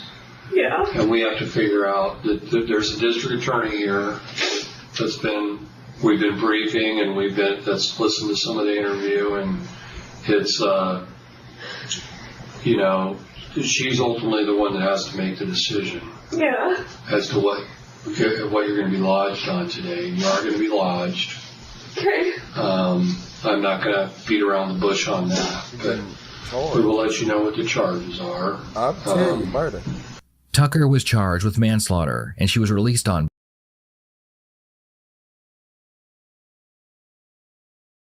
There's a man would have got hit with the book, but Tucker was charged with manslaughter, and she was released on bail. A few weeks later, Tucker's lawyer gave the police a video Tucker recorded on her phone the day she shot Shane. I think that was the video that got her charges upgraded. He believed it would prove she acted in self-defense. The video shows everyone seated around the table. Shane comes up to the home and begins looking through the glass. He appears calm, but when he sees Kelly rip up the will, he walks around to the front door. The video shows Kelly running to stop him from entering the home, and Tucker following close behind. As soon as Tucker is able to see Shane in the doorway, she fires the weapon. When the prosecution received this video, they immediately upgraded her charges to murder. The video that was meant to show Tucker acted in self-defense did the exact opposite. Ill lawyer. yeah, ill lawyer. Yeah, you should have went to your lawyer friends and been like, do you think this is self-defense, or you should have just let it ride out? You should let it ride out. Ill lawyer. Manslaughter, I know the story wasn't planned, but God had one.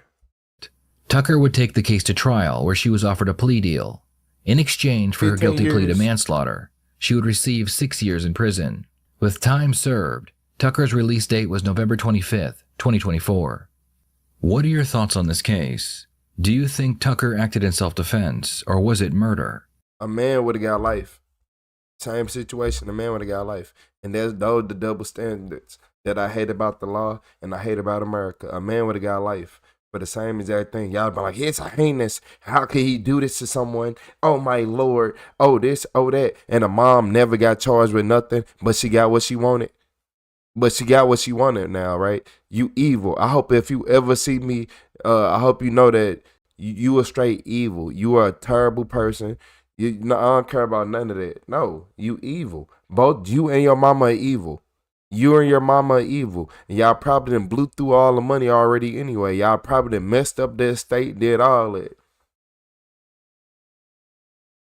Nah, that don't make no sense.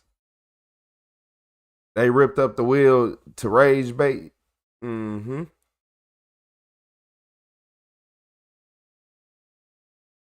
Nah, the mom had the idea. The mom came up with the idea. She was just a pawn in the game. They used the history against them, Courtney. They used his history against him. And it's obvious they used the history against him.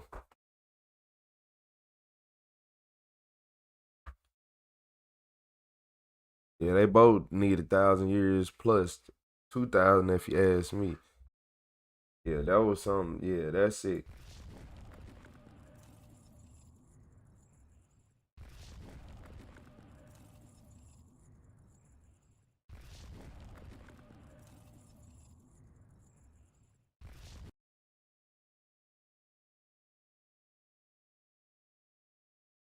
And if a man would have did that, y'all know what would have went on. I'm just saying, I'm gonna keep it 100. I'm gonna keep it honest. I'm gonna keep it 5,000. I don't even lie to y'all. My eye hurt so bad. I don't know why. After being up for so long, I hurt.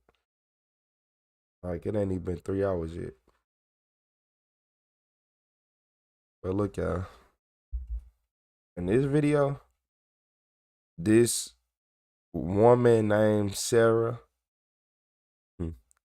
Okay, let me stop playing. So look, in this video, this woman named Sarah murdered her client for not paying for her services.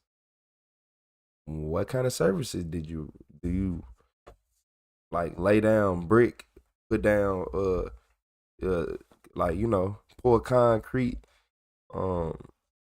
install windows? What you do? Change you swap alternators, change tires, like you be yeah, what are you? Oh, what kind of service? I was scared. Of what? Of being caught for murdering that man in his house. You didn't mean to butcher him? On September 6th, 2018, it's uptime. 21-year-old Sarah Martinez was arrested and brought in for interrogation. The police believe that she killed her 74-year-old neighbor, Eddie Quezada, with a machete, and then stole some valuable items from his home. Take us to how you, first of all, that day, Friday, during the day. It is one. Friday, I called Eddie to take me to Family Dollar I think it was Friday, or I think it was that day.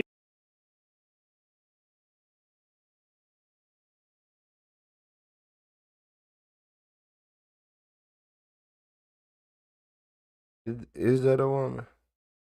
I ain't trying to be ignorant. I'm asking valid questions so I could make sure that everybody is on the same page as me. And I want to be on y'all page. The voice ain't adding up, man. What's up, guitar? Some ain't adding up. What's up, K-Cell? Hey, I don't know. Some ain't adding up. To Family Dollar I think it was Friday, or I appreciate your fault. And I told him to take me to the liquor store on 30th and Bush to buy some liquor, and then to Family Dollar. You know, like I told you, he been telling me I don't come over because like I have my own problems to deal with, so I don't go often to Eddie. But he always call me and be like, come over and stuff. I should have known by then. But, you know, he's a good guy and he gives me good advice. So that night, he told me that morning, you know, you haven't come in a long time. Come over, drink a beer, and watch TV with me. And that's what I did. And that was Friday night? Yes. So now when you get to his house, and he lets you in the front door, after he goes to the back door. My bad, man. Look, I gotta slow down. My bad. I gotta pause the video so my mind can regenerate. And cause I'm over here, I keep asking myself the same question. You said yes, it's a girl. Hey, shout out to Guitar with that gold coin. That killed on machete. She cold blooded. I seen this one. Nah, don't. Hey Travis, don't be spoiling. She looks and sounds like a dude. Damn. She licked Cheeto fingers. Probably a hairdresser. Ain't no hairdresser. I ain't gonna lie to you. Ain't no hairdresser. Good night, Jill. Happy Before 4th, this all everybody. happens, you've already drank in one little shot of Jack Daniels. Oh, Jack Daniels? Oh, right? Nah. Yeah. A little bottle. Yeah. Well, I appreciate you, Lori. Yeah. How much weed did you smoke? Just a blunt. A blunt? Yeah. And earlier you said that you were high then already, or messed up? I mean, I wasn't that messed up. Okay. You guys go into the house? What happens once you get in the house? We drinking, talking, watching TV. And what are you drinking? I'm drinking Corona, I'm drinking High Life. He touched me in my leg, and I said, Eddie, we're just friends. And he stopped. Then he goes to the bathroom, he comes back out, and he jumps on me. Well, not jumps on me, but he kind of like hung on me. Okay. That's when I grabbed the bottle. No. Were you sitting on the couch? The bottle was on the table, and I was sitting on the couch, yes. I hit him in the head with the bottle. It didn't break, and he... So you're calling back, okay. He went to grab the machete. Out of the closet were the air conditioners? Yeah. Okay. And that's when I pretty much like hit him and grabbed the machete from him. The police found Eddie's body lying on the floor of his living room and a large machete in his bedroom. The handle of the machete was covered in fingerprints belonging to Sarah, who had borrowed money from Eddie on multiple occasions. When the police initially spoke with Sarah, they noticed visible cuts on her hands. When you hit him in the head with the bottle, he got off you. He went straight. Wait, what? Initially spoke with Sarah, they noticed visible cuts on her hands. When you hit him in the head with the bottle, he got off you. There's only two ways you get cuts. If you really did grab it, which if she probably shut up, her lawyer could argue, or you was overdoing it and it slipped out your hand. Yeah. New subscriber alert. He went straight to the machete. That's what I'm saying, but he got off you and went to the, what, did you stay on the couch or did you get up? I got up. And what did you do at that point? Did you start walking toward him? Did you start walking towards the door? Okay. But when I was walking towards the door, he already had the machete on him. Okay. What's up, Rockhound? Did you open the door? David did. I don't trust David either. I couldn't open the door, it was locked. The screen's on the outside. I don't trust nobody who spell their name like that. Like, come on, man. The door. So you're in the inside. The thing wouldn't open, so okay. I was struggling. Okay. There's a little slide lock on the door right there, the screen door. Yeah. I was trying to come out, but when he had the machete, I just hit him to. How did you hit him? And then you hit him with an elbow, and he dropped the machete. You said it fell to the ground earlier. Or did you pull it out of his hand? It fell and I grabbed it. Okay. Did he fall too, or did he stay upright? Did he fall back onto the ground when you gave him the elbow? Oh, yeah, he fell and the machete fell. He fell to the ground and the machete fell to the ground. So you picked up the machete and he was on the ground. And is that when you hit him with the machete? Yes, sir. Okay. And was that like in that little dining area? Yes, sir. Okay. And what happened then? Did he get up? Did he try to get up? Did he get up, or did he keep trying to get up? He did. He did get up, or he kept trying to get up? He got up. He got up to his feet? Yeah. Okay. And then what happened? He kind of roughed me up, and you had the machete still, right? Yeah, but I didn't hit him that time. Okay. Then, I don't know, when he started hitting me, I blacked out, man. I just blacked out. Alright, because what he's got is a machete chop right between the eyes, as if somebody comes and whacks him square in the face. Do you remember doing that? Yes. You do. Was that, when did that happen? You can't remind me. Which time? After, when he's on the ground? No, when he was coming. When he stood up. When you hit him when he was on the ground, do you remember where you hit him? I hit him, when he was in the ground, I hit him and he fell. I think it was with a machete. Right, but he fell to the ground, you said he fell to the ground, the machete fell to the ground, you picked up the machete, and you hit him with the machete then when he was trying to get up. Yeah. When he was trying to get up, where did you hit him with the machete? Shout out to False Sped.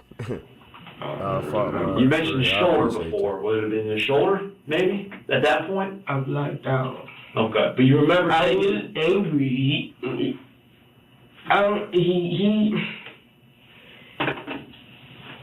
He never done that to me before. He's been a friend to me. So for him to step out of that boundary, it just, I've been hurt by man before, so I blacked out. Okay. I see you been hurt by men before. I see. I don't know how I can tell, but you know, it could be the slides, it could be the everything else. I don't know. Yeah, I was just trying to defend myself, man. When Sarah initially talked to the police, she told them that she and Eddie had been intimate with each other before his life had been taken. Based on this information, the detectives believed that Sarah would do things with Eddie in exchange for cash, but on the day he died, They're not sure what went wrong. Earlier in some of the conversation, you talked about clothes being removed. Was anybody missing their clothing at any point during this? Because that, when you just told us right then, there was no mention of anybody taking clothes off. Did anybody take their clothes off? Yeah. Okay, who? Both of us. He took my clothes off, and he took his clothes off. When did that happen? Was it before he crawled on you on the couch, jumped on you on the couch, or was it after that? Yeah. Just to back you up, you said he started touching your leg. You said you were just friends. He stopped. You said he got up and went to the bathroom. He paid for that. He paid for that. And he probably came back. He like, yeah, I know I said I had 40. Here go 25. Get out. He was like, man, let me see what's up under all that. Yeah, take off that do-rag and that Gucci belt. Yeah. And he came back. And he crawled on top of you and started hugging on you. You said he ain't paid since he pulled a GTA There was no prostitute. mention of it, and that's when everything went really bad. No mention of anybody's clothes coming off. When during that time frame did anybody take your clothes off? I don't remember. Okay, think about that when I get a phone call here. Do you remember we spoke earlier at your mother's house? You said that you told me that your clothes were off. Then after, did you guys have sex? I'll take the or no clothes came off? He made me have sex with him. Were your clothes on there? Or Yeah, yeah, off? Okay. So, at what point did the clothes come off? In the bed. You weren't in the bed, you were on the couch. So I take out the football He pads. took me to the bed. No, Sarah, listen. We went over this before. Remember, you said before that you were never in the bedroom, that everything happened on the couch. Do you remember that? Took You out her said you flannel. were in the bedroom, then you changed your story and said you were on the couch. He took Let me out- refresh what you said to me. You said you were on the couch, your clothes came off. Look, nah, he took off her varsity Letterman's jacket. Your story and said you were on the couch. Let me refresh what you said to me. You said you were on the couch, your clothes came off. After you were done, you both put your clothes back on. Then you hit him with the bottle. Remember, you originally said you were in the bed, but then you said you weren't in the bed. And you said there was a gun, that there wasn't a gun. That there was a bottle, there wasn't a bottle. Do you remember, did everything happen on the couch? I don't remember. You remember? Okay. Do you remember telling me that you said that you both put your clothes back on afterwards? I remember that he tried All now sleep with the puppy. Or sleep in the puppy stuff. and I was Kidding. so Okay. I let him take my pants off. Okay. But then I like, you know, I felt uncomfortable, so I hit him with the bottle. Okay. Did you hit him with the bottle after you put your clothes back on? Because that's what you originally told me. Like, nah, bruh. This ain't that, bruh. Nah, this ain't that. How y'all think that No, went? my pants were off. Okay. Because you originally said that you both put your clothes back on, then you hit him with the bottle. No? Okay. Now you're saying that he comes out of the bed, when he comes out of the bathroom, he's fully clothed, right? Yes. Okay. At the crime scene, the police noticed Sarah's shoe prints all over the home, and it appeared as if someone had been searching for something. Drawers were opened and boxes were dumped. This led the police to believe that Eddie failed to pay Sarah for her services, which resulted in an argument and Eddie's eventual death. Well, a little bit ago you just said he had it down by his side. Now he's swung it at you? He kind of like threatened me. Okay. And like, I'm scared. How did he threaten you? He told me if I don't get in the bed, But you guys were gonna hurt me. Okay, but you guys are already done with everything, right? He bamboozled her. She got No, mad. he touched me, and I said no. Okay. So then he wanted me to go to the bed with him. Uh-huh. And that's when it happened. Well, when did you guys put your clothes back on? Because you said you put your clothes back on earlier today. Yeah. Okay, I'm lost. So then you're trying to get out the door, you couldn't get out the door, you elbow him, you take the machete from him, you hit him, smack. right? Come back. Did you fall down? I don't know. I blacked out. Okay. How many times do you think, and if you can remember, you said you blacked out, how many times do you think you hit him? Because you gave us a number earlier today. I'll say more than twice. I don't know. I blacked out. So you black out. When you come back to, or you start remembering things, what do you see? I just ran. Okay. Remember earlier today now, you told us that you walked through the house, you told us that you searched the closets for a change of clothes, that you took the mail off, you told us that you went into the bathroom and washed your hands. You remember all that? You did all that? Yeah. Yeah. And the reason you were looking for a change of clothes because were your clothes all bloody? Is that what you told us earlier? Yeah. That was your clothes were bloody? Did you find a change of clothing there? No. Okay. Did you say you leave the house and you go where? To my auntie's house. Did you go into his car at all? Yeah. And what you do in his car? I sat there. Okay. All right. I didn't mean to. I'm not saying you meant to. I didn't mean to. He was my friend. I understand. I'm not saying you meant to kill him, okay? Yeah. I mean, what would you do? If somebody ain't pay you. I don't know what I would do because I've never been in that situation, so it's hard for me to tell you what I would do. I didn't know what to do.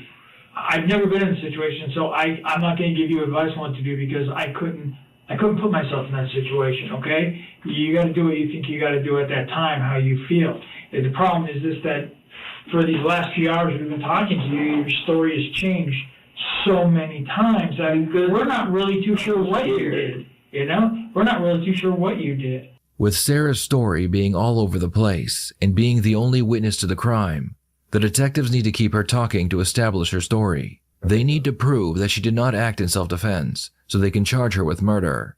The detectives decide it's time to get more aggressive with their suspect and call her out for her claims of self-defense. I was just trying to defend myself, and I was angry because he took advantage of me, and he was supposed to be my friend. Okay. No, you established that's what your thinking is, or at least what you're telling us now.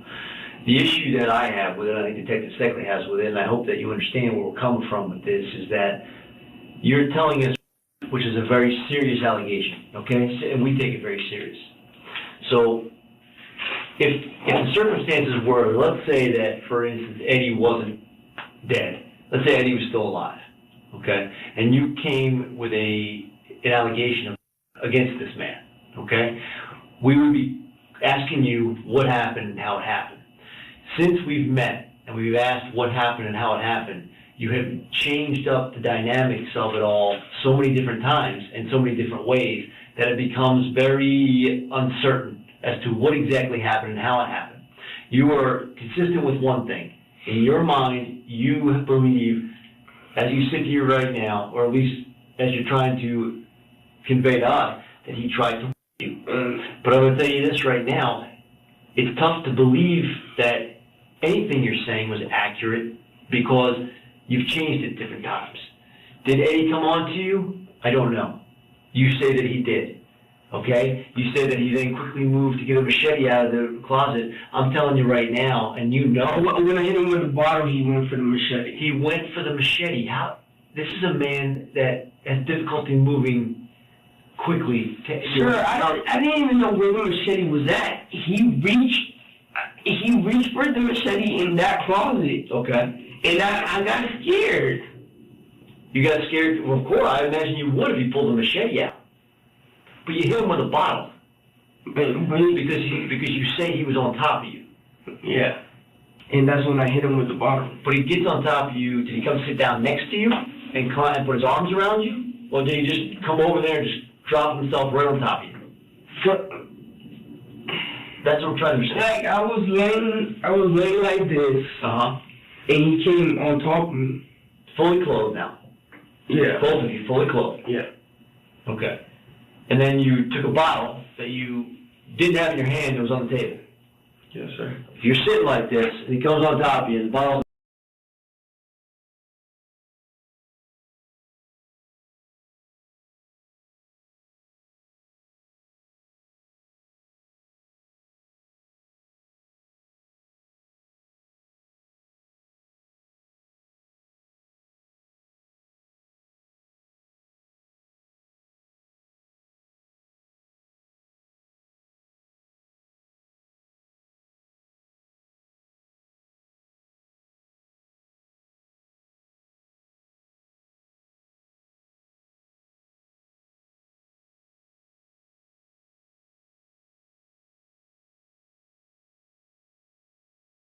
on the table. I imagine you're pushing against.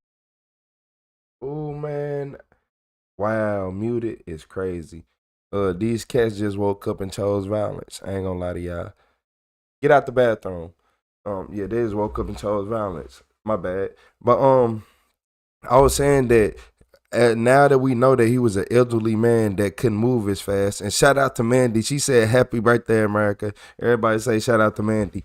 But yeah, now that we know that, so he must have been an elderly man, and he was like, man, you do something for me, I'll do something for you. And then she came over. He was trying to see what was under that do-rag, what was under that hoodie, them jeans, them thick jeans. Yeah, and them Nike slides and stuff. Yeah. Against him and grab the bottle. No, I went like that. Grab the bottle and come over. That's what I'm trying to understand. Like I was laying like this. And he came on top of me. Fully clothed now. Yeah. Both of you fully clothed. Yeah. Okay. And then you took a bottle that you didn't have in your hand that was on the table. Yes, sir. If you're sitting like this, and he comes on top of you, and the bottle's on the table, I imagine you're pushing against him, and grab the bottle. No, I went like that. Grab the bottle and come over. Did it have beer in it? No. Empty bottle. Empty bottle. So he has to get up and walk further than this to get to the machete. What did you do at that time? Did you stay on the couch, or did you get up and walk to the door? I was walking towards the door. The machete's right by the door. When I'm walking like by the door, that's when he has the machete by his hand, and I get scared. The machete was by the door. Do you got on a pair of shorts under there? Are you sagging? Do you have is that a white beater on under there? Do you have on a tank top under this? Do you have on a hoodie and a tank top? Or is that a white shirt? Man, I can't tell from this angle, but do you have on another pair of shorts under there? Yeah, are you sagging a little bit? It's a lot going on, man. Like by the door, that's when he has the machete by his hand, and I get scared. The machete was by the door, or was it inside the closet? He grabbed it from the closet, and then when I was about to leave, he had the machete on his hand, so I got scared. Okay, and then you managed to knock him to the ground, take the machete, and hit him with the machete multiple times, which is where you block out and don't remember how many times. But I'll tell you right now, there's one shot directly between the eyes, there's another shot that almost takes the clean off, and then a bunch of strikes on his back.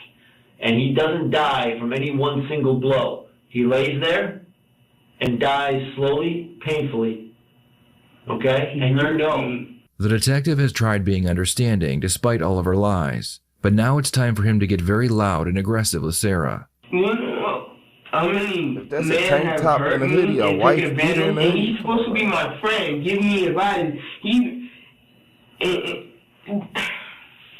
And you owe somebody money. Yeah. Is that why you went to get money from Eddie that night? No. You didn't go get money from Eddie that night? No. You went there to Everybody hang out hit that with like button. He got fresh. And you defended yourself. That's what you're telling us? Yes. I didn't go asking for money. Alright, and here's another man that you thought was a friend and he hurt you. So you took it out, all that frustration, all that anger out on his head. He's dying on the floor next to his front door. And you are so scared and so distraught and so beside yourself that you don't call the police, you don't run from the house screaming, you decide to then, with machete in hand, start walking through the house and rooting through this man's stuff. Why? With the machete in my hand. You dropped it by the door. You didn't leave it by him. You took it with you and dropped it by the door, and then go rooting through the stuff. Trap some blood all over it, and go in the bathroom and try to clean up. And then walk out of the house, lock the door, close it up, and leave, and don't say a word to anybody other than your friends, and you claim you were trying to fix you, so they're like, hey, you need to get out of town. You don't call the police, you don't run to a neighbor's house screaming, but the other morning, a couple black guys who you might owe money to while you're jumping fences scare you, you go running to a stranger's house, knocking his door at 5 a.m. For what purpose? Looking for help? A man tried to fix you. You butchered his head into an old broken pumpkin, and you didn't do anything but leave and go start taking your clothes off and put... Nah, no. What? He cooking. But the other morning, a couple of black guys who owe you a lot of money, you go run to a strange house at 5 a.m. He worked hard. Yeah. Running to a stranger's house, knocking his door at 5 a.m. For what purpose? Looking for help? A man tried to hurt you. You butchered his head into an old broken pumpkin, and you didn't do anything but leave and go start taking your clothes off and putting them in garbage cans or ants' plates or wherever it is you put them to try to hide them. We're having a tough time with this. I was scared. Of what? Of being caught for murdering that man in his house. Because that's what you're scared of after the fact. But he hurt me. He didn't hurt you. He hurt you because he wouldn't give you money. I never asked Eddie for money. Ever. No. I asked you earlier if you borrowed money from him. You said yes. Do you work 40 hours early? Are you currently employed? No.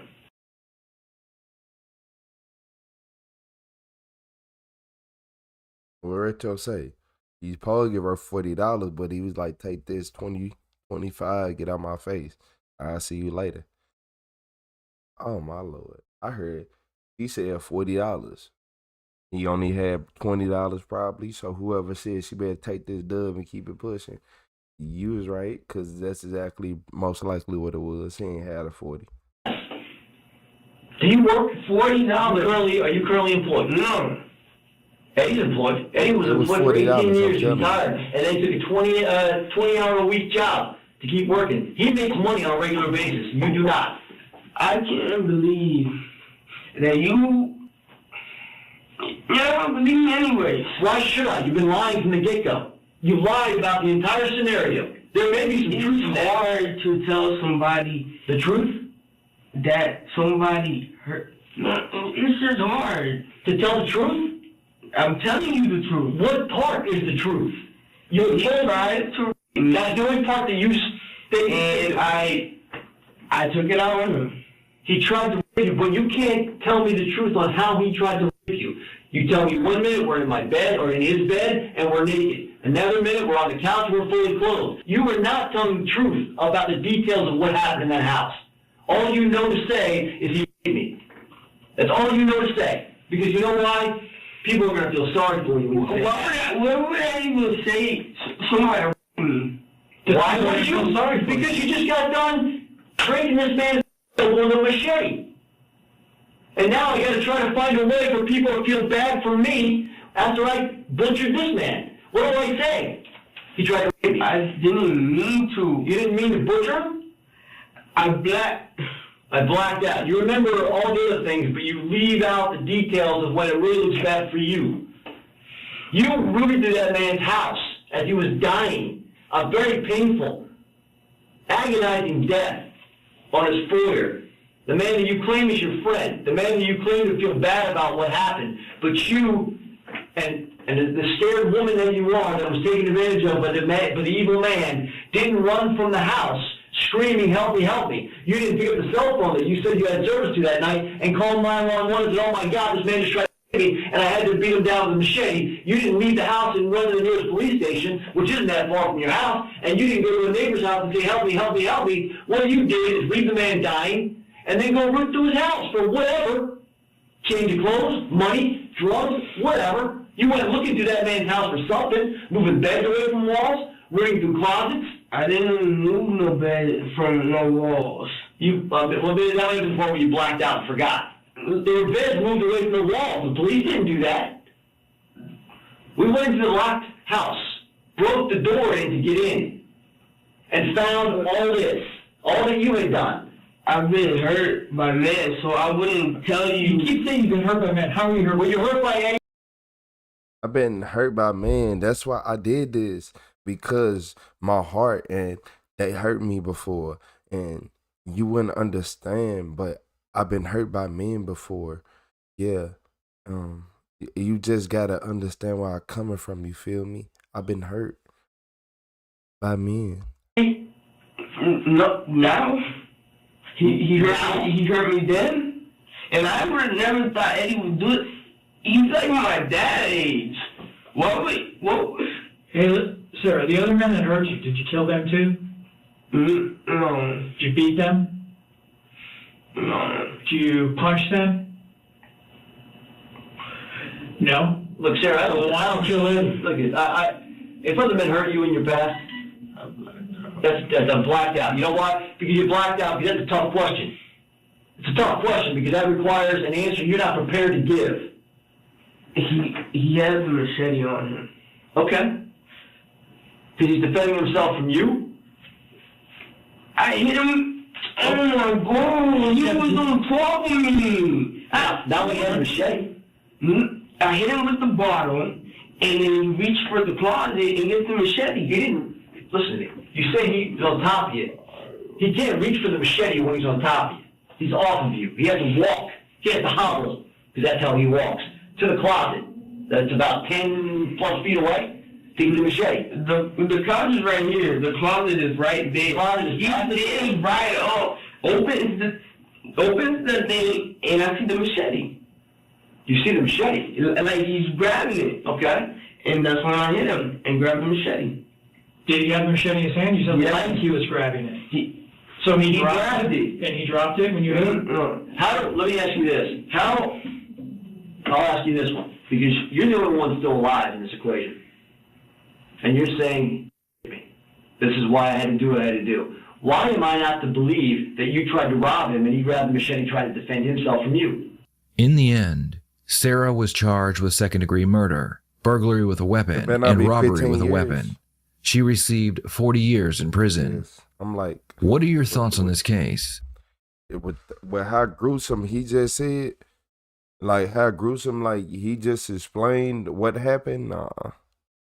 And I'm hurt. I was hurt by men. I was hurt. I was hurt. I was hurt. I was hurt. You don't understand. I was hurt. I was hurt. Like that's not no excuse. That's what some people problem be. It's a lot of people around them not saying that you sound dumb. And ain't enough people around you saying, nah, you dumb. Because I remember being young saying dumb stuff. My brother looked at me dead in my face and like, shut your dumb ass up. Like, and then you start to realize, you get to arguing, and then you argue with them, then you start realizing, be like, hold on. I might be a little dumb. I might be a little too dumb. Hold on. Yeah. I might be a little dumb, man.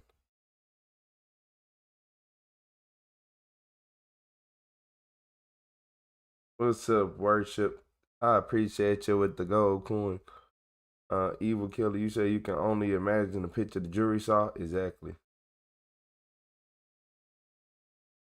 That should have been life. That's a weak sentence. Yeah, she should have got life. It ain't talking about she hurt. Always talking about I'm hurt. I appreciate you, Isaiah, with the gold coin.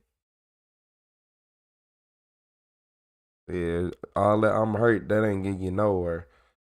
Yeah, but it was, he wanted to see what was under that do-rag, under that gold chain, under that hoodie, with the tank top up under it, with the basketball shorts, with the jeans on top of them, with the boxes under them, he was trying to see what that was like, with the feline slides, with the white socks. Yeah, he was trying to see what that was. Yeah, he was trying to see what that was, and I guess he ain't pay. I told y'all I was it was $40, I'm telling you. Probably only had 20. She got mad, and yeah, I think she got 1 year for every dollar that it was supposed to be. I think she got 40 years because she owed him $40. I mean, because he owed her $40, and that's what she killed him for, $40. So that's why I think she got 40 years. And that's just my opinion. I could be wrong, but I think that's my opinion.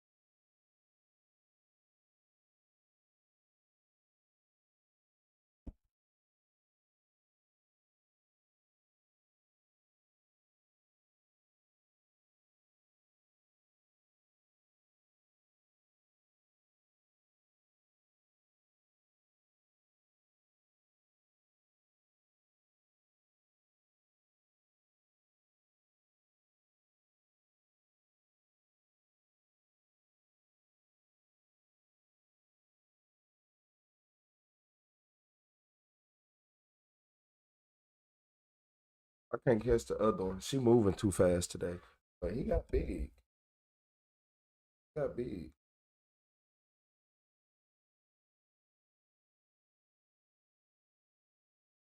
I think that cat gonna be huge. How many weeks? I think you're a little bit over 2 months. He only like 2 months.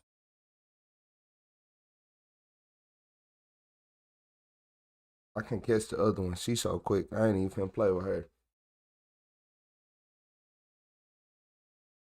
It come to you when you ain't looking for her though.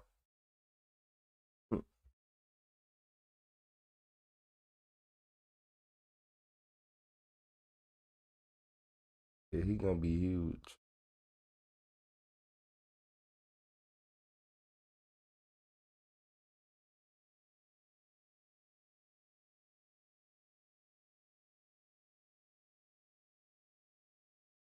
Hey, shout out to Isaiah with that gold coin. That cute dog. That was a cat. There is a puppy in there, but I think she ain't gonna get up till the morning. She done for the night. See, that's different between dogs and cats. They ain't here having a rodeo, Mario Kart race circuit going on, and the puppy just sleep like unbothered. But she young in them too though, so you know she ain't gonna be up as long. Hey, shout out to Michael Waltenberg becoming one of those members. I appreciate you, Michael. Shout out to Michael, y'all.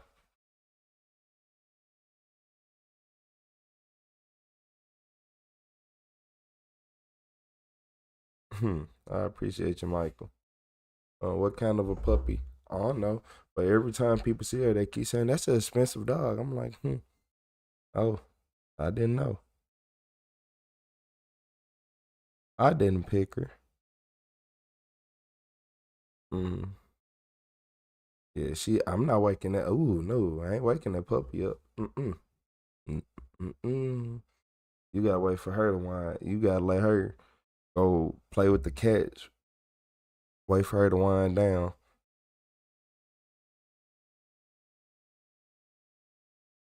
Yeah.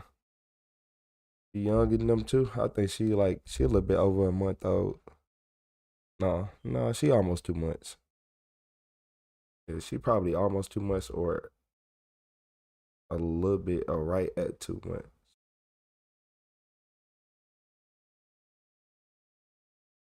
You said I've been watching you for a while, man. You grown people. Keep being consistent. You doing a good job. I appreciate you, Michael Waldenberg. Hey, shout out to Michael, everybody.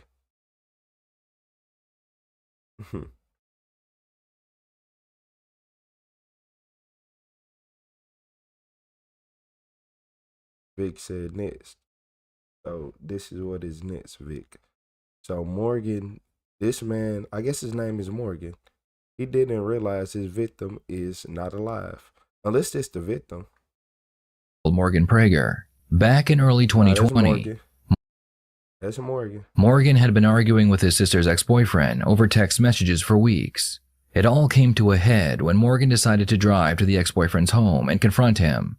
The two men began fighting on the porch, and Morgan pulled out a knife and stabbed the other man and then ran away. The police were able to find and arrest Morgan and put him into an interrogation room. Morgan believes he is there on an assault charge, but what he doesn't know is that his victim died later in the hospital. We've been investigating this incident for several hours now or whatever, okay? First thing I want to do, we do this with everybody that we bring in here, is we just get personal history. And we've been investigating a crime here in Wichita. I've been told that you had called 911 in Pittsburgh and had police contact. As of right now, you're considered under arrest. Okay, they brought you here in handcuffs, and as of right now, you're not free to leave. Before I talk to you or ask you any questions about this case, I'm going to make sure that you know what your rights are. So you said that today is the first day that you've been to Wichita. What's the purpose of your trip to Wichita? Hey, shout out to Michael. Yeah. I don't know if you guys have my phone. If that is here, But the reason I came to Wichita is on my phone. We've been going through, my family and me have been going through a lot. And I mean, I can't, man, I can't even think of the things that he had said. But I mean, I'll open book them. I mean, I've asked him to stop bugging us. I've asked him to stop bugging me. And I went to talk. I knocked on the door. I asked him. I was like, "Man, I'm not here to fight you. I'm not here to try any of that." But I don't know what the f his problem is. But he wants to be some big fucking tough guy. I'm not. I just want. Coming soon, Lori. Coming soon. I mean, I don't know. There's some. Honestly, I want you to see my phone. Okay. I mean, I didn't want what happened to happen, but I mean, I didn't go over there and fight him. But I'm not in a physical shape to fight him. My knees are fucked, and if you can get my phone, you'll see why I went over there. You'll see I tell him to stop. You'll see he told me to go over there. You'll see I went over there to talk. Explain to me what happened whenever you are showing up over there. I knocked on the door, asked for Vinny, and he came down. I said, "Well, I'm here now." And I mean, not loud. I was not being aggressive. I did not want to see him. And I'm not trying to fight. I said I'm not here trying to fight.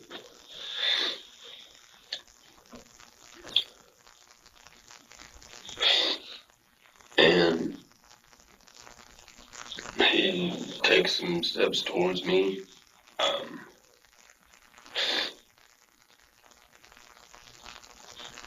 And I told him not to. I told him stop. That's not what it just happened. I don't know how. I didn't think he would try to be so big and bad and think he is I don't know what he thinks he is. But my sister's about to kill herself over him. He touches these points where, I don't know where the fuck he gets his,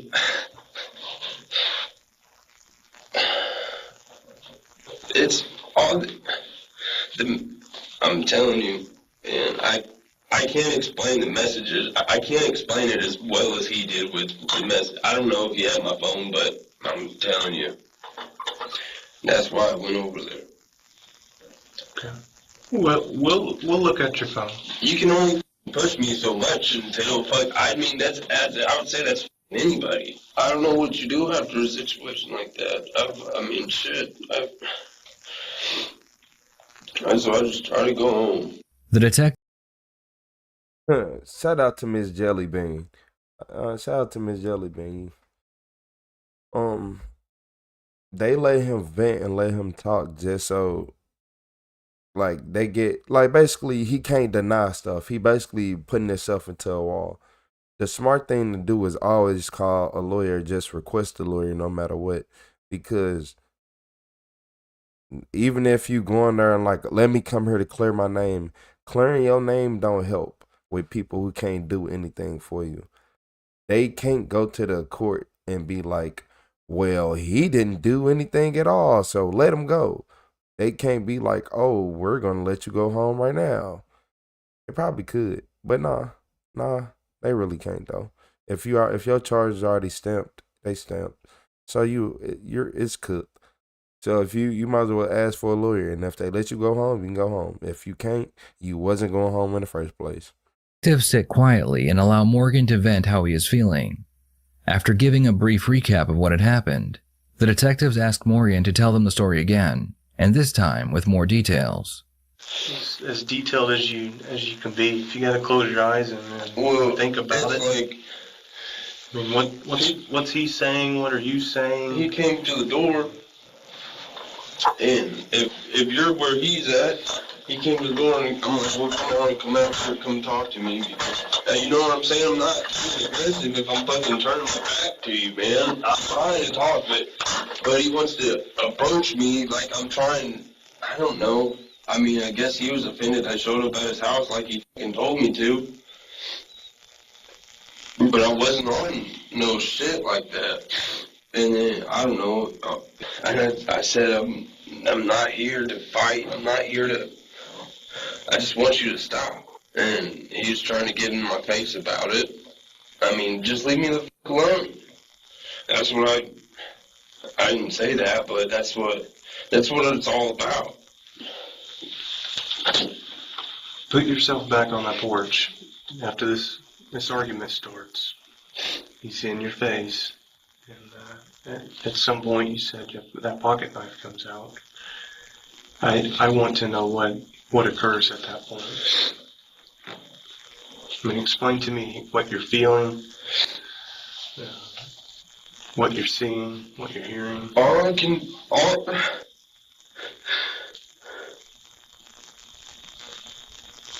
I don't know what his fucking problem is. I have 7 fucking siblings. And we gotta have parents. And I'm the fucking oldest of 8 kids. Man, if you don't get out of my face, man, all this super villain, like, this is like why you gotta tell everybody a background? I hate people who background, like, they always do their background like this in the interrogation room.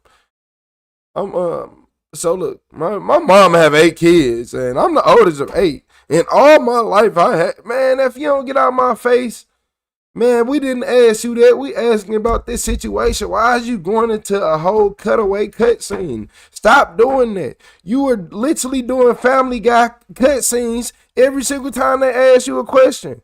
Just answer the question.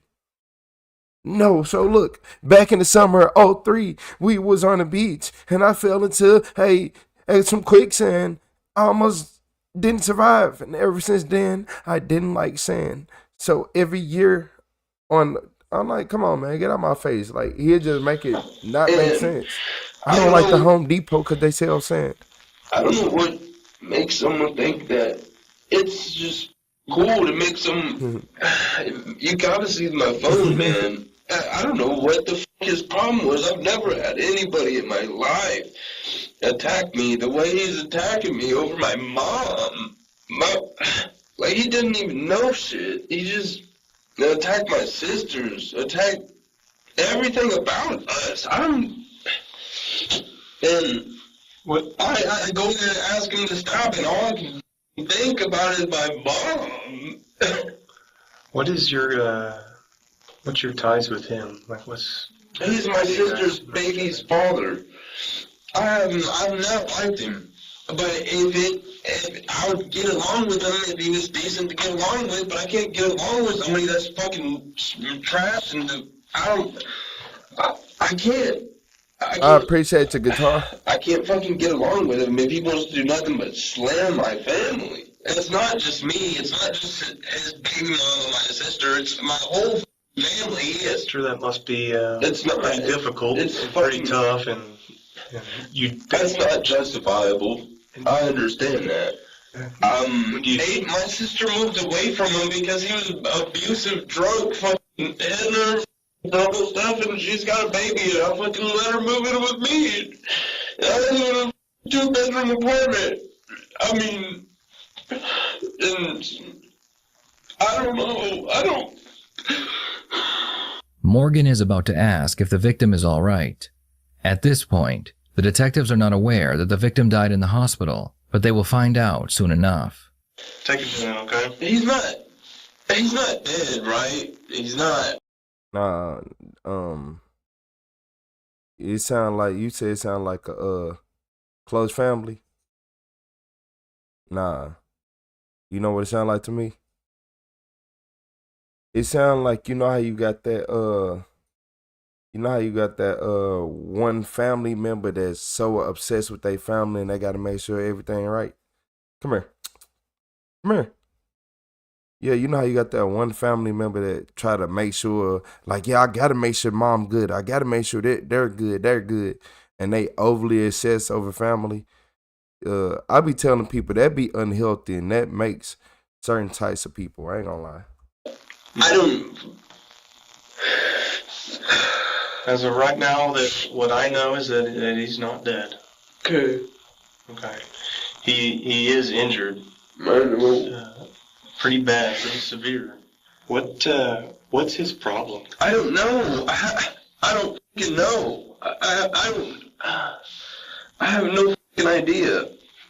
And since day one, he's been trying to get something out of me. Like, since day one, I feel like he's just wanted me to threaten him or do some shit so he can take it to you guys. And did they break up? Yeah. Is that part of his? It's been a breakup. There's been a protection from abuse. There's been the custody has been filed for. I just wanted him to stop. I went to his house and I told him, I'm not here to fight you. I just need you to stop. I just need you to stop messaging me and my sisters. How does he respond to that?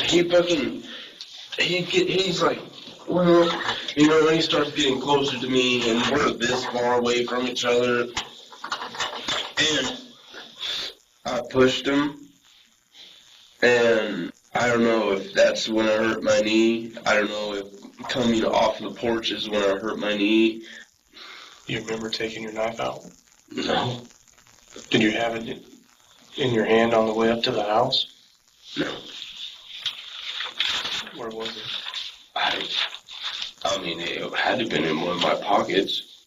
So I get that this is a pretty traumatic thing, and you know you didn't mean to do this, and I can tell that you're pretty torn up about it.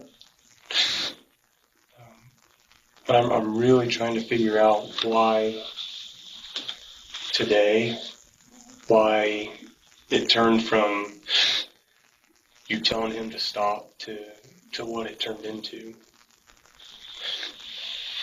Because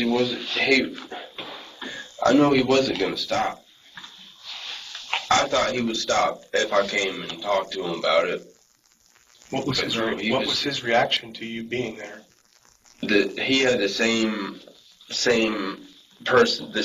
attitude as the messages. He didn't care. He wasn't caught off guard. He wanted me to go there.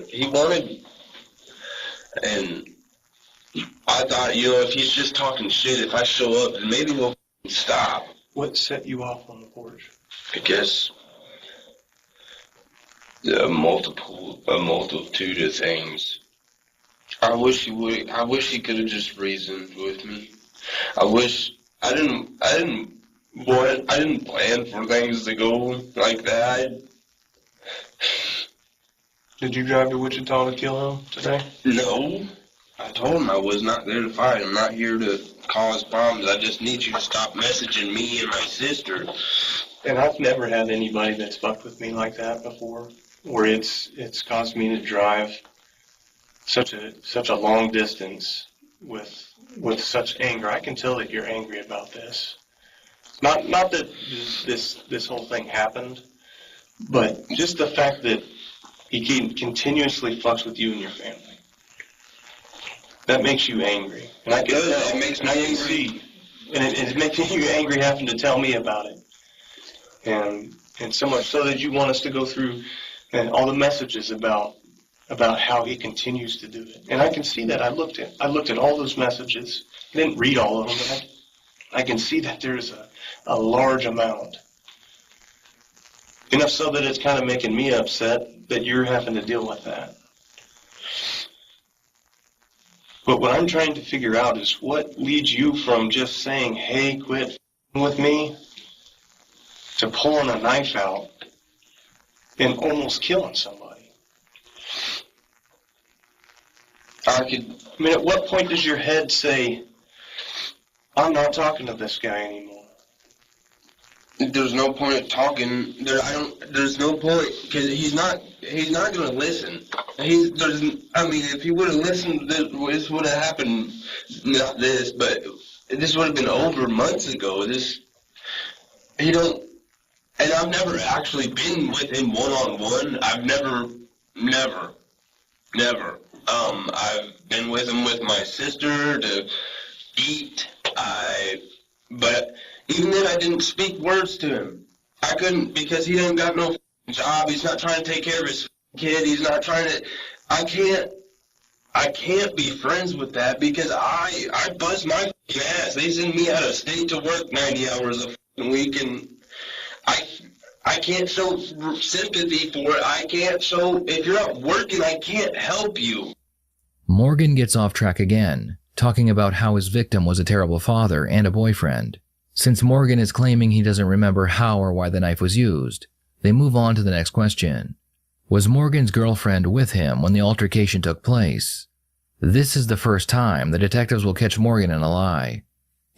I didn't bring her with me because I know how guys get in front of females, and I didn't want problems. I didn't want that show of fucking dominance with the female around. It's not. I'm gonna stop you right there, okay? I know that she was with you. So tell me what happens whenever you get back in the car. I went and picked her up at her cousin Alexis's. I've been investigating this since. I'm unmuted. So look, this man keeps saying, cause look, he keeps saying, I just want him to leave my sister, my family, and all this alone, right? But if that's the sister, baby, father, how does that work, right? Ask him, how does that work? How do that work? That's why the cat bigger than you. Yeah, but how would that work? Here, you can go back.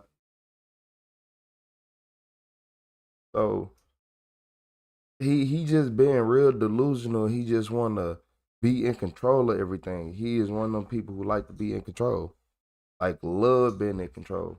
Like he probably, yeah, he want to be the protector. He want to be a hero to a story that he made up in his brain.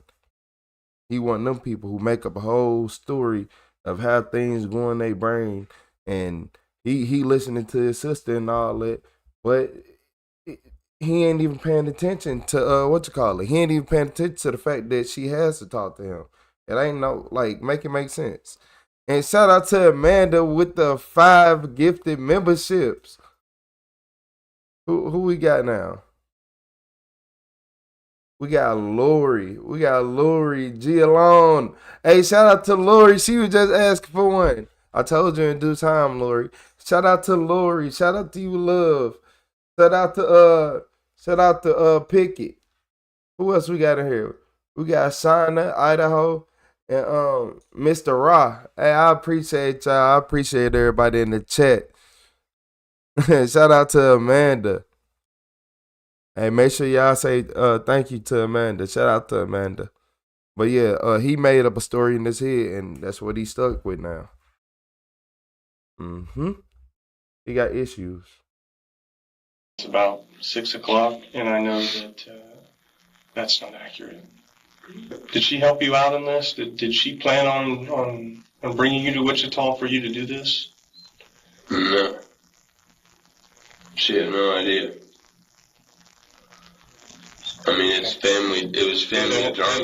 There's absolutely no reason for you to lie to me about her being there. You've been pretty honest with me about everything else, okay? I'm just trying to establish what happened afterwards. At this point, Morgan, it's easier if you just tell us what happened instead of jumping through the hoops for it. We know she's there. Okay, there's no point telling us that she's not. I'll start you off here. Okay, you get back to the car and you guys make a U-turn and you go south on Spruce Street. What's the conversation like with, is it Stormy? Is that her name? What's that conversation like as you guys are leaving? That's a long drive back to Pittsburgh. Morgan sits quietly for 10 minutes, knowing he has been caught in a lie. His girlfriend has already been interviewed, and she claimed that not only was Morgan excited after the stabbing, he was proud of what he has done. With what little I know about the law, I just feel like it is a better idea that I left her at the house. I know you don't believe that. At this point, I don't know. Where do you throw the knife out at? On the highway? Do you remember where? No. It's some fucking, I don't know, like a 3-inch fucking... 3-inch what? Flip out blade. I use it for wire. Is it just like a regular pocket knife, or is it a utility knife, or Swiss Army knife, or what? Black Kershaw. Black Kershaw that opens up, folds right back in? Yeah, it's no bigger than that. What kind of blade was it? Straight threaded. Try to run us through as much detail as you can. I know you said you knock on the door and you ask for him, right? Yeah. Okay. Who answers the door? So he answers the door and you said he comes outside. Is he standing in the doorway or is he on the porch at that point? He's on the porch. On the porch? Okay. How far apart were you guys? 6 inches. 6 inches? Yeah. So pretty close. Yeah, he came straight up to me. I wasn't ready for that. Okay. But you were ready for that, but you said you turned your back and faced the road? Yeah. Did you feel comfortable enough to do that? Yeah. Not knowing him and everything? Well, I didn't think he would keep it up. I thought that now that we were in front of each other, that maybe that attitude, the stink would change and might back down a little bit. Right. Okay. And you said he's closing the distance between you. How does that make you feel? I was worried. I wasn't trying to fight. I wasn't trying to make a scene. But I can see it in his eyes that that's not what he wanted. Okay. So you guys are 6 inches apart. He's closing the distance from you. I know you had said before to Detective Moore that you pushed him back. Did you push him? I can't think of. I don't know how we got off the porch. Well, that's my question, because I'm trying to figure out here how you two start getting physical with each other. I understand that, I've been in fights before. I understand that.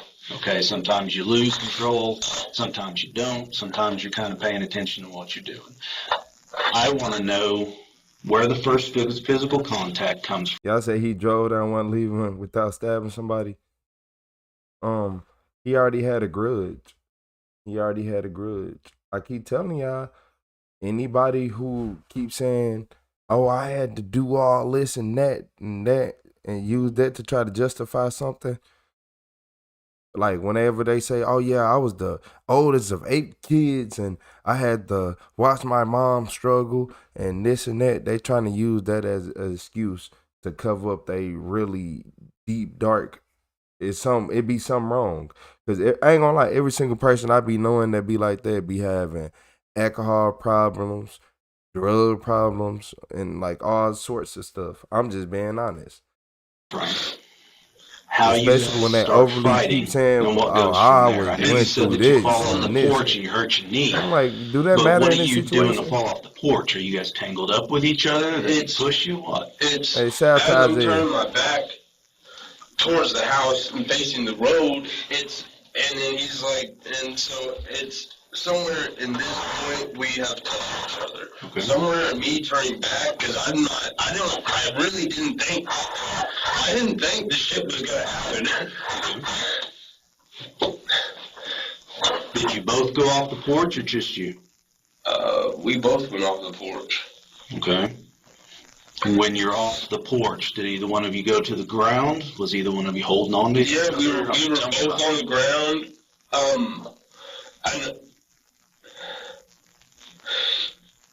I had my knife and my hand was. Yeah, he thought he was Michael Myers. Shout out to Crystal Don with the super chat. You said, thank you, Retro, for making my night with the awesome live and showing us the kittens. I appreciate you. Shout out to Crystal Don, everybody. He went there with a motive.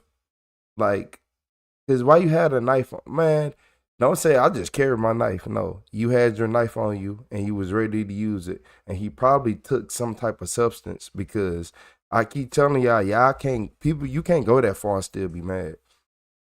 I ain't gonna lie to you. I'm not gonna lie to you. You can't go drive a certain distance and still be mad. I don't care what nobody say unless you took something and you were constantly taking something to re-amp you up back to back to back. My knee hurt. I couldn't run back to the car. I couldn't.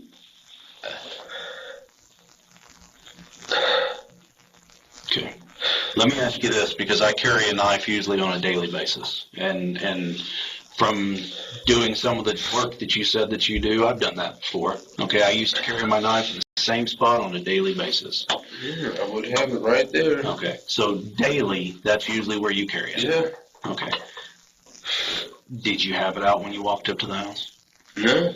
Okay. When do you think that you I had my hands in my coat pocket. And at some point you would have had to pull it out and extend it, right? If it's a flick, if it's a holding? Yeah. Do you remember when that happens? Were you guys on the porch? Were you on the ground? Were you guys already fighting? I can only remember having the knife in my hand when I was on the side of the house. We were on the ground. Okay. Tell me about that, you on the ground. How were you guys on the ground? Can you describe that to me? What's going on, what you're hearing, what you're feeling? I don't remember hearing anything. And it happened so fast. We kind of rolled. I feel like once he got within that 6 inches of me, we didn't get further apart until it was over. Okay.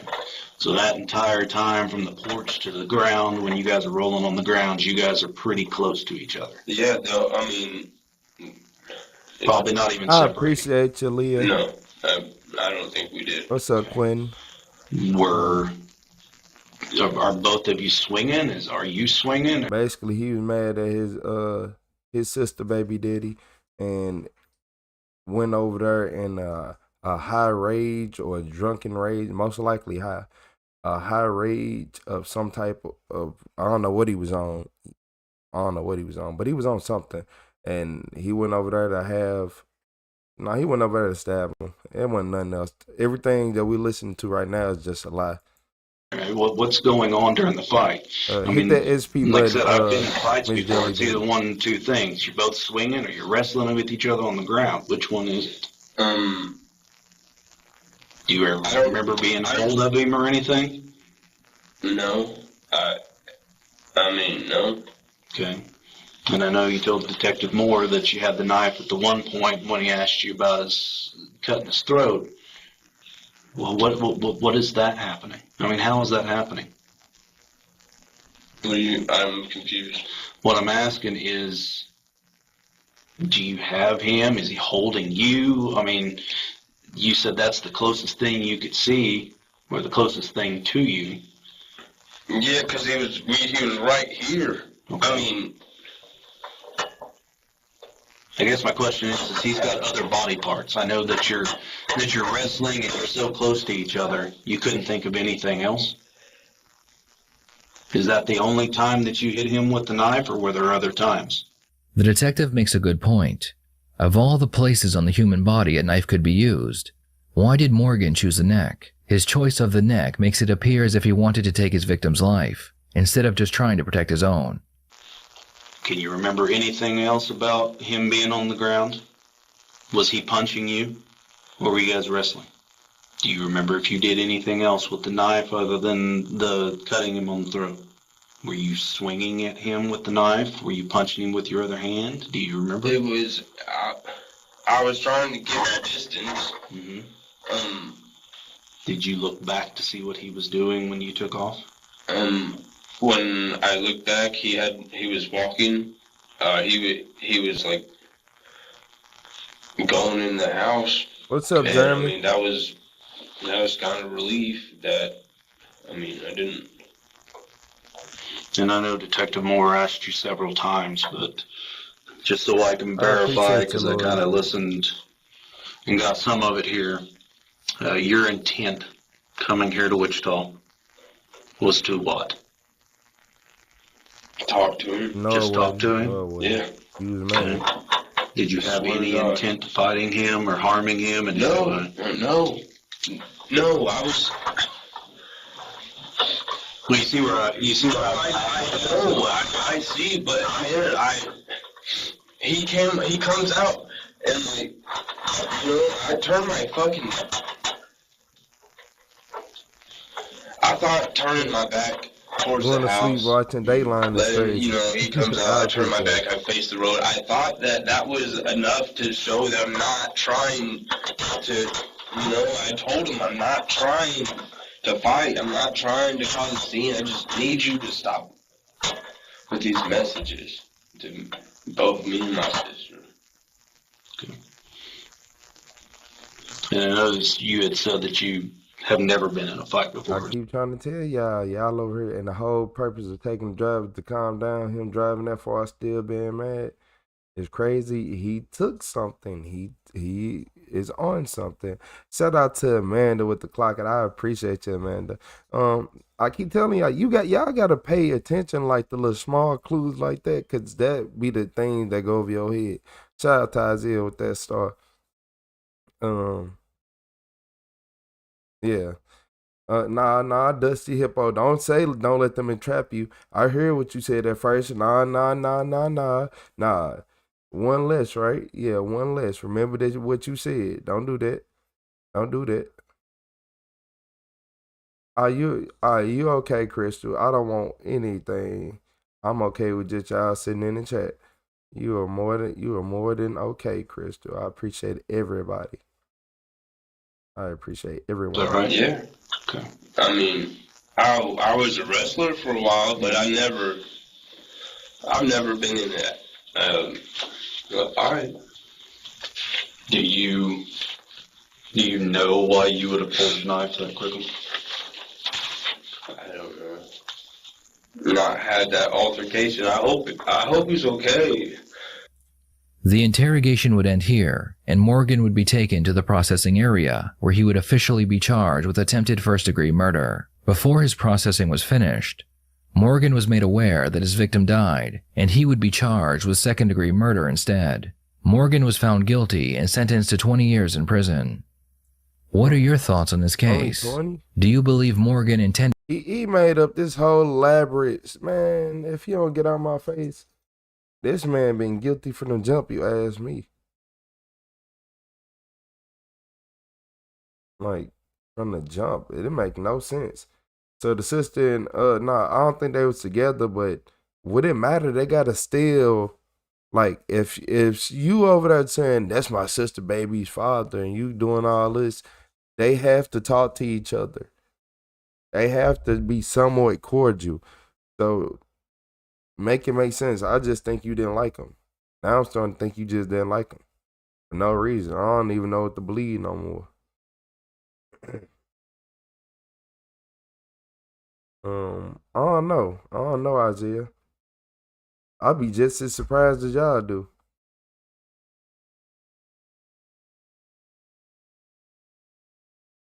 You say he a female now? Yeah, somebody put some Kool-Aid on him already. He on pockets.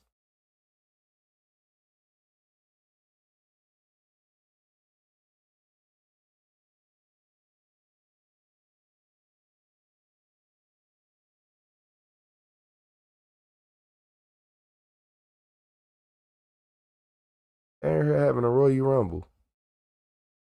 Wrong with y'all? Hold on.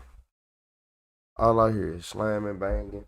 Somebody jumping off the top rope, and I know the orange cat got something to do with it.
Bunch of menace and fellas.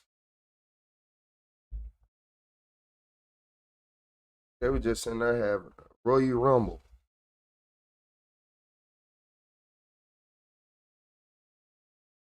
The orange one was the ringleader. Knew it. Knew it. Alright. I think we got peace for a couple minutes.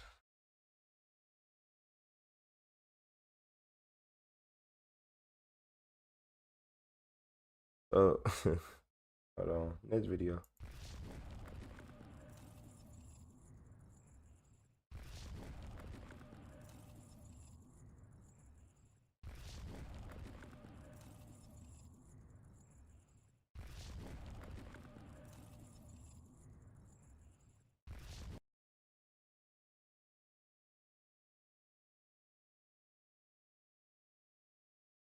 Yeah, the orange cat, he the type of cat who will stand on the side of a mop bucket and just because. Like, just because he can.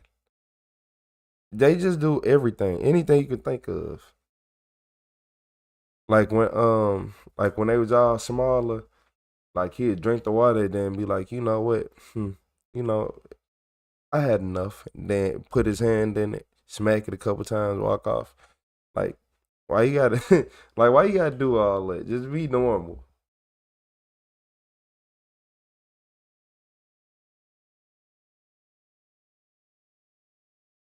He got better since he got older though.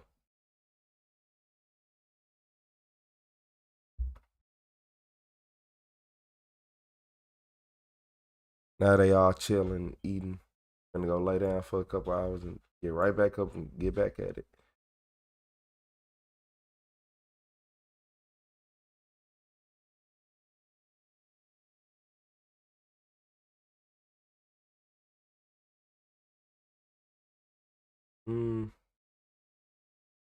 I ain't gonna lie to y'all. So this might be, it's gonna be this video and then probably one little quick 20-minute video after this one. Then yeah, that's gonna be it for right now.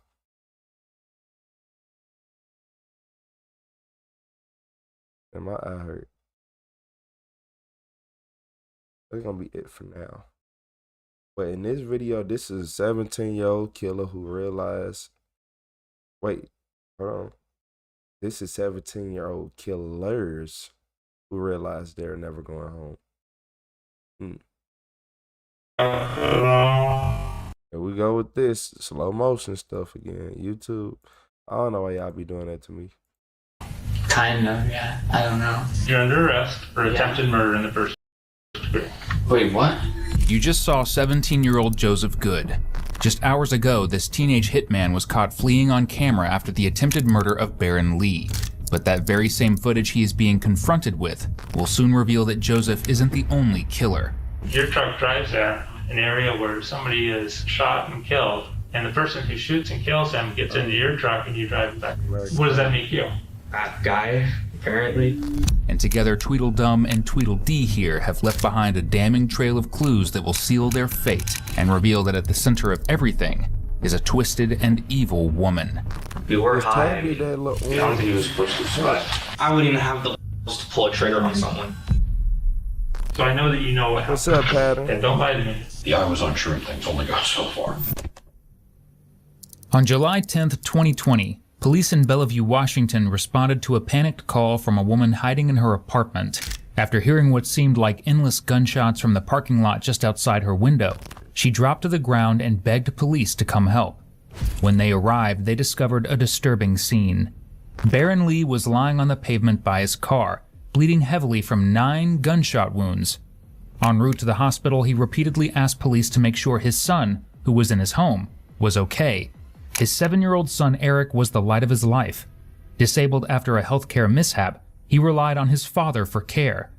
Care that Baron put above everything else in his life, even as he stood at death's door. As Baron fought for his life through multiple surgeries to remove 6 bullets that remained inside him, police tracked down who had done this to them, and it led them to a surprising place. To 2 17-year-olds, teen who had been hired as hitmen, or hit boys, by Baron's ex-wife. And the reason why is as unbelievable as the crime itself. To get to the bottom of it, police brought the 2 suspects, the shooter Joseph and the getaway driver Quincy, in for questioning. The following footage was kindly provided to us by the Bellevue Police Department, and it begins with the 17-year-old not getting off to a very good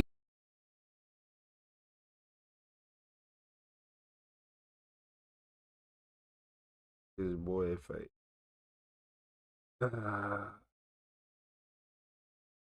Like why? Just why? Why? Why? Like look at y'all. That y'all ain't even built like that. Y'all straight not even built like that. Y'all just wanted to make a name for yourself. Like what is y'all doing?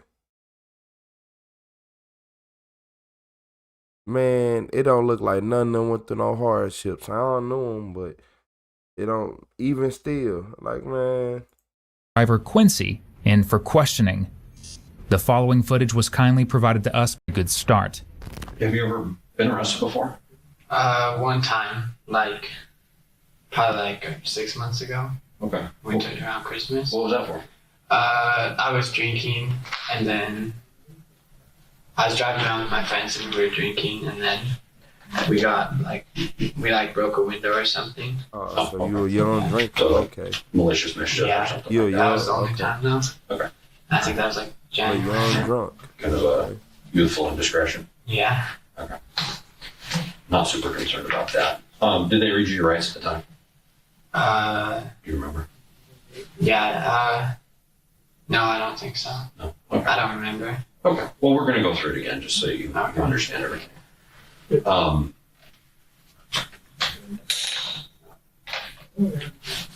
Okay, let's just go ahead and do that now. Yeah, I've got a lot of information to share with you, so yeah.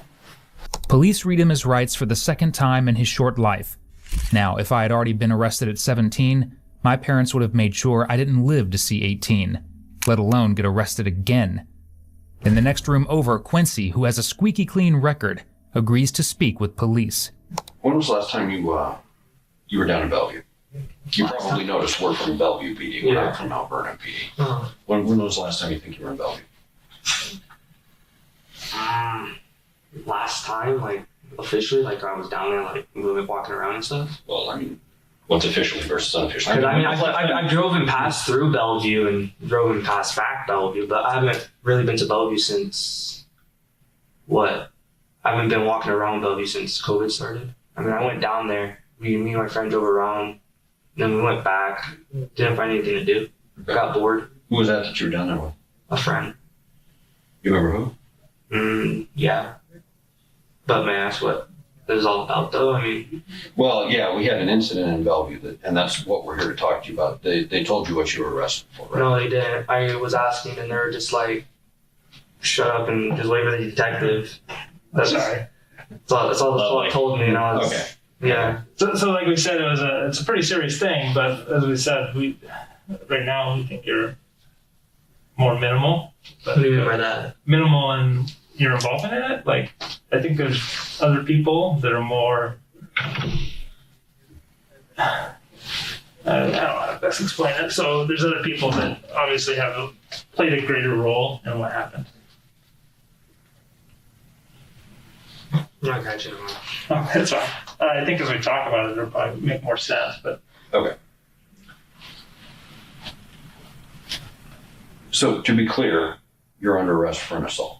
An assault? An assault, yes. And it's a pretty serious one. What assault? With a deadly weapon? Assault is? What? You know what I mean? Like beating up someone? That's one. Harming another human being, yeah. Harming another human being.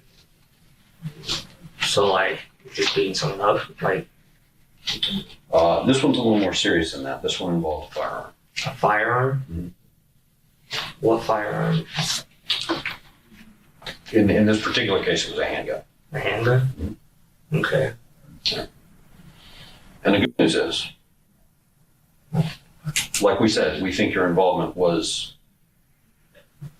minimal. Okay. Minimal. Yeah. We think, like you said, we think there are other people who are more responsible for this than you are. Okay.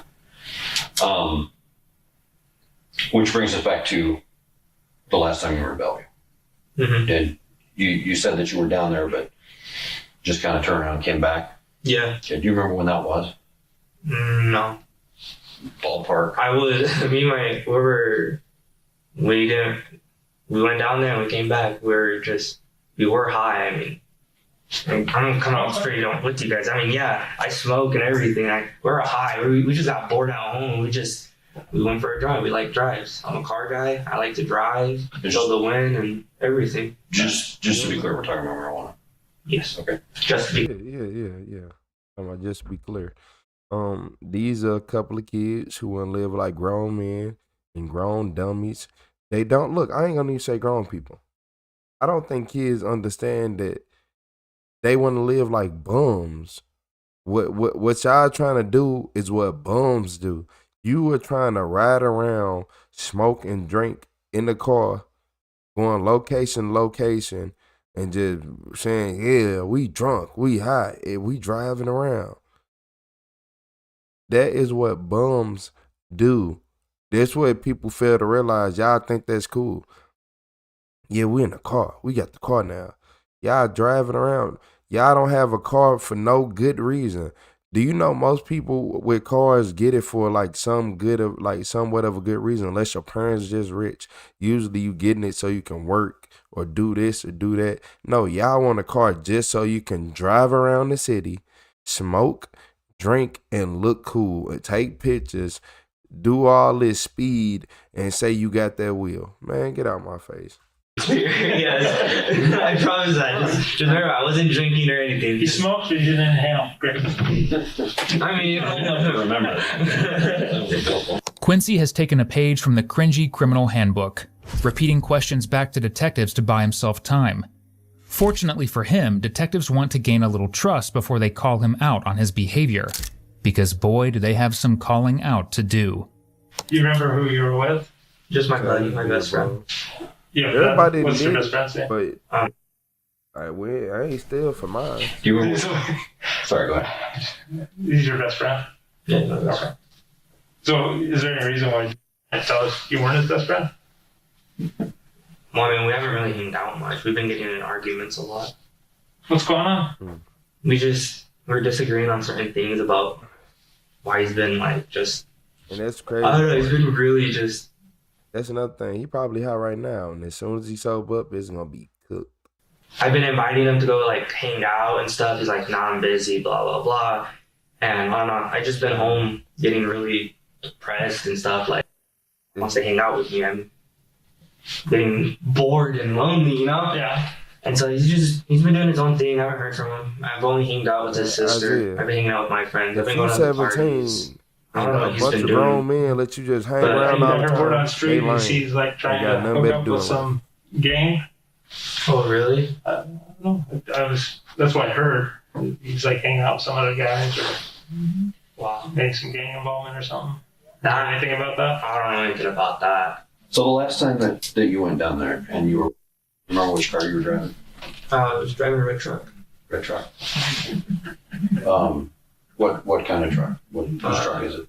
My dad's. Oh, your dad's. Man, hold on. You got the dad. You got the dad in the house. You over here. So, your dad letting you drive his truck.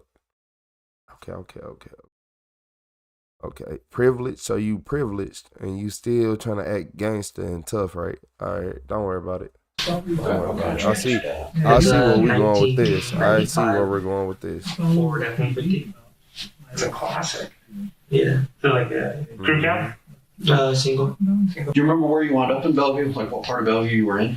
No. We just, it was late. It was late, and then we stayed the night at this little place by past Bellevue a bit. Quentin. Probably towards. If you ain't at a job or a family function, you not. But I think we were heading towards. Ain't no way a 17-year-old should be around. What was it? Which direction? The pass. We're heading towards the pass. Okay. So we went from Bellevue. Towards North Bend area? Yeah, we're around there. We stayed the night somewhere. You said at a hotel? No, I stayed in my truck because I was low on gas and I didn't want to put gas until the morning. And so the next morning we slept in the truck. We woke up. It was cold. So we start the truck. Y'all slept in that car because y'all was scared. Y'all was nervous. Y'all didn't know what to do. Y'all was so scared to the point where y'all, man, come on. We slept in the truck. We woke up. It was cold. So we start the truck. We left around probably early in the morning so I could get home before 12 or 1. And so we left, drove all the way back. So here's the deal. Like I said, we have some information that you went to Bellevue and that you were involved in what we're talking about and what we want to talk about. We know there with you, just like you said. We want to give you the opportunity to tell us what happened. We basically already know what happened. Nah, man, we're giving you the opportunity because one, he said he like I was said, we don't think that you were that involved. But if you try to cover up or kind of sugarcoat your involvement, that's going to look bad on you. I've always told people, there's two types of people in the world. There's the ones that do something and make a mistake, and then they own up to it. Mm-hmm. It's like, hey, yeah, I did something wrong. Then I admit it, I did something wrong. And those people get their punishment. There's people that do something wrong, and then they say, no, I never did anything wrong. And when it finally comes to fruition, people find out it's a whole lot worse, right? Mm-hmm. I don't know if you've ever seen that in life, but that, so when you have the opportunity, like we do right now, we're giving you an opportunity to kind of tell us what happened when you were here in Bellevue, or in Bellevue. Mm-hmm. We also know that there is another person involved that needs to be held accountable for a much larger role in this than you seem to have played. Okay? Mm-hmm. And that's a big part of what we're interested in today. Right? There's a reason we're talking to you, because we already talked with you. So we know there's more to what you guys did when you were in Bellevue than what you're telling us, because we've already talked with them. Okay. So you want to tell us your side of what happened and what your involvement was? We went. I was parked on a hill. Like I said, my truck was acting funny. And I started it. Said he was going to go look for something. I didn't really know. I didn't. And then next thing you know, I turn on my truck, it's ticking. My windows are rolled up and everything. I'm just chilling, and he just comes back and he just said, "We gotta go." Whose idea was the trip to Bellevue? Idea? Yeah. His. Did he tell you why he needed to go to Bellevue? Not really. When did he tell you that you needed to go to Bellevue? I don't remember. Was it that night? It was. Okay, I can't really remember because I was on shrooms. Yeah, I know. I was on shrooms. You know, you and Jada were smoking shrooms for the first time. Yeah, I was on shrooms. I was tripping hard and stuff, and I mean, I did smoke too, and that intense to my trip and stuff, and he was just all like, "Let's go to Bellevue" and stuff, and I was agreeing with him and everything. Mm-hmm. So it was that night. This wasn't something you guys had talked about earlier in the week, like, hey, let's go to Bellevue on Friday. Not really. No. It was just that morning. You see how he said not really? They picked up on that just as quick as I just did as soon as he said it. My mind be working at 1,000 miles an hour. When you said not really, I'm like, what you mean not really? A known person would have said no. Nah, I don't know what you talking about. Say that again. I'm confused. What you mean by that? Or something. No. I think he knew. Man, y'all 17. Your friend told you what he was going to do.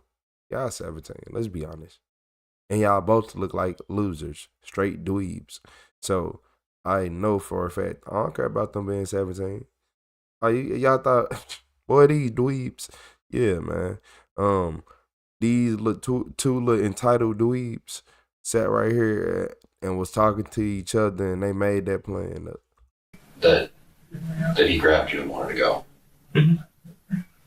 I wonder how old they are now. And you guys drove down that morning, right?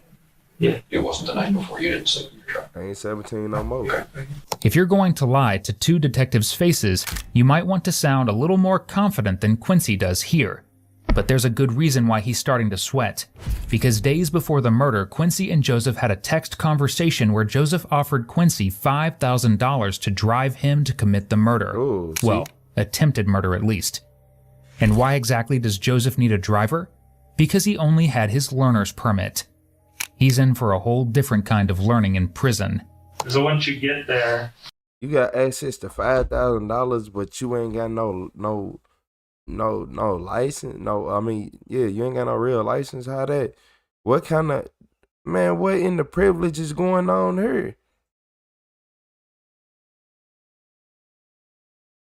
Man, don't let nobody, what's up, Happy? Nah. Happy, you missed the car chases. If you want to see the car chases, that was at the beginning, Happy. But nah, what's that? What's that? Psilocybin? Is it psilocybin that's inside mushrooms? If they was to say they smoking mushrooms, it wouldn't do nothing because the psilocybin would burn, and because it would degrade and just literally burn and disintegrate, and it wouldn't do no effect because you have to basically eat it to get that effect. So no, he was really only get the effect from whatever they was smoking. But going past that, so they were just young, dumb, smoking and drinking. But them, unless they ate the mushrooms, smoking wasn't gonna cause none of this. They was actually, it wasn't gonna be no different. Yeah. Psilocybin. he gets out of the car. What does he tell you? He's all like, "I'll be back," and I was like, "Where you going?" He's all like, "I'm just gonna go walk around. I'm tired of sitting in the truck." And I was like, "Okay, well, I'm not gonna go walk around. I'm not wearing the right type of shoes for these because at the time my shoes, I don't want to get them fucked up. Shoes. Thank you, but they're dirty already. But at the time they were brand new, and so I was like, I ain't walking. I already creased them enough from pushing in my clutch a lot, so I'm just chilling in the truck, and then my truck starts ticking, and I'm just trying to figure out what it is. Open my hood and everything. I start checking the engine and everything, and then I get back in my truck and pop music. I start texting, "Where you at? Where you at? Where you at?" And then text back, and then you see him walking, and then he gets back in. He's like, "Let's go." And I was like, "Where were you?" And he's like, "I was just walking, like I said." And I was like, "Okay." Because, he said he got out a couple of times. You said So he said he left and came back, left and came back. So you just said it was just one time. Was it one time or was it multiple times? Or? I mean, there was the gas, and then probably when we took a piss. That's it. Well, I meant after you parked. Oh, after he gets out and he leaves. Yeah. Where you drove away without him? Yeah, I did. Because my truck was ticking. Okay, so where did you go to? I just drove down to the light. I took a left, went to the gas station, flipped it, went back right to the same hill. And then I was waiting for him, still texting him, where you at, where you at? Nothing. And so I stayed parked for a couple more minutes again. And then I turned my truck back on, it's making that ticking again. And so I drive it again, back down to the light, around the... They said that they could have been on certain substances. You said them Zans will have you put a motherfucking S-box in your pocket and help them look for it. Yeah, it would. But it's the fact is that they had to be high and drunk when they did this, because I don't think they would have did this with a sober mind. I don't think they would have really had it in them. It's sad to say it like that, but I think drinking the underdeveloped mind and then them smoking with that underdeveloped mind. Yeah, I gotta remember, even if somebody is a drunk, if they are 35, 40 years old, they gonna handle it better than who these people are. And they don't, I'm talking about, y'all know what I mean, like way less. Like it takes way less for a 17-year-old to get drunk than it does a grown man. Gas station and then back. And I text him, I'm like, bro, where you at? I'm two I didn't get no response. You, one of the times drove through, or actually a couple of times drove through the apartment complex too? Yeah. Because I was trying to find him at first. I mean, the third time I went, I was like, okay, I'm going to see where he's at. So I just went driving around because I got bored too. So I was just driving around. I went across, down, I went all over. And then I went down the road more, came back, went towards the store. I couldn't spot him anywhere. So I don't know where he went. You said he came walking back last time, but he told us he came running back. Oh, really? Any reason why you said he came running back? I probably saw him as he was walking. I mean, I'm over here tripping on shrooms. I mean, everything's different perspective. I can't remember time. I can't remember exact date. I mean, it's the mind games. You said you went through an apartment complex, but you had dropped him off and he got out? Not at the apartment complex. Not at the apartment complex, you didn't drop him off? Uh-huh. Where did you drop him off at? I was on a hill. You're on a hill? Yeah, towards a tennis court, I think. Why did you go there? Because I was just parked there. He said pull over, and he's like, I want okay. And I just stood there. And he's like, I'll be back. I'm just gonna go for a walk. And I'm like, okay, well, I'm just gonna stay here because I don't really want to waste any more gas. So I just stood there, listening to music on my phone, playing games, waiting for him. Nothing. And then I finally was like, okay. You recognize that truck? Yeah, that's mine. It's your truck. So you see the date there on the bottom? It's actually kind of backwards, but it's kind of ironic. Yesterday Wait, is it back, like right here? Well, the date's backwards. The month is in the middle. The month is in the middle, yeah. The 10 is... Even though if that was October 7th, that would be yesterday, but we obviously weren't there yesterday. It's July 10th, 2020. Oh, okay. Yeah, that's fine.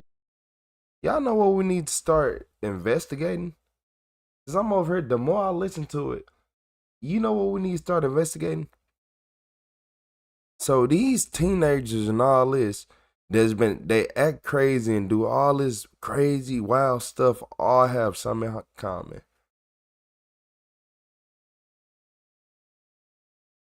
And you wanna know what that is? They all eat and drink. Like eat and drink. So when I say eat and drink, I mean just food in general. So we need to start testing these foods, because as we already know that our country is under attack right now, because they want to make all the men in our country be more feminine. That's exactly why we have all these chemicals in our water, and you can't even drink your tap water. And not only that, one of the leading causes of parasites you guessed it, tap water. But not only that, it's too much going on. Like, what with this generation, with this new generation, what is in the food? Because you know they all eat fast food. You know they all eating school food, and you want to know something? That's another thing. Cause I think school food. Cause a lot of people who ate school food every day, they live. I don't know, man. I don't know, man. I don't know. I ain't gonna get into the school food theory, but I feel like they could be poisoning the school food too, and they need like I feel like somebody in this chat need to go to school, get their food, and straight test it and see what's going on, and see why these kids are acting the way they are. See why these kids are making rash decisions. I know about the hormones in the water to make boys act more feminine. You can't mix testosterone with feminine energy because it creates an imbalance of emotional rage and unjust and just careless, dumb decisions. Y'all gotta remember, boys boys from birth are meant to do dumb stuff. But if you manipulate their testosterone and do all that, they're bound to do dumb, dangerous things. It's usually a limit, but it's like they turn off their emotions and their emotions are unregulated. We know all the food fake. We know all the food got all this bioengineer, bio ingredient. Like, come on, man. I'm starting to think it's something going on, and it's bigger than this. I think since we are a little bit older, we are less affected. But when I was younger, I felt it. I started to feel it. Like right a little bit after 2020, I started to feel it. And I don't even eat as much food no more, just based off that. Okay. So that was your truck going into this parking lot here. Mm-hmm. So that's right there by that hill you were talking about. So yeah, I was parked like probably right here, mm-hmm. And then I stood there, letting cars go through and everything, and then I turn it on, starts ticking, check the hood and everything. Yeah. So you pulled in here, you parked, actually pulled in, and then you pulled out and you drove, and then you parked on that side of the hill. And after you parked, Joseph went walking by. You know what? My bad, y'all. My bad. You know what I just thought about? When Michelle Obama, you remember she did that thing where she made everything healthy and she basically forced all the schools to get rid of the good stuff in the vending machines and get rid of vending machines and sodas and all that, and was only giving you baked everything. What if after that happened, they used that as an excuse to be like, well, kids need to eat healthier, and they are doing some other stuff. I'm just saying they probably used that as an excuse and planned some or made it, man. And so at 6:40 he walks in. I ain't got nothing else to say for right now. Ones where he walks in, walks out, walks in, walks out. Your truck, like I said, goes out. There's also traffic cameras everywhere in the city of Bellevue. Sure. So comes back, gets in the truck. Does he tell you what he did? To talk about it at all? Mm-mm. Okay. Did he show you the gun he had? Yeah, the gun. Did he show it to you? Not that I remember of. Like, I was on stream. I mean, I couldn't even remember what I did. When I was on streams. To be honest with you guys. Okay. So what happened after you left there? We just drove back. I mean, the only thing was weird is, I don't know, he just kept saying, "You gotta go, you gotta go." I was like, well, why? I mean, chill out. What's wrong? And he's like, nothing. Just I want to go home already. I was like, okay. And we drove back. At this point, Quincy should be aware of how much trouble he's in, if he's paying attention, because police were essentially able to track their entire journey to Bellevue and their journey back, including this footage of Joseph returning after the shooting. And as detectives have said, that's not walking. That's a person running from the consequences of their actions. We have, so... And I already got him for the 5,000. So this is when you leave Bellevue, right here. Mm-hmm. This is Lakemont, Newport, and this is 8:26. You're leaving Bellevue. We're able to get the license plate from that picture there, which is how we knew that your pickup was there. Okay, so 8:26 you leave Bellevue.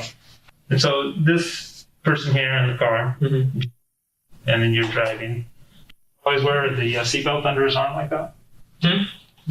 Always wear the seatbelt under his arm like that when he's in your seat, driving seat? A lot of people don't wear seatbelts in my car. Well, he's got one on. He wears it. He just wears it under his arm. Yeah, he does. Is that a regular thing? Yeah.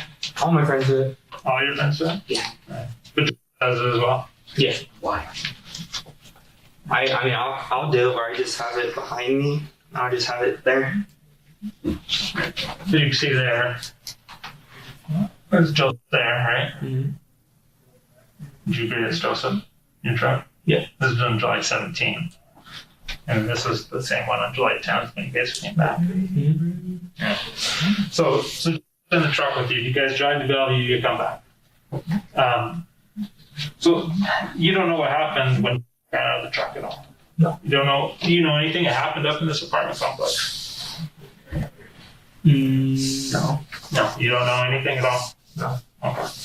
So I want you to be honest with me. I know that you know what happened. What do you mean?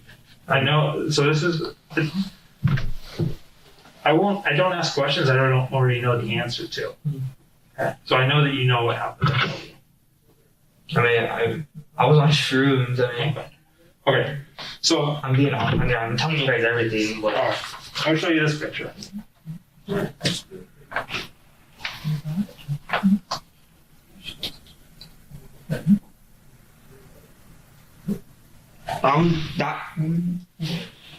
that.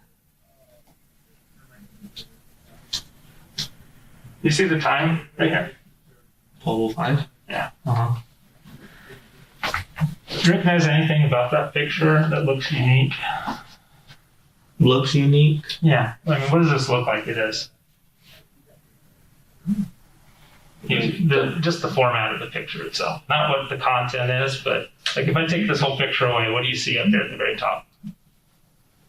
Like if you look here, here, and here, what do you see? 1%, like the time and stuff. Yeah. What do you see? The world is rigged. A They phone. got no A phone, phone. right? It's a screenshot. You've seen screenshots before, right? You know whose phone that screenshot came from? Who? It's 12:05. This was a screenshot. Okay. Which phone do you think that was came off of? I don't know. So I found that image on your phone. On my phone? See, we have the ability to write warrants to Apple, and we can get information from them. And anything that you do on your phone goes out in the cloud. You know what the cloud is, right? So this picture was on your phone.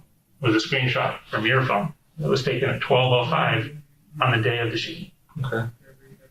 Okay, so the shooting occurs at 8:24.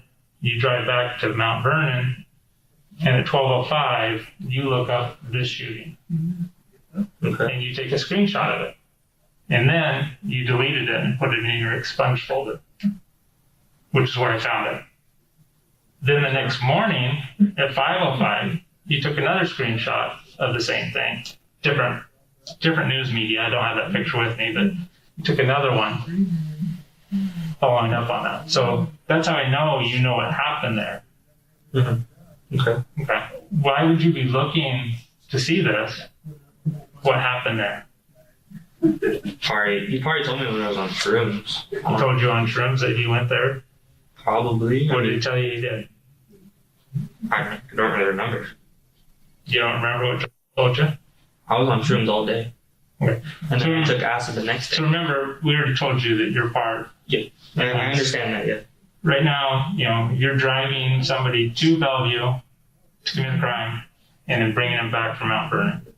Okay? So do you want to make more crimes by lying to us about what your involvement was in it or what you know about it or what he said to you? I don't know much about it. I mean, what did he tell you? Nothing. I mean, he just told me to go to Bellevue. He went. He did his own thing. Next thing you know, he got back in. I'm tripping on shrooms. He just starts saying we gotta go. And he's all like... Y'all, from 2012 up until 2026, right? Ever since, like, look, I want y'all to understand this date from 2012 to 2026. They did something to the food, especially towards the youth at schools. Yeah, they was doing something to the food, and they just did a reset this year. So what I'm starting to think is, I think somebody did something on purpose. Somebody did something on purpose, and I can't tell you why they did it, but they did it. Yeah, it don't add up. And 2012 is when the food plan got initiated, and from 2012 on up, after a couple years, at least 4 to 5 years, crime just started going up. Now it started going crazy, and then like it's just going to keep going and going. It was something with that food. Cause y'all want to know something? I could never really afford the food at school, so I think that's why I didn't turn out like them. I didn't eat the food at school, so that's why I'll be looking at people. They just be like, the world is so hard and this and that, and I'll be like, bro, what's wrong with you? Yeah, it's like, cause I'm looking it up. They just reset it like this year. So now, if you are sending your kids to school, you can be comfortable that they might not get as, I don't know if the food, I think the food's still fake, but it's not as bad as what these kids up until now was getting. It ain't just GMOs, because we can say GMOs too, right? Because look at how big these kids was getting and how fast it was right in our face. It was right in our face. Look at how big these kids were. How big all of them are now. Like, I don't think y'all understand. Like, yeah, it was kids back in the day who was big and this and that. But no, not like these. Look, all these kids are big as hell. All of them can dunk like a grown man. These kids can jump out of the gym at the age of 12, 13. They can jump 10, 11 feet high at 14. It's been right in our face. It's been right in our face the whole time. These kids grow like monsters. Like straight monsters, like straight giants. It gotta, oh my Lord. Oh my Lord. And then, yeah. He's all like, check the news when you get home and stuff. And I was like, why? This and that. He's like, just do it. And I was like, okay. So I told you to look at the news to see what happened. Isn't it crazy how selective Quincy's memory is on shrooms? Joseph, however, has a lot less to say, and he wouldn't be happy if he heard what Quincy was confessing. Did you catch where we were from? What do you mean? What, like, so we work from. So we're in Mount Vernon right animal now. won't eat the food. Oh, Bellevue. Yeah. So we're from You say Bellevue. you want to see a kid jump 11 feet Any high? ideas why we might be Go watch an talking AAU today? game. Okay. So those be kids. You think back in July, around July 10th or so, we had an incident in Bellevue that you may or may not have been familiar with. I don't know. There was a shooting in Bellevue. It's 13-year-olds and 6'8", 6'9". Anyways, going back, so we went out and we investigated that. And during the course of our investigation, we came across a vehicle. I'm just wondering if you might recognize that. I'll see you later, Jelly Bean. Actually, before I even get to that, I didn't know. Do you recognize who that is? Yep, Mama Brooklyn. No. It Never seen her before. had to be the food. How about that lady? Cause like everybody else is like the same person. Like they got programmed to love the same things. No. I don't know. I've never seen him. You've never seen either of those people before? Not that I can remember. Did it look like the same person? No. No? Okay. Nah. I think the potential that they are the same person at one point in time. Because the hair looks dyed. Yeah. Well, the hair color could be changed. Yeah. So maybe it used to be that. Yeah. It goes back. We can see the roots are darker like that. So yeah, I think it's the same person. Just things have changed. Kind of like a catfish, but so. But you had never seen that person before. Oh. How about him? Recognize that guy? Yeah, that's my thing. So, you hang out with you ever, or? Every once in a while. Every once in a Aging while. like milk because of them GMOs. Ever drive with you to Bellevue? I don't remember. We used to hang out a lot. What happened? I don't know. We just don't hang out a ton anymore. Every once in a while. Every once in a while, but not as much anymore. When did you guys stop hanging out together? No, we still hang out just like not a ton. Anything major happen that did you do something that maybe made you stop wanting to hang out with them? Man, he should have been called for a lawyer. The more you talk, you just solidifying your life sentence. They know you wanted $5,000. That he offered it, and you made that trip, so you did what you did. Hey, shout out to Kylie Wyote. What's up, Kyle? He just sent 5 memberships out. Who we got? The dude. Shout out to the dude. Shout out to Rachel. Shout out to Queen. Who's that? Queen T. How you doing, Queen T? What's up, Blinken? Shout out to Blinken. What's up, Doing with Ja? Shout out to Doing with Ja. I appreciate seeing all y'all in the chat. Hey, shout out Kyle. W. Kyle for sending out the memberships. I appreciate you, Kyle. Shout out to Kylie Wyote, y'all.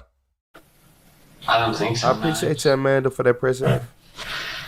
So, when, like I said, we had that shooting in Bellevue. After we went back, we found this vehicle pulling into a gas station. Thank you, Down in Pat. Bellevue. You recognize that pickup How you at all? doing, Sharon? Kind of, yeah. Kind of? I don't know. You don't know? I'm not sure. You're not sure? You've never seen that pickup before? Or I know a few people who own those. anybody that you know that owns a pickup like that? Yeah, a couple other people. So does have one like that? I'm not sure if it's that one, but I think so. I don't know. Or have you ever been in a pickup before? I appreciate you, Ted. When was the last time that you were in this pickup? I don't know. It's been broken for a long time.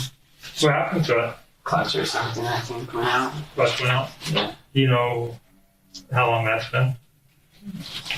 A long time. I'm not exactly sure, but That's fine. 'Cause I just, some people say a long time, and I'm like, oh, is that like two weeks? I'm old. Oh, like, so a long time to me is like years. Yeah. But I imagine you guys been driving the pickup very long if you only have a permit. Yeah. Well, he's had his license longer than me, so. Okay. Or I don't have it all, but he's had it a while. So it's a long time, like a couple of weeks, or is it like 2 months, a year? Because you said the clutch has been out for a long time. I was just trying to put a reference on. 5, 6 months, I don't know. 5 or 6 months clutch has been out? I don't know. I'm not exactly sure. Oh. So there's that picture there.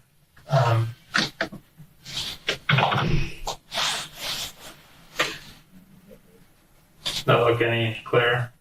No, not really. Alright. Can I get an attorney before I answer all these questions? Yeah. And stuff? I feel like I'm doing it wrong. Alright, that's fine. More than entitled to have an attorney. Okay. Alright. And what will an attorney do for me? Like, will they tell me what to say or what? I can... Well, yeah, you've asked for an attorney, so I can't explain to you what an attorney will do for you. That's what an attorney will explain to you. What I'll tell you is that we're going to get time. Yep. So at this point, we're not going to ask any more questions. We're going to put you into a holding area. Okay. We'll work on getting you access to that attorney. Okay. We're going to we'll have you transported. You're made aware of what you were arrested for earlier, correct? They said assault? It's an assault, but it's assault in the first degree, and it's in correlation with the attempted murder in the first degree. Wait, what? So you're under arrest for attempted murder in the first degree. Okay? So, like I said, I'm not going to ask any questions, but we're going to do a holding cell. And we have another interview to do. You see the fact that he ain't even freaking out and he ain't doing enough. That's exactly why you gotta watch out for people like that. And shout out to Kali Wayoti again. Yeah, watch out to people like that. I think he still might be under the influence, but when it hit him, it's gonna hit him. With some of the other individuals, but you'll be booked down into King County Youth Correction Center. Okay. So let me go ahead and work on getting that attorney for you. Okay. Okay. Okay. Okay, time is 1:42, and I'm ending the audio only recording.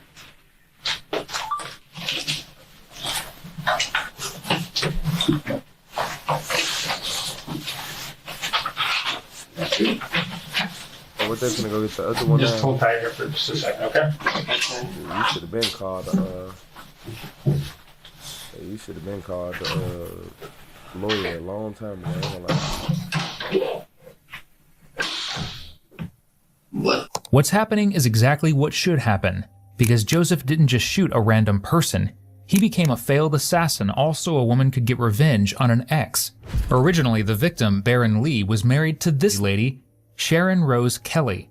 After the birth of their son, who developed a disability due to medical malpractice, she began to have affairs and refused to care for their son. Yet when Baron tried to divorce her, all hell broke loose. She called the police, claiming that Baron had hit her and her son. The reality, however, was the opposite. Sharon was wrongly given full custody of their son. Within the first 3 months of him being in her care, he was hospitalized 5 times, resulting in Baron regaining custody just a few weeks before he was shot by Joseph. All because Sharon wanted revenge and, evidently, custody of a son she couldn't properly care for. What? So you was a terrible mom and you got mad because he was actually being a good man? Like, what in the backwards be going on with people? Like, what in the backwards life, backwards thinking is really going on? And then you saying, hold on. So did she send her 17? Okay, hold on. But how did Sharon even know these 2 17-year-olds to pay them to kill her ex? We'll get to it. Yeah, don't lie to me. Oh, okay, so these. So remember, have you ever seen whatever with a gun? Whatever. Probably when I was on shrooms, yeah. Have you ever seen firing a gun? No. Have you ever seen Snapchat videos of firing a gun? Snapchat? Yeah, Snapchat. Not shooting a gun. You've never seen a video of shooting a gun because he sent one to you on the 13th of July. I didn't get no video. I promise that. Well, I can go pull it up. I have it on my laptop. Pull it up. I didn't. He didn't send me anything. Not shooting a gun here. I'm just shooting a gun out on the hillside. On a hillside? On a gravel road. Oh, then probably, yeah. Well, you just said you've never seen him with a gun. I mean, yeah, we've shot guns at his house. At his dad's. What kind of guns? 12 gauge, little 22, like a rifle. What about handguns? His dad has a big one. That's all I know of. And then with the little small one. Little small one, what? A little small gun. What kind of gun? It was all black. And where does he keep that? I don't know. He's got a little small black gun. You know what caliber that is? No. I don't really know much about guns. What would you think? Your truck drives there. It goes up there. You drive around an area where somebody is shot and killed. Mm-hmm. And the person who shoots and kills him gets into your truck and you drive him back to Mount Vernon. Pretty much. I mean, that's what it pretty much sounded to me, too. Yeah? I mean, what does that make you? Bad guy, apparently, for being on shrooms and doing stupid shit and listening to someone else. Yeah. Do you know who this person is? No, that's not a fair fiction. I'll go with this one. You ever met that person or know who that person is? Mm-mm. You have no idea? No. Okay. Do you know the Kelly family? No. No. The name doesn't ring a bell to you? Kelly family? No. I know Kells, but she's white and skinnier. Did you ever have a beef with Joe?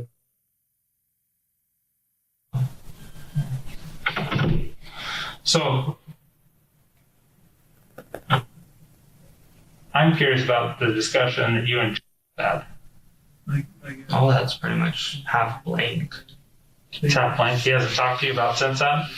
Because I find it hard to believe that you download those two things and then you don't have a discussion. And then he sends you a Snapchat video of him firing the gun a few days later after he says, hey, look what happened. I screenshot it, so I didn't tell him about it. You just told me he told you to look Yeah, at he the told me to news. check the news, but he didn't really say anything after that. I checked it, I screenshotted it, I kept it, and I deleted it. I mean, I didn't really text him about anything. So, I mean, obviously you've known all this before, but you're like playing coy with us. And most people, when we bring them in here, when we tell them, hey, you're under arrest for a serious assault, in this case, an attempted murder, they become a little bit more cooperative, like, hey, I don't want to be involved with that at all. So this is kind of like your last chance to tell the truth.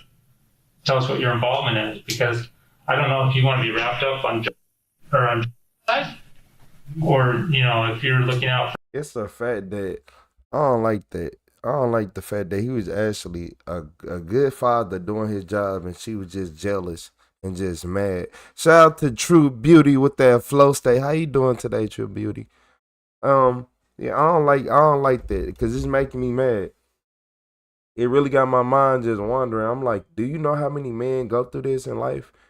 Just being a good person and then seeing how that end up. And the fact that he got hospitalized, he got to go to the doctor, he got to get checked on, he got to get rebandaged up, all type of stuff, get looked at, you know, like, for what reason? He ain't had to do that with the father, but when he come with you, it's a problem, and you think you need him back. I'm sorry, I think you should have just sat down, thought about your life, went to work every day, got yourself together, and then came back with a strong, good push at trying to actually be a good person. You should have stopped by my stream, and you would have really been able to find yourself. Because all you had to do is just ask me, so if in this situation you need to go work on yourself, you need to quit trying to worry about other people. Yeah, you need to quit trying to worry about other people. Because that's what the problem be right there. Just want to worry about other people and want to worry about looking good. She probably don't want to look like a bad person. She want everybody to look at her like she this good person who don't do no wrong. Like, come on now. You're a neglectful parent. You probably be on your phone all day. You don't look at the kids.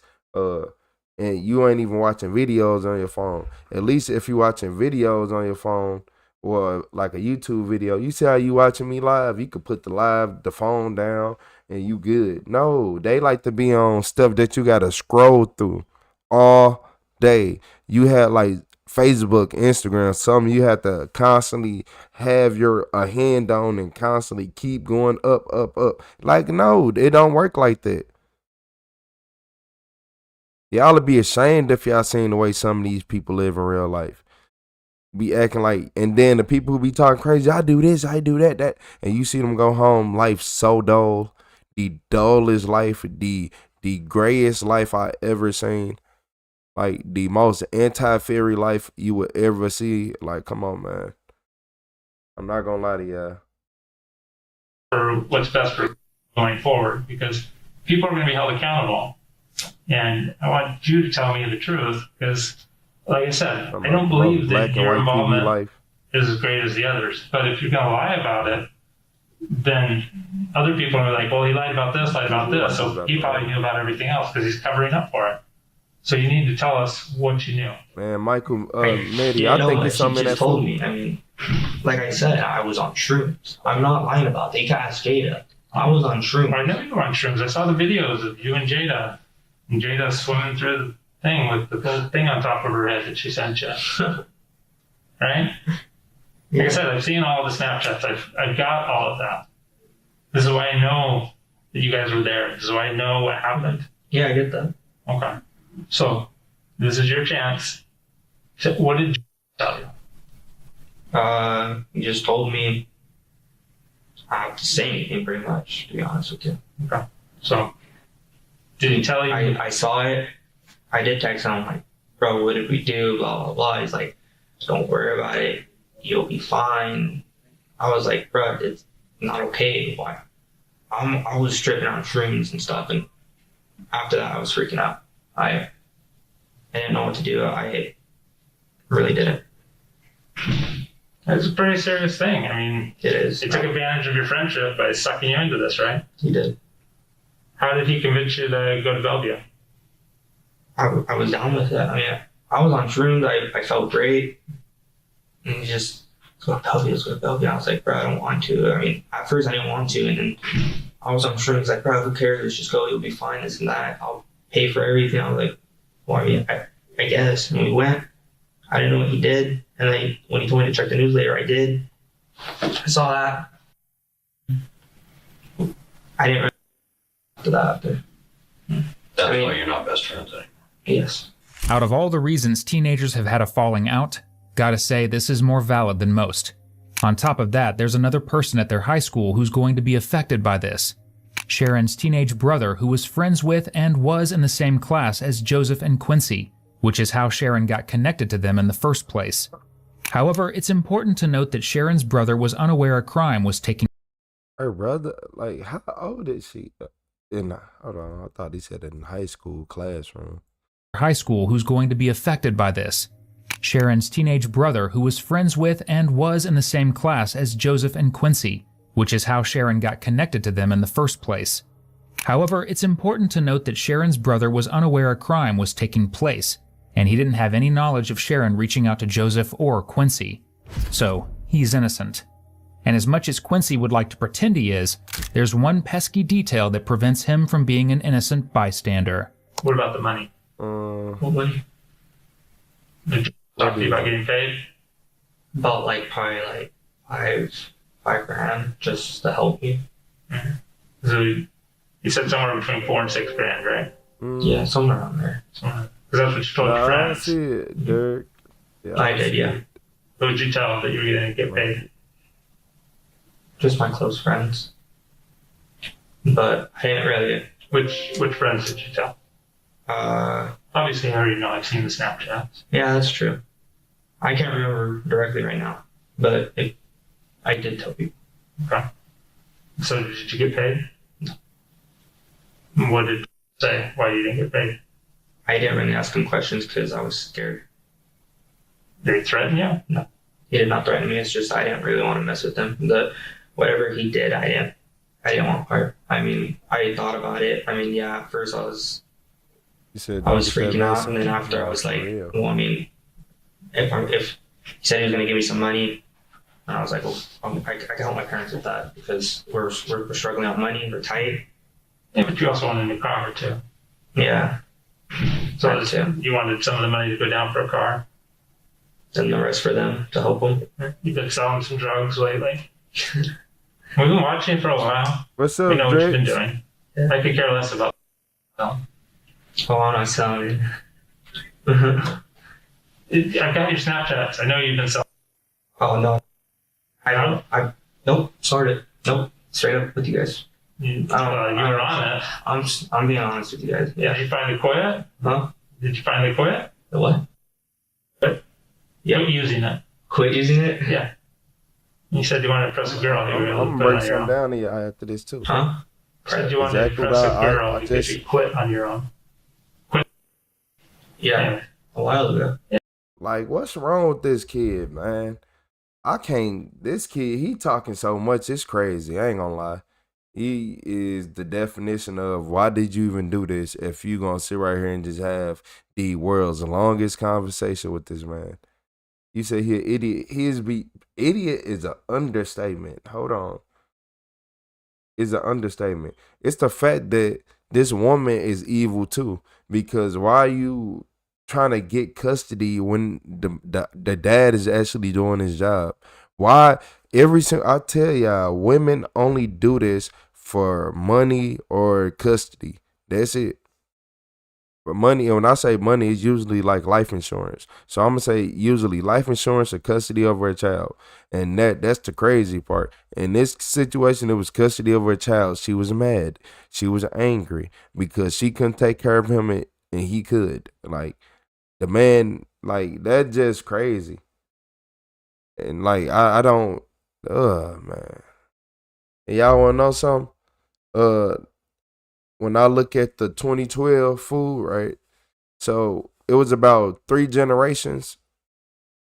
There was about 3 generations of kids that would have been affected if it started in from 2012 to 2026. So they would have messed up at least 3 generations. And we can all say that it's been like, it's been bad. It's like the more of these kids, like the longer you've been in school after 2012, the worse your attitude and your demeanor has gotten. Like, I know a lot of kids who was normal in 2010 and 2011, then 2012, 2013, 14 hit, and they were just different. And they all had the same thing in common. They ate at school. Once you start paying attention to that and you start just putting 2 and 2 together, you'll be like, hold on. Because that's 3 generations. What could they do in a world why would they want to disrupt 3 generations of people, of kids? Was it because, like, I don't know. I felt like they spawned lazy kids because it was like everybody was going. I don't know, man. I don't know. Because at this point, I'm lost. Anyway, but we've watched you get in and do some hand-to-hand deals with some people, drive pretty fast. Right? Yeah. So if you look at this picture again, though, this is July 10th. This is 7 days later. So you said that you weren't down with it. At what point did you and you're falling out? Wait, what do you mean? You said that it took you a little while to realize that you weren't down with what he did. Yeah, I realized that probably like what I started thinking about it the day I read this, and from there I didn't really want to talk to him. I didn't want to do anything. I was scared. I didn't know what to do. I didn't want to tell my parents. So some of the things you told me already, I mean, let's be honest, those were wrong, and you know they were wrong, and a good person wouldn't necessarily do those. But a good person, like you're being right now, tells the truth.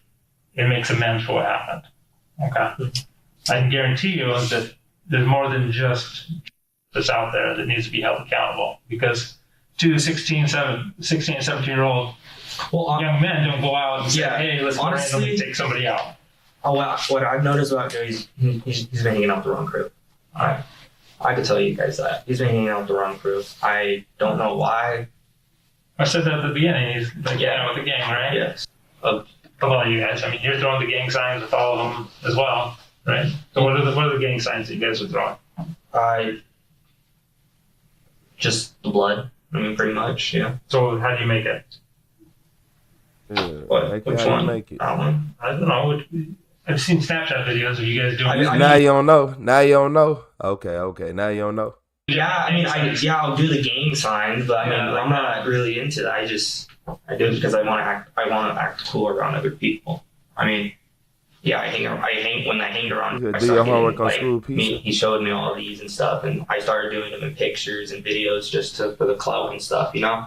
Both Joseph and Quincy were known to throw gang signs and wear gang-affiliated colors. Now, at the time of this interrogation, police had absolutely no idea that Sharon was behind the hit on her ex. Due to Joseph and Quincy's fangirling over local gangs, they assumed it had to be gang-related. Let me back up. He offered you money to help him, right? No, you just told me at the end about it. He told you? Told me at the end, like, do you want $5,000? I pretty much gave me the option. Okay. I said, yeah. How much did he say he was getting? I don't know. I didn't. That's a standard question. Negotiating 101. You say, well, you're giving me $5. How much are you getting? I mean, that's a lot of money. $5,000. Yeah, I just. How much is he getting? What's his cut? Well, I think he said like 13. His cut was 13. Yours was 5, so 18 total. Or was there another person in there that's getting the cut of that? That I don't know. He just told me for me. Said it was just. He's getting paid and I'm getting paid. That was it. So the question becomes, where did that money come from? right? I haven't gotten any money. But what I'm saying is, he didn't have that money to pay you, right? He's getting 13 from somebody, right? Yeah. Okay. So what does that lead you to believe is happening here? Someone told him to do it. Right? Yeah. He's being paid. He's breaking you off a piece for being his driver, basically, right? Okay. So the question is, where's that coming from? That I don't know. You don't have any idea who? Did he ever talk to anybody else about it? Shout out to Mama Brooklyn with the red card. I appreciate you. We got a penalty in this interrogation room. He needs to call a lawyer. Say that it was done, or no? I appreciate you, Mama Brooklyn. And when was the first time you guys talked about going to Bellevue to do this? The night I was on shrooms. Before you left? Yes. Okay. But he told you what you were going to do when you got there? Probably on the way when I was just tripping. Because me and Janet did do shrooms. I was at her place. And then he gets home. He just starts talking to her just on his couch, just trying to enjoy my highness. And I get that you had smoked and used shrooms and that's going to have an effect on you. But you're straight enough to drive a car. And you just described in perfect detail the route that you took while you were down there. Okay, so we know your memory works. Okay, the I was on shroom things only goes so far, right? So, at any point before you guys departed, did you talk about doing this? No. But on the way down there, he told you he was going down there to do this. Yeah. Show you the gun on the way down? No. Did show you where he had it? I wasn't paying attention to him. You said he told you he was going to do it, so you knew he was going to shoot somebody. Yeah, but I didn't know like where it was at. He didn't show me the gun or anything.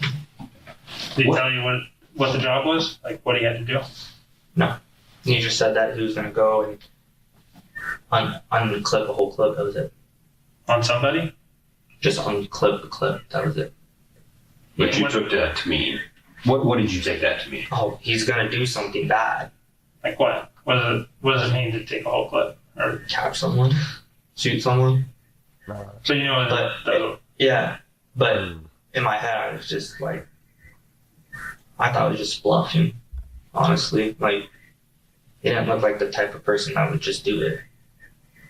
Because I've known he was nice and not in anything. So when did you have the conversation with them about how you got into all this? The night I was on shrooms. No. I just said that if I had a buddy, I would have a conversation afterwards about, hey, what's going on? How'd this all go down? Or we get paid? I want to know the details because I'm sucked into it now. Mm-hmm. And then you agreed. It sounded like you had that conversation with John. So I'm asking when you had that conversation with John. I just asked him when I was going to get paid. Okay, you didn't go into the details? I didn't go into details. I'm going to tell you all exactly. I mean, because let's face it, I mean, if we may be friends, but push comes to shove, he may push me out the boat and blame everything on me. Well, that's probably what it's looking towards him. Probably doing that to me. So that's why I'm trying to get your side. I'm telling you guys straight up. I'm being honest. I'm being everything I am right now to be helpful to you guys right now. I do not know who he's connected with. I do not know who his big homies are. Okay. He told me I did it. I did it. I regret it. I shouldn't have done it just for money or anything, but I don't know who his connections are. Sorry. I just want to make sure that you're getting everything out because if you at the end of the day, we have people, Joseph's pointing fingers at certain people, and you're pointing fingers, it's going to be. But who am I pointing fingers to? I mean, I'm telling you guys everything you guys are asking, and I'm trying to be honest. I just want to make sure that I don't want nothing going against me. I understand. Because honestly, I'm ratting out people, and if anything goes out between me, a lot of people know me as an innocent kid, and as when they're on my bad side, they know how I am. But honestly, doing something like this, I wouldn't have the balls to pull a trigger on someone. I wouldn't. I don't know why I did this. This is my mistake. I'm telling you guys everything, but I do not know his plugs. I do not know who he's. Now, despite being shot 9 times, Barron miraculously came out of surgery with 3 bullets still inside him and was able to stand long enough to take a photo to send to his wife, assuring her that he was okay. After discovering this news, Sharon texted Joseph telling him that he wasn't going to get paid until the job was done, which means, of course, neither was... I promise you, Isaiah. I said Isaiah. Old Glory, I got you. Hey, I got something to say that's finna break all y'all brains. So Isaiah, Old Glory, I want you to keep that same energy. Just keep that same energy. Let them keep it, y'all. Because what I'm finna say, yeah, Retro done got another one. Remember that I never do no crazy stuff, and it's gonna be a shootout before they ever try to come get me. After what I tell y'all, watch this. Quincy. That's what I'm setting at this up. point, missing out on $5,000 is the least of his worries, because his victim is still talking, and he's got a story to tell. Yeah. Did you read the article? Yeah. Yeah. Did you see what happened to him? Yeah. It's sad. What did the article say? I didn't. It said something about shots fired and about how the dude's in the hospital and like tubes and stuff like that. Say how many times he got hit? Five times? Like 9 times. 9 times? Yeah. You know, and he's got a family. He's got a life. He does. Yeah. Which is why I'm gonna tell you exactly why this stuff right here. He deserves some justice. He does. And I appreciate that you acknowledge that. It speaks well of you that you acknowledge that, you know. If you sat here and told me you didn't care, I'd be really worried about you as a human being. You know, I see remorse. Everybody tell on themselves. That's why we appreciate you helping us out with this. You said you described it as ratting somebody out. It sounds like you got roped into it. I did. Unfairly, you know. No. You got drugged into shout out to this True when you Beauty with that mic drop. high. You know, not necessarily. I'm finna break some brains after what I say. What I say. mentally. Don't worry about it. You feel like you took advantage Told of you, you. I'm the king at recognizing patterns. So anything that you can remember, anything at all, smallest details might be important to us. You know. What's Of up, course, player? the top of the list would be things like, Happy 4th. where did those gloves go? Where did the gun go? I don't know what he did. I don't expect you to know everything. If I knew everything, I'd be saying everything right now. But I'd be honest. I'd tell you guys what I know now. But with the stuff that he had, Hey, shout out to Dress with that red card.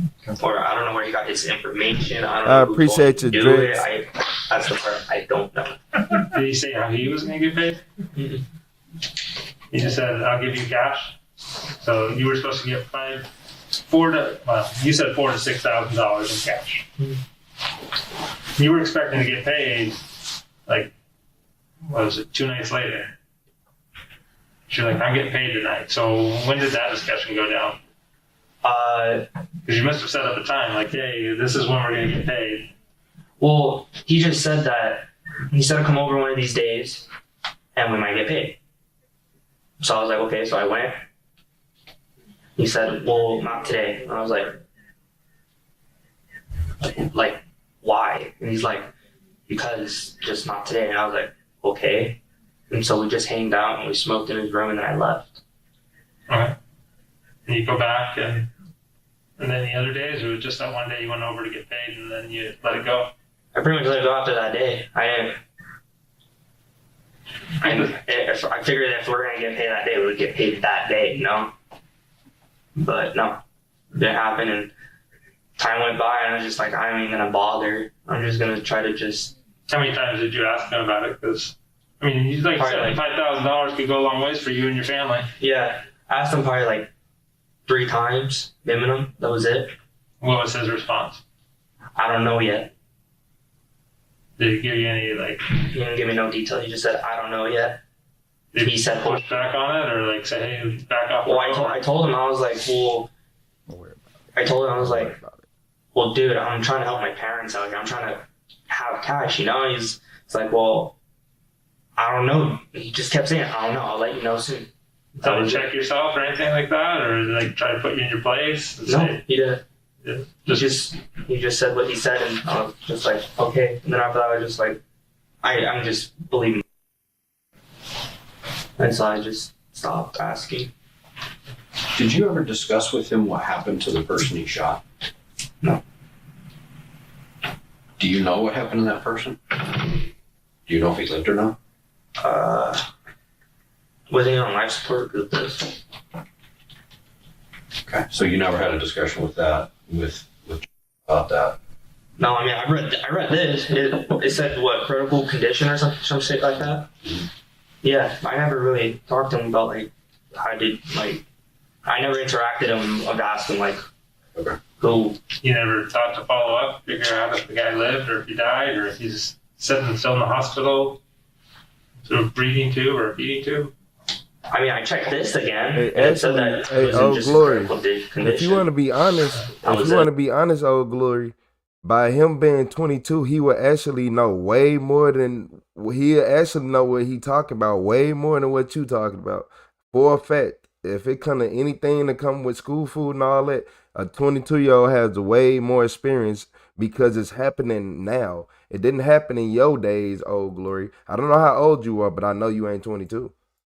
You haven't checked back ever since then? Most definitely. So you don't know That's actually what happened to one this of the guy? prime ages. So was it your belief that he was supposed to die? That's my belief. Like, he was gonna die on the spot?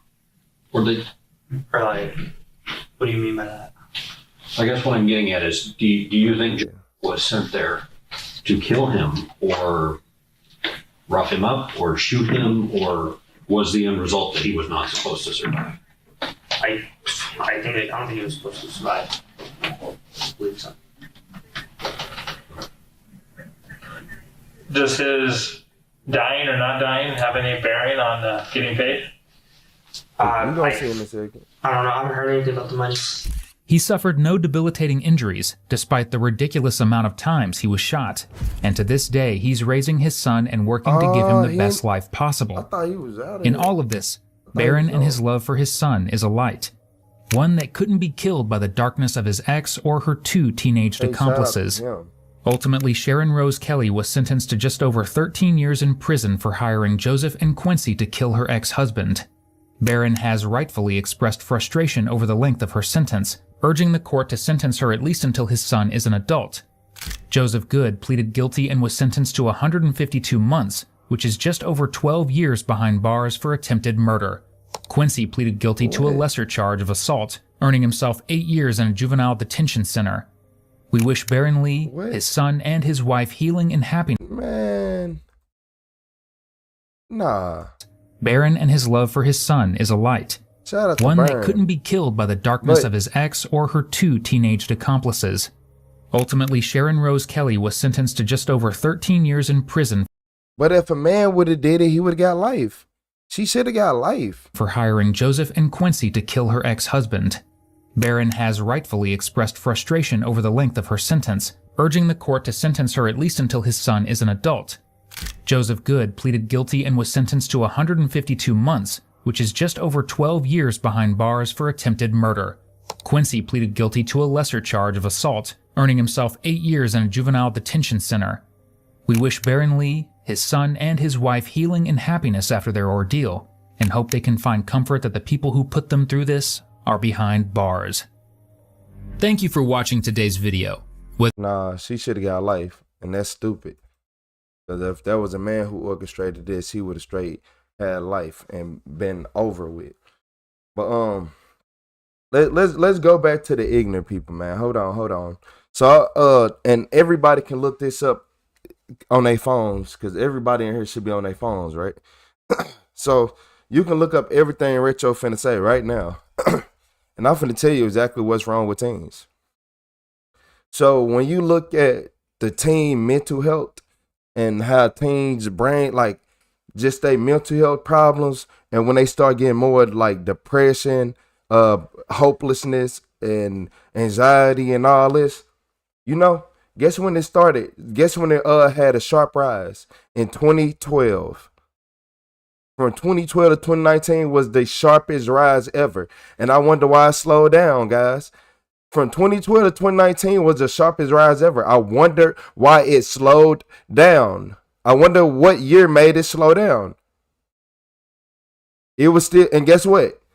And look, and the crazy part is, I wouldn't say it slowed down, but it stopped going up. Like, I think it just peaked. Once it hit like 2020, it just peaked and stayed there for a second.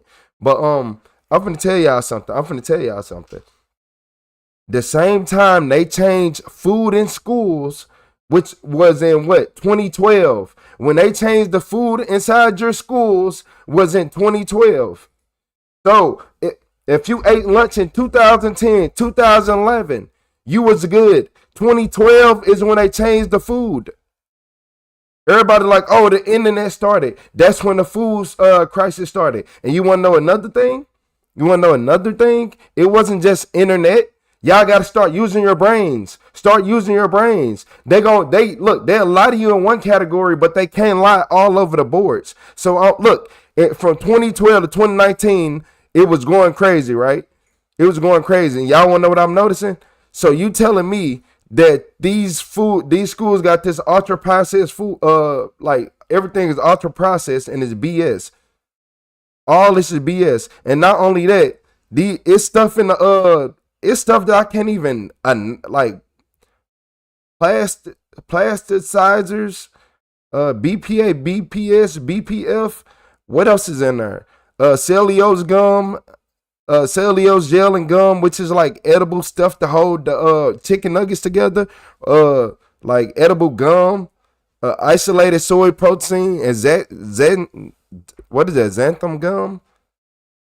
Not even just that. They use artificial dyes like red 40 and yellow 5 and yellow 6 because they said most of the meat be gray, but that's not even the kickers. That's not even the kicker. That's not even the kicker. Cause look, I'm gonna tell y'all how they get you. Y'all finna be like, oh my God, that could be anything. That don't mean like the wrappers that the food come in, the wrappers that everything gets sent in, that it get wrapped in the plastic and metal cans have fake hormones on it. Tiny invisible chemical called phthalates. Phthalitis. Well, phthalitis. It say they sneak into the food, and once inside your body, that confuse your brain and tricking into thinking your natural growing hormones are firing when they aren't. That's why all these kids look older. Shout out to Mr. Stubbs with the high five. That is exactly why all these kids look older. Whatever this is called is PHTHALATES. And it says, like, that is what the wrappers that the stuff is coming in is made out of, and it's sneaking into the food, and once it gets inside your body, it confuses the brain to tricking you into thinking that your growing hormones are firing when they not. That's why all these kids look so much older now. That's why all of them start aging more. That's why I didn't age as quick as all the other kids, because I didn't eat as much food at school as they did. It's a tree pulp wood. When they had to take normal fat out of school cheese to make it healthy, and the cheese turned into liquid mud, they made it stay together and look like solid factories added cellulose. I don't even know. That ain't even make sense. But what is cellulose or whatever, which is literally super clean, tiny pieces of wood pulp. It keeps the cheese from turning into big sticky puddle, but it make it taste like plastic. And that's why the cheese tastes like plastic in school. Like, it's certain things that I can't even. Hey, shout out to Mama Brooklyn with the Let 'Em Cook. I appreciate you. Happy birthday, Biker Boy. Fake glue. Like I said, they using soy protein and gums, which act like edible super glue to hold it together so the chicken nuggets stay in the shape of a chicken nugget. It literally say to make chicken nuggets or burger patties cheaper, factories don't use 100% real meat. They use a little bit of meat, add a lot of water, and then mix in soy protein and gums, which work like edible super glue to hold it all together so it stays in chicken, a nugget shape. Bright dyes. They make factory food look bright and yummy. They squirt in fake colors from chemicals like red 40 and yellow 5. These make the pizza sauce look extra red, but they can make a kid's brain go super chaotic, making it really hard to stay still or pay attention in class. And the dopamine crash. Factory foods are engineered to hit a scientific. Man, look, I'm tired. Factory foods are engineered to hit what scientists call the bliss point. This is the perfect mathematical combination of sugar, fats, and chemical flavor enhancer (MSGs), designed to send a massive rush of chemical called dopamine to the brain. Dopamine is the brain reward signal. We know what dopamine is. It is what makes you feel happy, excited, and at school. Look, my bad. I'm tired. I ain't gonna lie to y'all. But so look. Wait. It's not over yet. So y'all know what that mean? Shout out to Mama Brooklyn with that Let 'Em Cook. Y'all know what that mean? That mean these kids are having withdrawals when they not eating that food. Because by them having all those chemicals in it,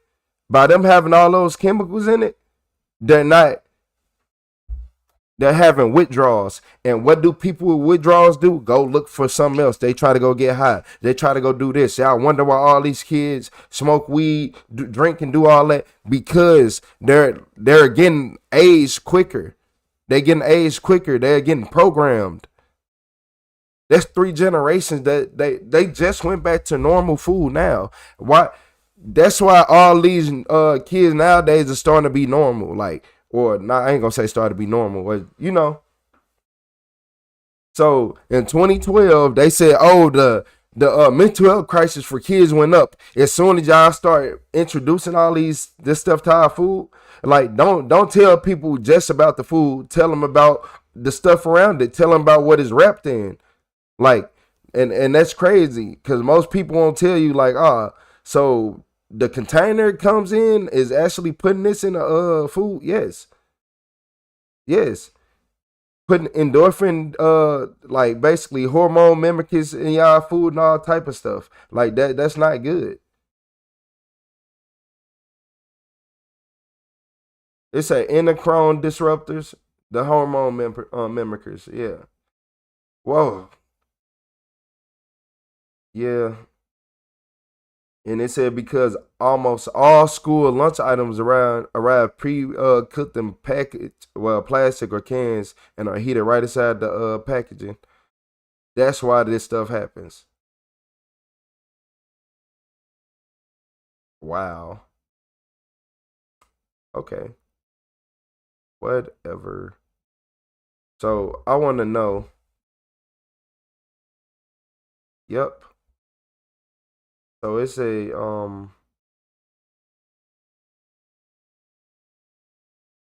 okay, you said okay, when a student stops eating that food like during summer vacation and switches to normal home cooked food, the brain suddenly experiences a massive dopamine drop because normal food doesn't have those intense engineered chemical spikes. The brain feels starved for that reward.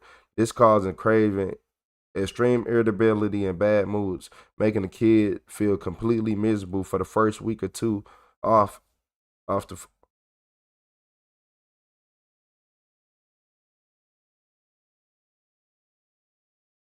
Bro, every single time these kids go on a break, like, well, not like a little short break is cool, but anything longer than a week.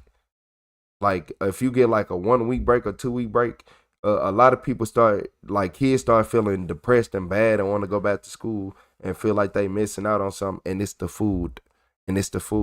It's straight. That's why over the summer vacation, every summer vacation, you be ready to fight. You be ready to fight your man. What? Like, man, if you don't stop walking around here like that, what's wrong with you?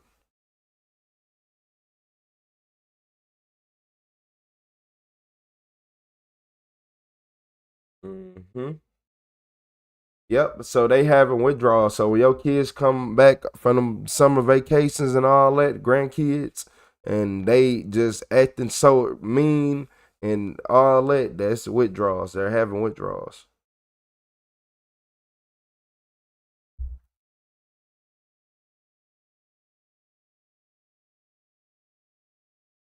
Mm-hmm. You said when a student stops eating that food, their metabolism and insulin levels have to completely recalibrate. Until the body adjusts to slower burning real food, the student will experience severe energy crashes, shaking, headaches, and hangry outbursts,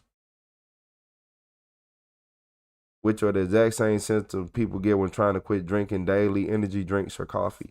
So it's the equivalent of if you eat coffee, like imagine if you eat coffee drink coffee every single day for years without skipping a beat. Some people have, and when they stop, they know they know. Even if you drink coffee every day for a month and you stop. And it said it takes 10 to 14 days for the human body to completely detox from a heavy cycle ultra processed fat-free foods. But I don't know. I'm starting to think after so many years, it's just start building up into your body.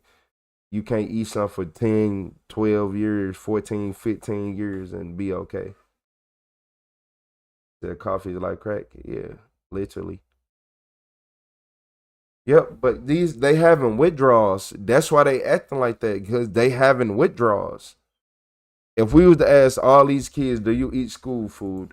9 times out of 10, they gonna say yeah. They gonna say yeah. They all having withdrawals. They're all having withdrawals from the food.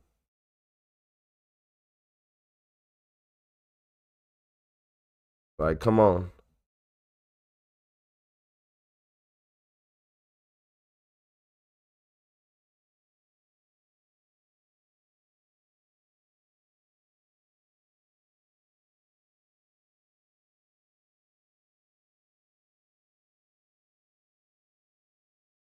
Man, you been talking the whole time. We'll see you in a little bit.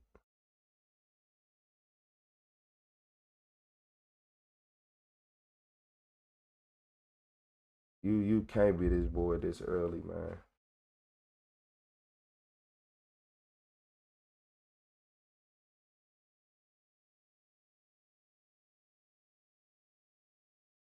Man, look, now that I think about it, when I used to eat lunch at school, man, because I didn't eat it often, but yeah, I noticed something. I ain't gonna lie. I noticed something.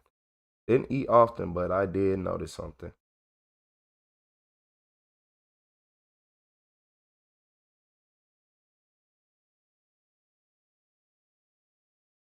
So yeah, that's the kids are having withdrawals because of the growth hormones they putting in the food. They got literally fake hormones from the rappers. It said a lot of school foods come wrapped in plastic or metal cans. When the food gets heated up inside the plastic, tiny invisible chemical called phthalates. Yeah, it's phthalates. Phthalates sneak into the food. Once inside your body, it confuses your brain to thinking your natural growing hormones are firing when they're not. And that's why these kids are huge and they're tall and they jump like that, they move like that. Like, it all makes sense now. It said they using wood, tree pulp, which is, do you know what orange pulp is? Like, it's a grounded up tree, basically. And that's why it tastes like cardboard. That's why the cheese tastes like cardboard, because it's have tree pulp on it. All it is clean, tiny pieces of wood pulp. Like, what is that? Like the shavings? Like, come on, man.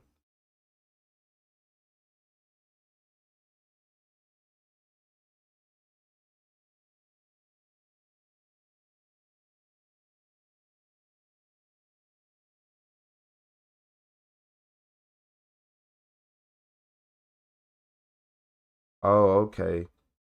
It say you have trillions of tiny microplastic good bugs living in your stomach. The fat-free chemical foods, glue, bright dyes, feed the bugs and hurt the good ones. When you stop eating the school food, those bad bugs literally starve and start screaming up nerve straight to your brain, demanding their favorite chemical. Until the good bugs grow back, your stomach might hurt and you might feel really tired or anxious.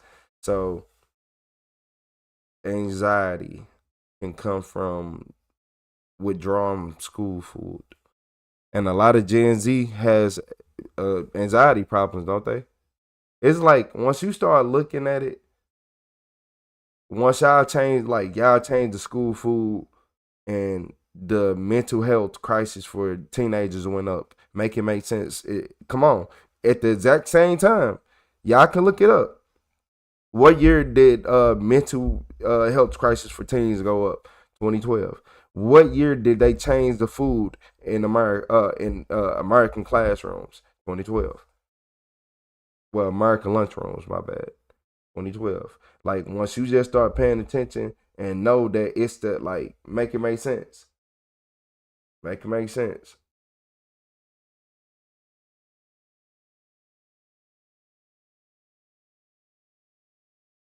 Nah, Britt, you not lying.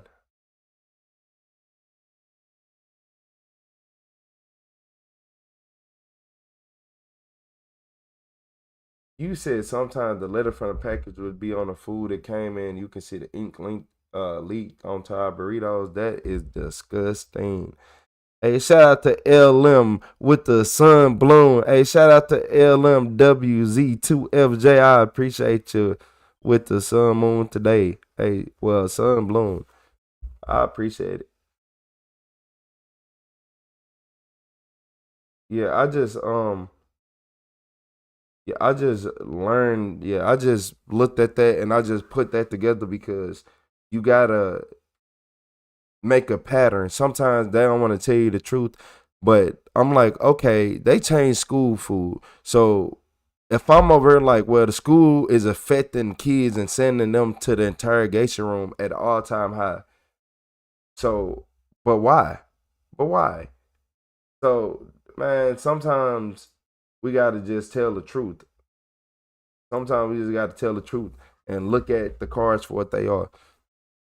The government has affected 3 generations with whatever that school food is that is making people do this. It made people extremely, they having withdrawals. Everybody, that's what it is. Simple. Some people fight through their withdrawals, some people don't, right? The strongest gonna survive, and that's it. Strongest gonna survive. If you got real ADHD, you gonna survive because a real ADHD person, they ADHD gonna pop on to stop them. Your ADHD will pop on to stop you from, like, you might get in trouble, but like going to the over them extra miles for they gonna have to give you a reason.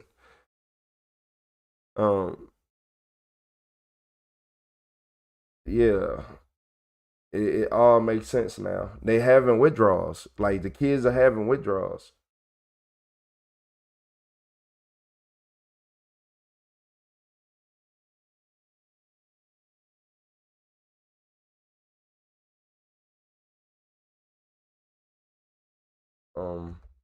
Nah, it ain't low income areas. That's what people messing up at. It ain't low income areas. Everybody, Isaiah, y'all starting to pay attention that it don't matter what school you go to, everybody be the same person. Like all them kids are more than not like the same exact person at every school.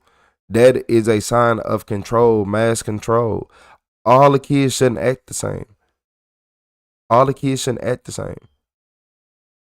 I remember say you go back to 2013, 2014, it was a slow shift of everybody being themselves to start acting the same. Nowadays, everybody act the same. So no, they all act the same. Like you can straight tell what school they go to by looking at them. If you seen one kid that went to that school, you'd be like, oh, you go to that school. Just off the way they walk, the way they talk, the way they move, all this. It's like every single school is their own little country now. And some of them got the same rules and regulations. But man, nah. Cause I'm like, bro, how do I know that you go to that school? Because you talk like this, you walk like this, you act like that, you move like this. How do I know you go to that school? Because you move like this, you talk like that. And it ain't adding up. uh healthy kids don't make the government money. Nah, they want to make unstable young adults so they can keep them them jails thriving. Because why else would you like? I don't want y'all to understand this. Just please understand this. They are giving kids food and making them have withdrawals. And they say, yeah, it don't last that long and this and that. All it takes is for you to have withdrawals one time, make a bad decision, you stuck on it. So say they eat school food and they having withdrawals because they dopamine is low. They trying to get their dopamine up. And then they start smoking weed. Now they smoke weed, they eat the school food, they still get that. They be like, man, I ain't gonna smoke. But then they go eat that school food and they be like, man, let me get that little dopamine. I'm gonna hit the blunt one more time. Okay, boom. And so on, so on. So on, so on. And it's like, it's becoming way more common. You remember back in the day, it was those kids smoked, these kids ain't smoke. People, I ain't smoking, move, get this out of my face. It was the smokers. Now it's, come on. You said we are all slaves to the system. Yeah, pretty much. But I rather everybody know what's going on so you can it's like I tell everybody you need to know what's going on, because if you are sick, right? If you are sick and you just sweating, they'd be like, what's wrong with him? Is he hot? Is he having a fever? You see how you gotta know and understand. If you already know, then you know how to fix the problem. You ain't gotta, it ain't no, is he high? Nah, he need this. It go from being you asking what's wrong to you making solutions. And solutions start in your daily life. Yeah, solutions start in your daily life. Because you can be the person to change everybody. You can change everybody's mind. Like, you can be the one person in the world that can change everybody's mind. And I'm starting to think that, yeah, that's what they do. That's what they do. That natural flavor, that MSG, all that stuff, I think it's just they having withdrawals. They got stuff that's touching their growth hormones inside their body and telling their growth hormones, hey, look here, wake up, do this, fire that, grow facial hair, grow this, grow that. Like, come on.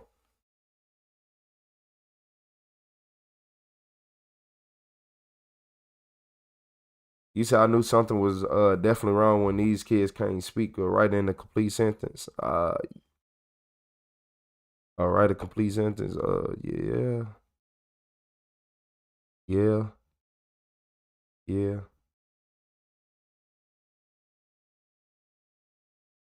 Pretty much. Yeah, that's all it is, though. Once y'all just start realizing that these children are basically having, not now, not anymore. Like, luckily, in this year, 2026, they just reversed everything and went back to the normal system. So they messed up 3 generations of kids and then said, let me get up out of here. Yeah, I know, right? So obviously it was something wrong with the system. If y'all had to change it, it's been 14 years and now y'all finally change it. So because it was making kids aggressive, now they are trying to build for the future again. They got the, man, come on. Come on, y'all. Come on, y'all. They trying to build for the future. There's no way that all these kids are acting like this and so easily manipulated. It's because they all going through withdrawals and they trying to do what they got to do. One thing they all got in common, 9 times out of 10, is they ate at school. They ate school food. So sometimes you got to start writing. You got to start at the, what make him think he hard? What made them think they was hard? Like, it's the school food. What made them think they was real tough? Like, what made these two think they were so tough? School food. School food. They ate the school food, start getting withdrawals because I done told y'all what's inside the packaging. It ain't so much as the food is bad itself because it got the dyes, it got the edible super glue to hold the chicken nuggets together, to keep them from breaking apart. Like, It's the school food. Y'all have withdrawals. Y'all start smoking. Then y'all start drinking to get a dopamine feeling. Y'all got to remember that school food is hijacking their dopamine receptors. It hijacking their endocrine. Like their endocrine is just on a whole different level. Like, I don't even think y'all understand. Literally, they're creating junkies. And I'm over here wondering why, like, every time kids go on break and all that, and it's longer than like a week or something, like they be cool for the 2 days, but when it's longer than a week, say they off school for 2 weeks. They might be good for like the first 4 or 5 days, then they start, not even that. Like they just start getting tired, or they start sleeping a lot. Or even if they doing other things to satisfy their dopamine. If they not sleeping a lot, they doing other things to satisfy that dopamine rush. And you wanna know what some people don't bring me? Like, now I'm starting to think about it. That's why, like, playing video games. Intensely playing video games. Oh, you like video games? You like playing the game and you was intense with it? That was the reason. You was intensely just, it was, man, it's always something. Anything that you can get dopamine from, people are doing it. Now it's starting to make sense. It started with school food. School food in 2012, they changed the school food in 2012. Mental health crisis for teens started going up, went on the upward trend, and did nothing but go up. And go up. And then by 2020, when they had COVID happen, it was a lot of withdrawing going on. So everybody in the whole world, all the kids in the whole world, just like, oh my Lord. And then y'all gotta remember that y'all gotta remember that the body is a smart thing, right? The body is smart. So the body will be like, okay, we know that during summer vacation, they not gonna eat the food. So we gonna prepare for that. But when you abruptly end it in the middle of something, your body ain't have time to prepare. Your body just abruptly ended it. So in 2020, you will have more people feeling like it. That'll be the peak of it right there. That would be the peak. 2020 would be the peak. It might not get no higher than 2020 because, like, that'll be the peak where everybody be like, oh my God, this and that. You gonna feel the sickest. You're not going to feel well at all, because that's when you couldn't get access to your dopamine. You had to find other ways. That's when.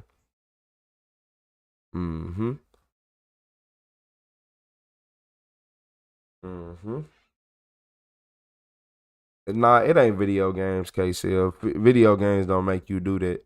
Actually, if you want me to be honest with you, KCL, video games keep people in the house. I know some of the stupidest is when they stop playing the games is when it's the problem. Like, people don't understand that part. It don't be the video games. It's when they stop playing and going outside and hanging with friends and doing all this and that. Is when they stop playing. It's really it ain't the video games. Y'all want me to be honest? It's the gangster movies that they have no real understanding about. And it be like, it's the gangster movie and it's the music. And they don't be understanding that the person they listen to is a bum and they broke and they stuck in a contract. And they can't, even if they made a song for $100 million, they made $100 million, that they ain't getting nothing but what's in that contract. But yeah, dopamine, it's a dopamine addiction because they are having withdrawals, Amanda. Like, if you, like, just think about it. If you are having all these, like, school food make people feel different. And, like, now I'm starting to think about it and I'm going to remember, I'm like, yeah, like, because look, I usually didn't eat school food and I can, like, ignore it. But after I eat it one time, I have, for a whole week, I feel ill. I'll start feeling ill. Like, I'm like, I never felt like this. Is because I ate it and my body was withdrawing from it. I'm only speaking on this because I didn't eat often at school, but I did eat a couple times and I noticed that my body didn't feel well afterwards. I noticed that every single time I ate that food, and since I didn't eat it often, and like I'll be good for the first day, but second day, like nah, stomach just feel empty.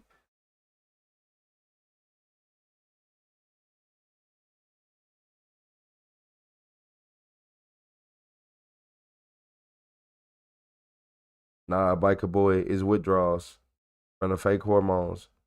Is withdrawals.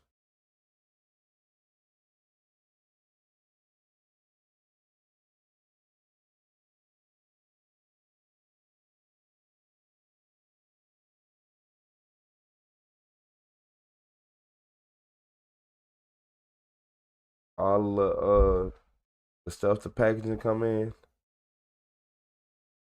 Hmm?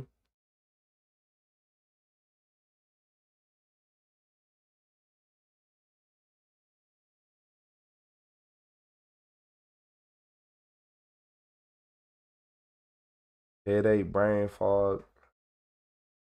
Nah. That's why I said you had to be in school from 2012 until the beginning of 2026. From 2012 to the beginning of 2026.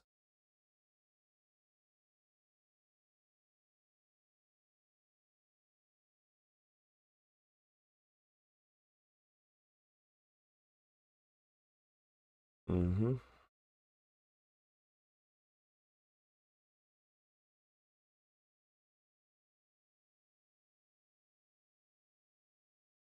I keep telling y'all that it was the fake.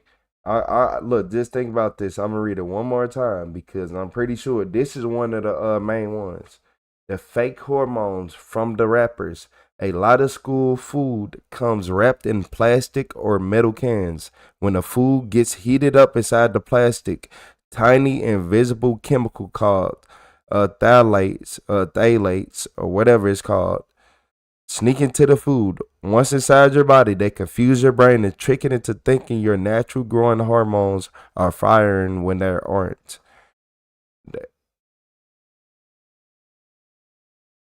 I'm pretty sure. Okay.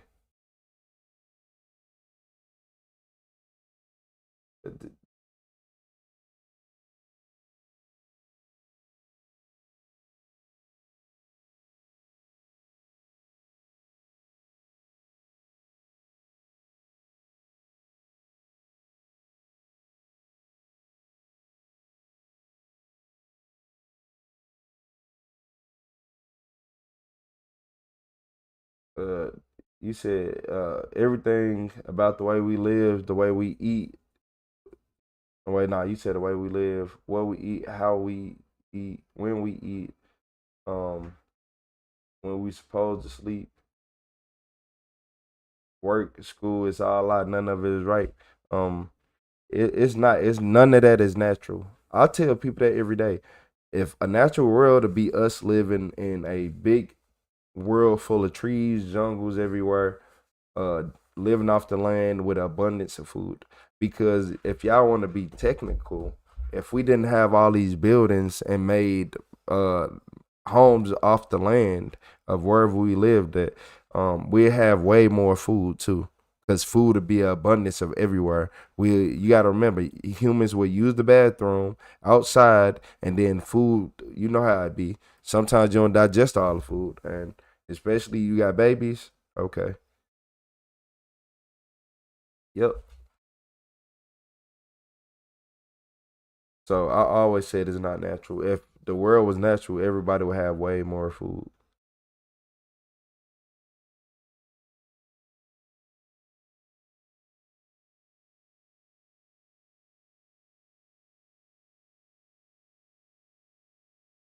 Hmm.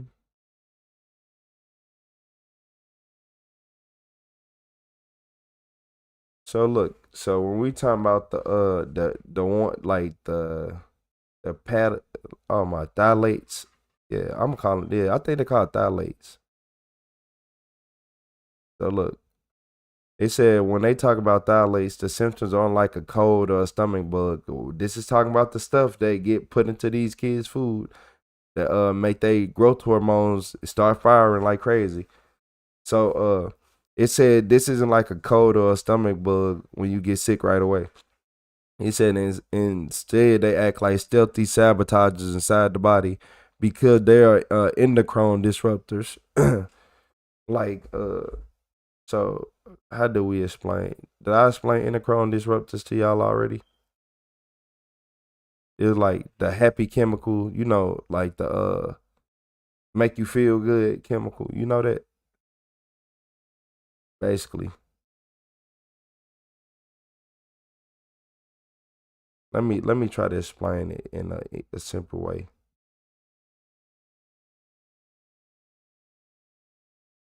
Cause I want to make sure y'all got a good understanding of it.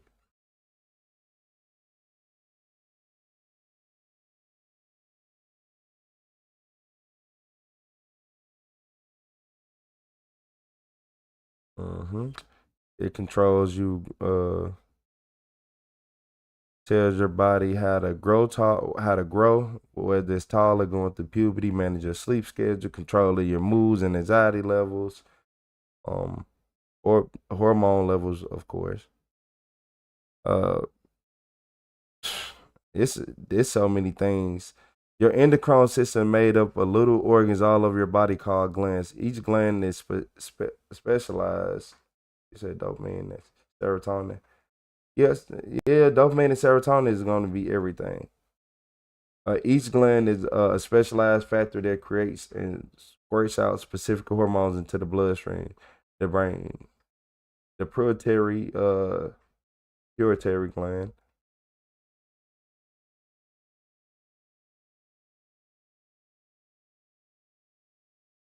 So that's it. The endocrine system is basically your whole nervous system. So yeah, the dopamine, serotonin, everything. I want to make sure everybody. Yeah. You said apple don't. I have my own apple tree and everything. They lie about carrots being good for your ass. Carrots or actually originally poisonous and were bred to be less toxic and larger size for food. I heard a lot about carrots. I'm not gonna lie to you. Not gonna lie to you. But a list of the withdrawals would be headaches and brain fog. This is all from that stuff, the endocrine BS. That's like the fake hormones in the food that mess with the endocrine.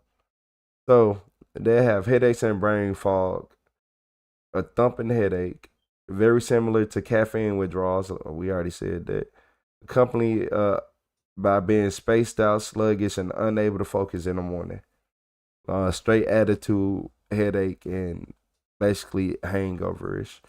The brain is adjusting to the dropping chemical flavor enhancers like glutamates and stabilizing blood sugar level. So your blood sugar was high, most likely it is stabilizing. It says then you will get intense brain cravings to the point where you want to get to the bliss point.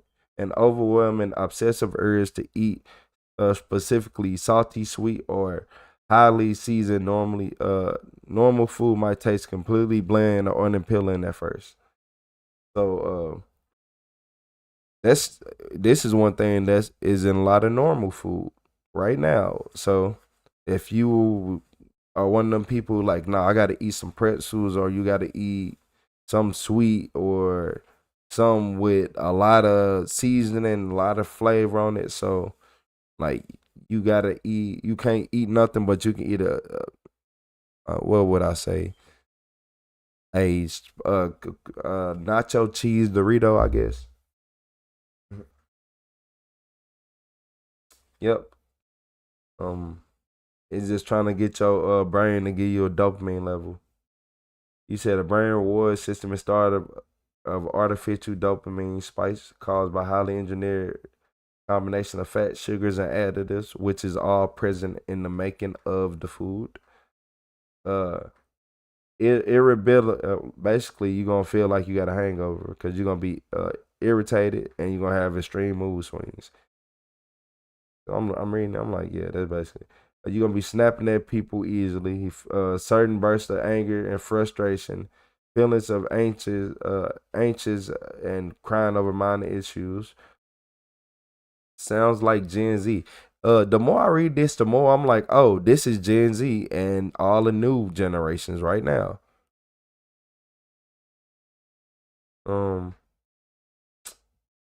It said the gut the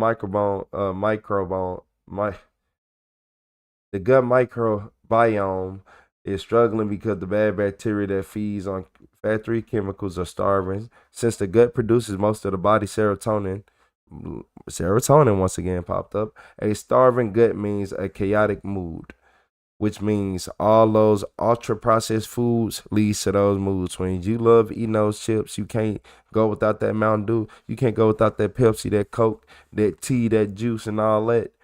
And you start getting mad when you don't get it. Is because you are going through withdrawals.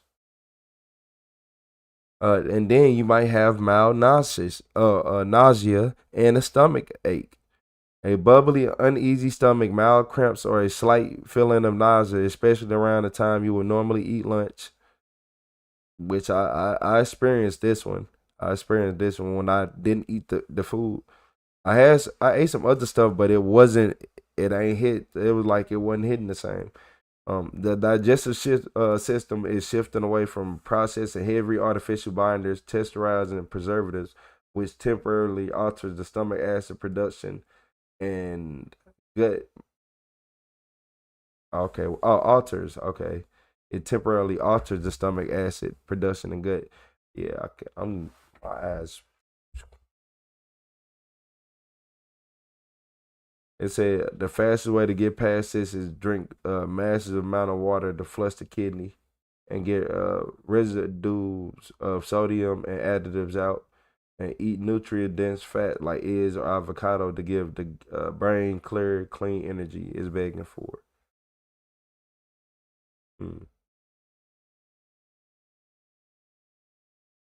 Yep.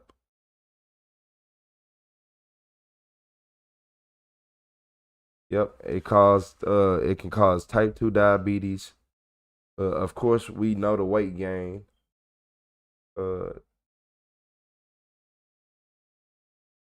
And it said developmental issues in boys.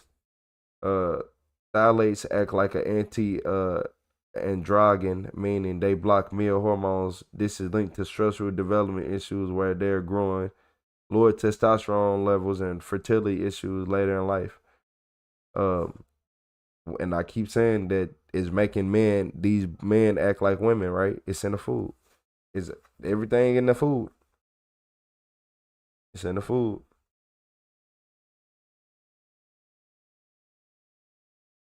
It says studies by the CDC show that if you stop eating food heated in plastic and switch to fresh whole foods, the body can flush out all of the built up phthalates through your urine in just 2 to 3 days.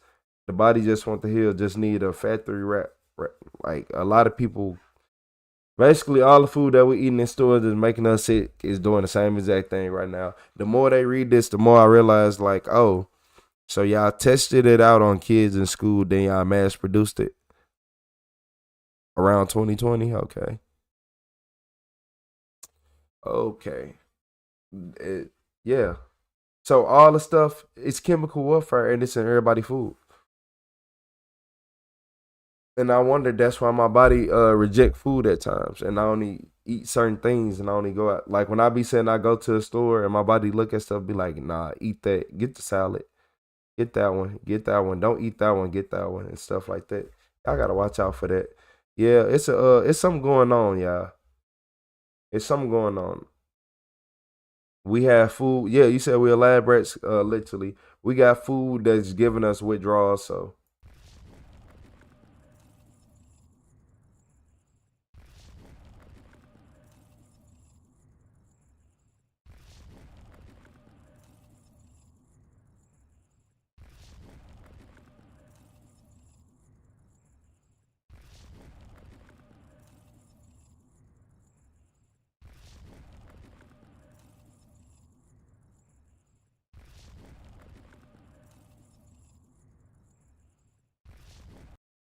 Yep, we are literally lab rats. And yeah, people try to argue, but it's not like make it make sense. Y'all make it make sense. In 2012, teenagers mental health crisis went up. It started going up. Like it just started going up. Like more mental health. At the same exact time, Michelle Obama, y'all remember the Michelle Obama thing that everybody talks about that changed all the food? I don't think she tried to do it. I'm not saying Michelle Obama specifically did it. I feel like it was sabotage. I feel like she wanted healthy ingredients, but it was sabotage. It got sabotaged. And now, since 2020 hit and they had a chance to put all this in the house and go to the stores and throw everything they want in there, come on.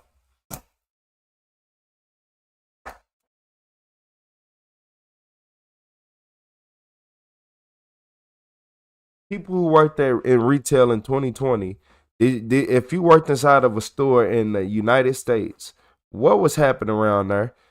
Because it's hard to find people who was in stores at 2020, like during the pandemic and all that. I know people was getting laid off, but somebody had to be the store manager. Somebody had to be the store manager. And y'all ain't understanding. It started in the schools and now it's mass produced. What do you think this bioengineered food is? Everything that I just named that's wrong, you right now are having like if you stop eating most of the food you eat right now, you're gonna have withdrawals. It's something that you eat right now that you are addicted to. A lot of people are addicted to chicken. A lot of people like, oh, I got all this chicken in my fridge. You're addicted to it. You'll have withdrawals if you don't eat it. I have seen people who say, I'm not addicted to chicken. Then they stop eating chicken. They don't eat. Like they just start fasting because you're having withdrawals. Your body only wants that.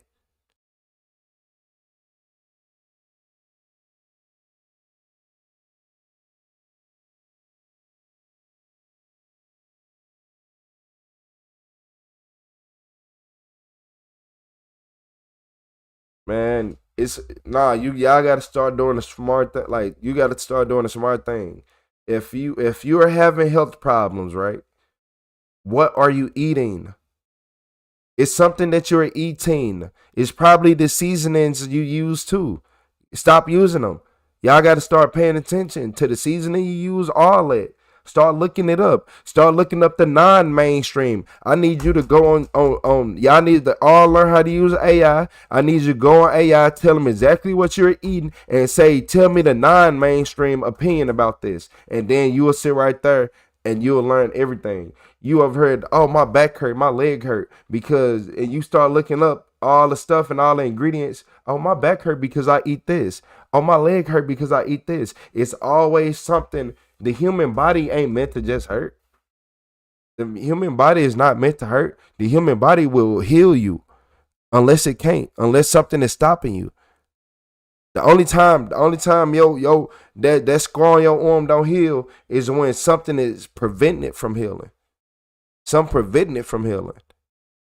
And you got to watch what's in that food. I'm telling you right now, look, I'm literally telling you, you were supposed to hear this for a reason. I'm telling you that whatever you're eating, I don't care how healthy you think it is. I don't care about none of that. If you are unsure and you're not 1,000,000,000% and can put your life on it, go look at it again and make sure. If you can't put your life on it, go look at it again to make sure. If you can't look at your grandkids and put your life on it while you looking them dead in their eyes, don't. Your kids or whoever, don't. Go look at it again. Because something off about it. I feel like everybody, I don't eat table salt. Like regular iodized salt, whatever. I don't even know what it's called because I don't buy it. I don't buy that. Regular sugar, I don't buy that. If I had to buy sugar, it would be cane sugar. I don't buy that cheap stuff. Syrup, if I got to get syrup, it's pure maple syrup. It ain't about getting the cheapest stuff. It's about getting the stuff that's not gonna make me sick. It ain't about that no more. It's about like, man, people be like, well, I can get more of the unhealthy stuff. Then don't eat then. You need to eat less then. Because I promise you, if you just one meal of a good healthy meal is worth more than 3 bad meals, and especially in the long run, especially your body is going to thank you because you eating all them unhealthy meals and now you in the hospital. Now you in the hospital. You eating all them unhealthy meals and you wonder why you keep smoking more and more cigarettes because your body can't regulate itself. It make you want to keep smoking cigarettes. It make you want to keep doing this. It make you want to keep doing that. You should have been down to 2-3 cigarettes a day, but you can't get there. If you smoke cigarettes, you can't get there because of what you're eating. Sometimes it don't be the fact that you got an addiction. It be that your food is the addiction. The food you're eating is making you do this.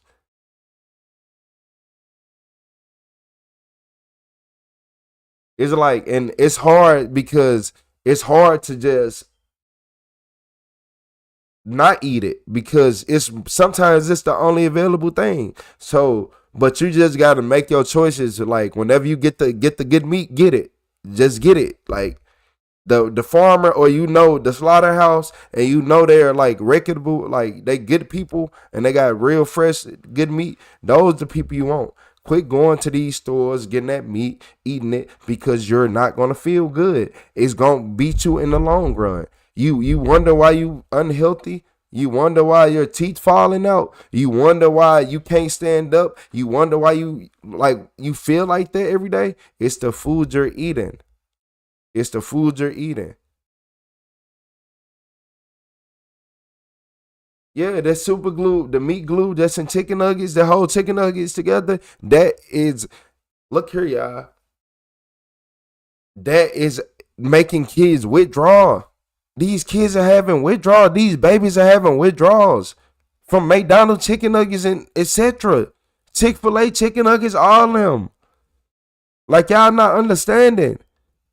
The chemicals inside there make them like, I want it again. I want it again. Why you think they want it so bad? And not only that, chicken, like it's so easy for their body to digest all the chicken that their body gonna tell them, oh, here, it make you feel good and you can easily digest it. Here, keep getting more, keep getting more. No, you gotta fend for yourself and start realizing what they doing to you. If you buy fruit from the store, stop.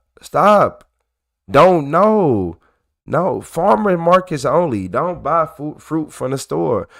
Retro gets sick from eating fruit from the store. I done been to multiple states. I'm finna get it from here. Retro can only eat from farmers markets. All the other stuff make my tongue itch and my stomach hurt. Why do I got a stomach ache? No matter how much you try to wash it, why do I have a stomach ache? You supposed to wash it off. No, y'all are eat that. Don't eat that. Don't eat that. Because I remember back in the day going to get the apples off the tree at the orchard. And we going through bags after bags. But now I can't eat none of this because I grew up on the food grown outside. We had a watermelon patch. I was picking watermelon from a patch, eating that. Now I eat this, try to eat something from the store. I can't. That's not edible. That's not real. But somebody on the side of the road who said that they grew theirs, I can eat those though. Do it add up? No, because what they're giving you is mass produced BS. It's fake. It's somebody in a evil suit. Somebody in a suit for no reason at all. He don't even need to have a suit on. For no reason at all, just because he is the boss, he is sitting in a room with a suit on. He don't even need to be in this building, not getting no meetings done. Just want to sit in and try and say, yeah, poison everybody. You see the man that make the CEO of McDonald's don't want to eat that burger. Why? Because man, like I feel like you gotta learn how to make everything yourself, biker. Everything. That's what I'm on the road to doing. Like making everything myself because I don't trust the government. Y'all are literally making people have withdrawals and forcing them to do bad things. And it's so crazy because everybody, like I said, some people can deal with the withdrawals and fight through it. Some people can't. And they're going to keep doing what they can to feel accomplished. Mm-hmm. Mm-hmm.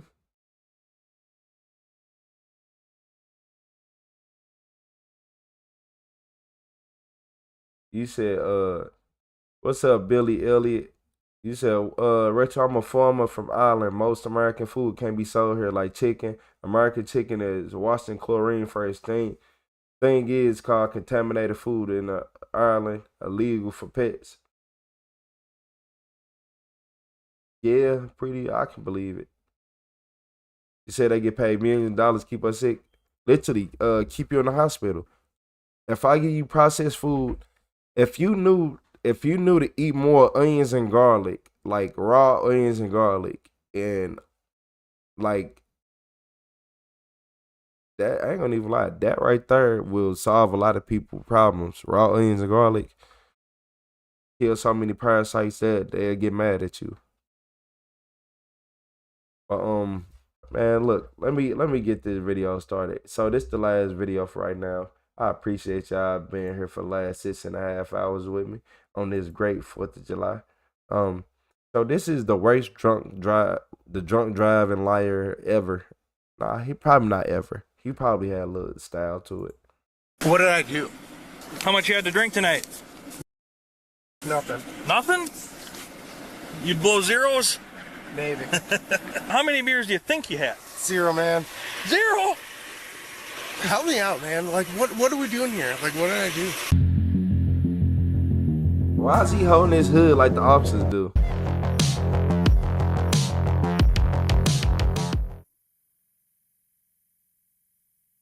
On March 17th, a Monroe County sheriff conducted a traffic stop in Oakdale or something. Y'all can't.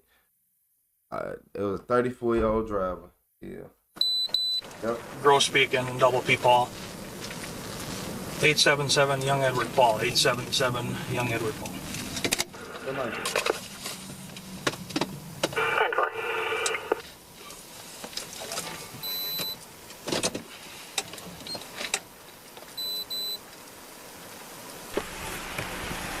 Hey, shout out to True Beauty.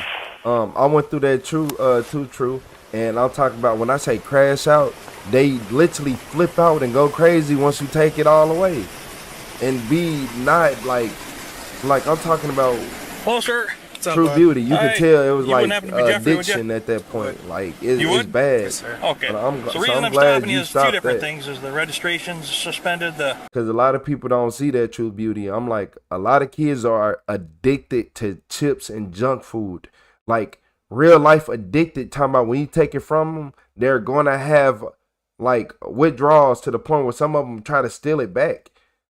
Like they won't ever do nothing bad, but they'll try to steal them back. I know. And then your driver's license is suspended also. What's up, Possum? Where are you guys headed to? Her house. Oh, your passenger? Yep. Okay, where are you coming from? Just going home. Okay. Gotcha. All right. Do you have your driver's license on you? I don't. Okay. Any ID or anything? You know who I am. I don't. Well, I don't. I mean, well, I got your. If you're Jeffrey, I got your information, but I don't. But I don't know sure. that. I just don't. Okay. Do you have an ID on you, ma'am? You don't have a credit card or anything, Jeff? Thanks, Billy. No. Thanks, Nothing Billy. like a big cash. I know Okay. a couple. I know a couple good places. They All right, said his here, I'll eyes take- was glossy and his speech was slow, slightly slurred.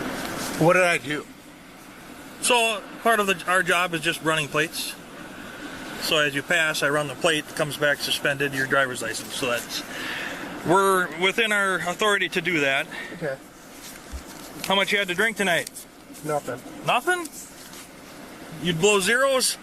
Maybe. All And right. when he said maybe right there, that was the officer sign that, oh, you drunk something. All right. Do you have insurance on the vehicle? I do. Who's that with? Bottleberg. I'm not gonna lie. This so stupid. Cause they outside at 4:30 in the morning, driving around with a suspended registration, license, whatever. You don't drive around at no 4:30 in the morning with no suspended anything. I'm gonna tell y'all this. Don't listen to me, but if you had to take your chances, you drive when there's traffic, back-to-back traffic, rush hour traffic. You gotta go anywhere. You gotta go urgently and you can go anytime rush hour traffic. Retro ain't say nothing. Who's that? You just making that up? Google it, man. It's a real thing. Drive like you got sense. No. Okay, now let me run this real quick. I'll be right back with you.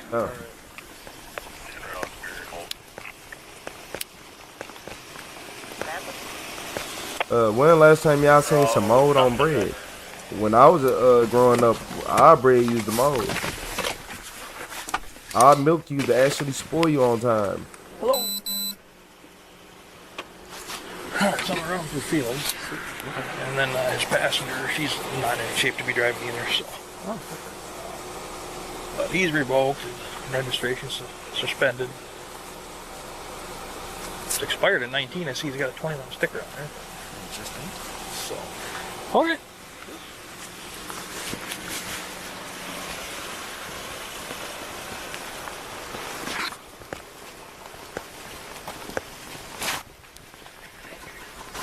Actually, it's 19. What's up, bud? Alright, Jeff.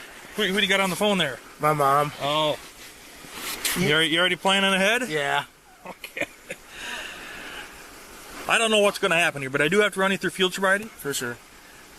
If you can pass field sobriety, then we would just probably need, you are on bond. I don't know if we'd take you in on that or not. If we release this, you could possibly.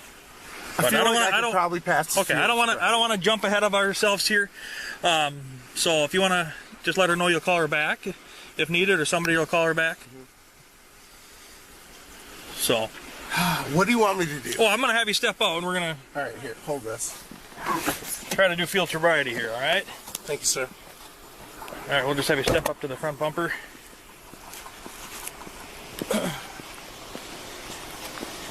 How's this gonna go?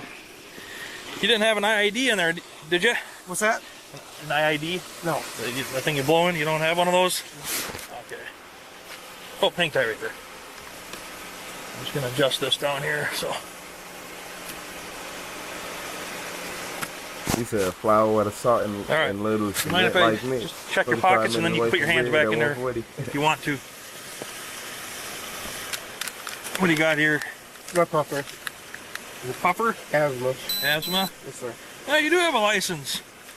Yeah, it's not a license, though. Well, it's an ID. You've got a picture. Usually, if you put it in the freezer, it's not supposed to. You're supposed to preserve it. Nowadays,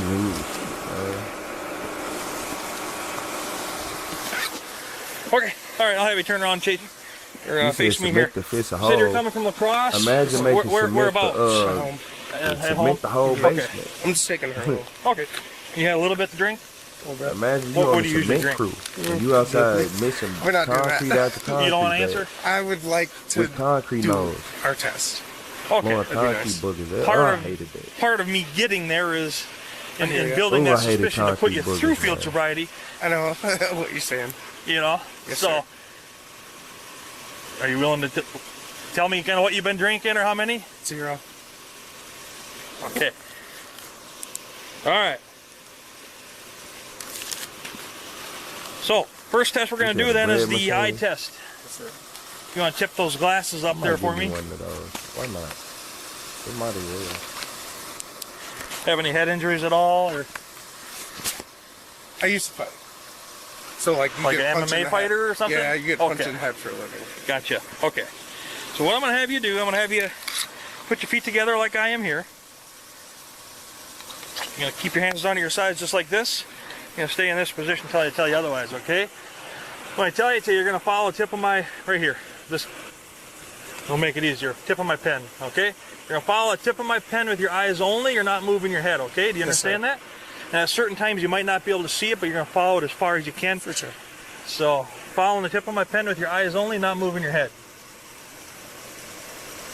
I can't see his eyes, but I see his chin moving a little bit.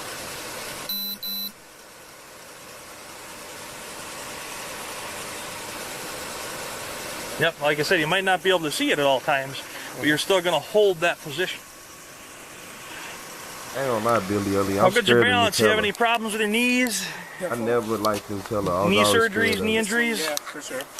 Anything that would prevent you from walking a straight line? I feel like I got it. Okay, well, I have like MCL, ACL, PCL on the left knee. Okay. Bad. I didn't get surgery because I can't afford it. Okay, well, we'll do the best we can. So you're going to imagine that there's a straight line right in front of you, okay? Yes, sir. I'm going to get you into a position. I'm going to have you stay in that position. I'm going to demonstrate and explain the test, okay? When I've completed, you'll complete the test. So imagining that there's a straight line right in front of you, put your left foot on that line. Okay? Put your right foot in front of your left foot, just like I am here. You keep your hands down to your sides. Are you able to do heel to toe? Just like this? Well, I had a vasectomy, so let me pull this up. Okay. He got a, like, yeah. Why did he get one? Like, I'm just shut up. Keep your hands down to your sides. Are you able to do heel to toe? Just like this? Well, I had a vasectomy, so let me pull this up. Okay. My balls are Put your nice. Left foot, are you able to keep your hands down to your side? Left foot in front of your left, or right foot in front of your left foot, touching heel to toe. Right foot in front of your left foot. Heel to toe, hands down to your sides, okay? What's up, Stay in this Calvin? position until I tell you Happy otherwise. 4th. When I tell you to, you're going to take 9 heel to toe steps. 1, 2, 3. All the way until you get to 9. When you get to 9, you're going to take a series of small steps. You're going to return back down that line. I got to have you get back in that position though. Okay. You're going to return back down this line, counting 9 heel to toe steps. 1, 2, 3, all the way until you get to 9. Do you understand that? Sir. If you understand that, you maybe can.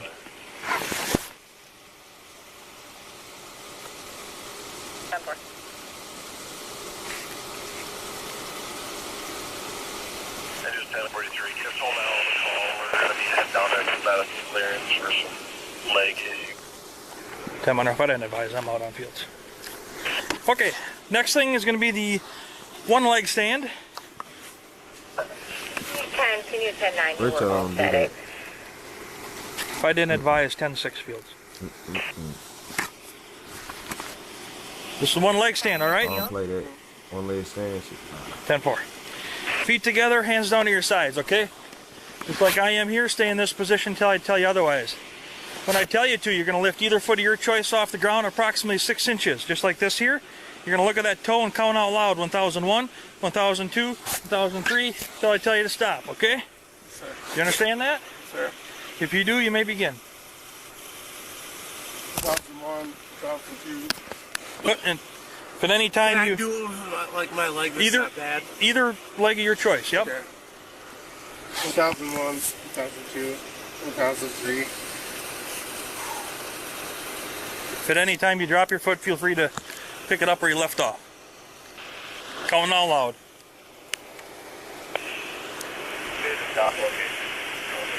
Okay. When did you have a surgery? Like 2 years ago, and it's bad. Still?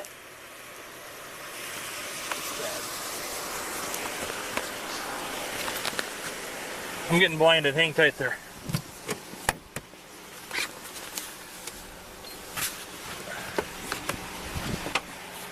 Let's do a few other tests. Did you graduate high school or college? Yes, sir. You know your ABCs, you know how to count? Count backwards? Who does that? Count backwards? Yeah. Ever. Fairly simple. So, what I need you to do, starting at D like dog, recite the alphabet to S like Sam, do not sing it, okay? So starting at D and ending at S without singing it. What do you mean? You're going to do the ABCs, but you're going to start at D and you're going to stop at S. Elemental. Like ABCs? Yep. QRS. Starting at D. All right. E, F, G, H, I, J, K, L, M, N, O, P, Q, R, S, T, U, V, W, H, Y, and Z. Okay. This dude. Counting backwards This from 74 to dude. 59. Hold on. 74. Hold on. H, I, J, K, L, M. ABCs, S without singing. But to S like Sam, starting Wait, hold on. fairly My bad, simple. my bad. So, what I need you to do, starting at D like dog. Oh wait, well, my bad. I Recite the gotta be. alphabet to I S gotta like be Sam, extra do not petty. sing it. Okay, so starting at D and ending at S without singing it. What do you mean? You're gonna do the ABCs, but you're gonna start at D and you're gonna stop at S. Like ABCs? Yep. Starting at D. All right. E F G H I J K L M N O P Q R S T U V W H Y N Z. He going to jail. Okay. Yeah, he going to jail. Get him Counting up out of backwards from 74 to 59. here. He going to jail. 74, 73, 72, 71, 70, 69, 68, 67, 66, 65, 64, 63, 62, 61, 60, 59. Okay. Next thing is a finger dexterity test. You're going to use either Like hand. this? Well, that's not the way I do this one. That is probably one maybe you've done before. You can use either hand of your choice. I'm gonna use my right pointer finger for this, but you can use left, right. It don't matter. So what you're gonna do? You're gonna count the tips of each finger just like I am here. Count 1, 2, 3, 4. Can I have a drink of water before I do this? Because like my whole mouth is dry. It makes me look dumber. I promise. This is the last test, okay? Okay. And this has nothing to do with your speech, if you're worried about slurred speech or anything like that. I do. So, touching the tips of each finger, 1, 2, 3, 4, 5, 4, 3, 2, 1. You understand that? Like 1, 2, 3, 4, 5, 5, 4, 3, 2, 1. Well, just as I instructed it. I'll show you one more time.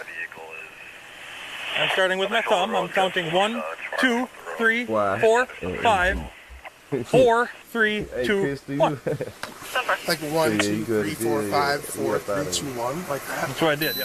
Okay.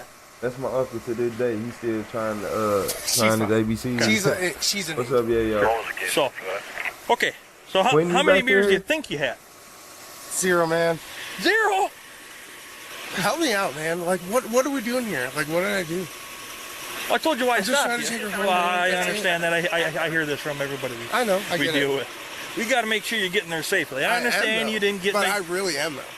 I understand you I'm didn't not get out in the here- crash, but I'm not, though. we got to do it the right way, right? And you got to have a Sure. driver's license. I understand You that. can't be over the legal limit, I understand. and you're actually on O2 restrictions. I feel like I passed this test good, man. You know I did. I'm just trying to get her home, man. You know that. Oh, for wait, sure. wait. Can I just, like, pay this ticket or whatever? Like, this is going to ruin my goddamn life. Well, I'm not out to ruin anybody's I know, life. but, like, please don't let me do You know, this. so. Please. Well, the fact of the matter is we didn't pass field. So now, why didn't we pass field? Is I it don't your know. injury or is it something else? I guarantee it's my injury. You know? So. You saw how fast I was going for, like, this good stuff. Sure. So are you willing to blow into a PBT and just see where you're at? My mouth is just too dry and I can't breathe. I got asthma. Well, that's kind of the only hope here. I mean, if you're willing to blow into that PBT. I just can't. You're refusing? I can't refuse. My lungs are bad. I have asthma. You want to at least give it a shot? I can't. Then I have to place you under arrest. I understand. Okay, all right. Step up here and then put your hands behind your back. All right, bring your hands together just like this here. When he said them ABCs, it was reps. It was over. You also got a warrant out for your arrest. I got to figure out what that's for. For what? Not sure. She told me you do. I'm not certain. I promise that out. Can I say I'm not IQ certain you do test? because I saw that there was another James What's Dupree. up, Sean? Or Jeffrey Dupree. Or a Jeffrey Dupree. He died. Now, you wouldn't have anything in your pants, would you? Not like that. Well, I just got to ask you. The jail's going to ask you too, and if they find something, then they're going to charge you extra. I'm not that guy. But here's another wad of money. Let's count that. That's not a wad. That's money. More money than I got. You don't got $60, dude. Stop it. She says she got the wrong one? That's my dad. I told you he died. Like he OD'd in a fucking tent, dude. Really? Yes. Nice. It's not nice. Is that nice? That ain't. You said nice. Oh, I didn't say that. Oh, man. Did I? Yeah. You know you did. If I did, I'm totally sorry. I don't recall. I didn't. That ain't what I don't believe I said that. It's on there. I totally apologize if I did. That's not. Okay. I'm just saying it's on there. That's not how I meant it. Wild. I thought I said really. Yeah. No, you said nice. Oh, that's cool. I don't recall. I don't believe it. If I did, I totally apologize. That's not the intent there. So look. 20, 40, 60. Re-look at it. I know you have it on your shit. There's $64. Uh-huh. But you said nice. That's cool, man. That's cool. Sir, that ain't what I meant by that. I know, but you said it, though. I'm not that cold-hearted. Yeah, but you said nice. Your dad said. That's tight. I don't recall. If I did, like I said, I apologize. That's not cool, man. Didn't say it was. Like, I didn't do anything to you. Like, why do you gotta say it? Sir, that ain't what you know better than that. Yeah, but also that ain't what the intent was. You also do as well. Okay, need you to step around to the passenger side here, okay? I'm trying to be like cool with you guys.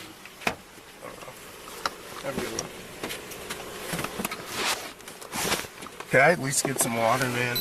Is that cool? Is there a water bottle in the car? I hope so.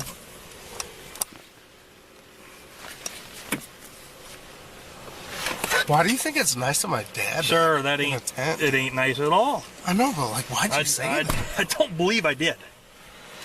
I know, but I totally apologize if I did, but that's not the intent here. All right. He was going to jail regardless. I'm already in trouble. He didn't have a choice. Okay. So is your ma coming then to pick her up, or so. Or how are we getting her home? Is my cell phone in my pocket? Nope. Can you grab it, please? I can ask her where it's at. He had 6 drunk driving offenses.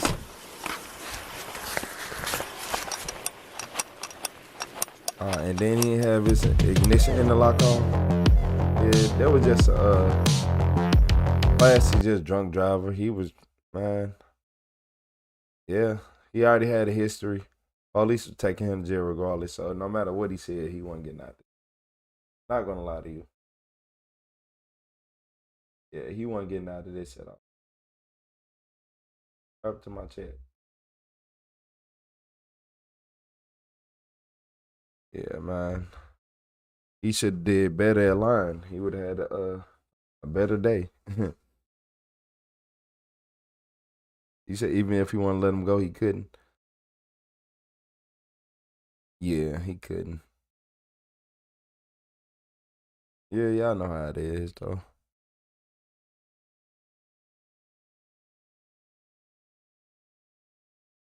Look, it's the 4th of July. Crazy video, crazy man. Don't drive around at 4:30 in the morning if you have suspended anything, because you're bound to get pulled over. The cops are literally just running every single car that will go past because they can. What up, Albert? Happy 4th. Yeah, the police officer just running up. He just gonna run every light, every plate, and yeah. It's like after he failed the alphabet, I already knew it was wrong. He said stop at S and you kept going. He told you to stop at S? Okay. Don't worry about it. Yeah, it's a place for him. They gonna send him to jail. But Retro is about to go to sleep. I appreciate y'all standing up with me through the night, but I'm out. I don't got no 4th of July plans. I might grill a little bit, but other than that, yeah, I might be back. I might be back today. Who knows?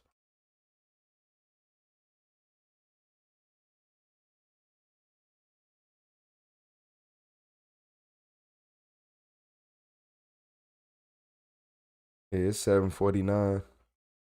I appreciate y'all. I will see y'all soon. No, I'm tired. Little puppy done woke up. I'm finna let her outside before she start raising a problem.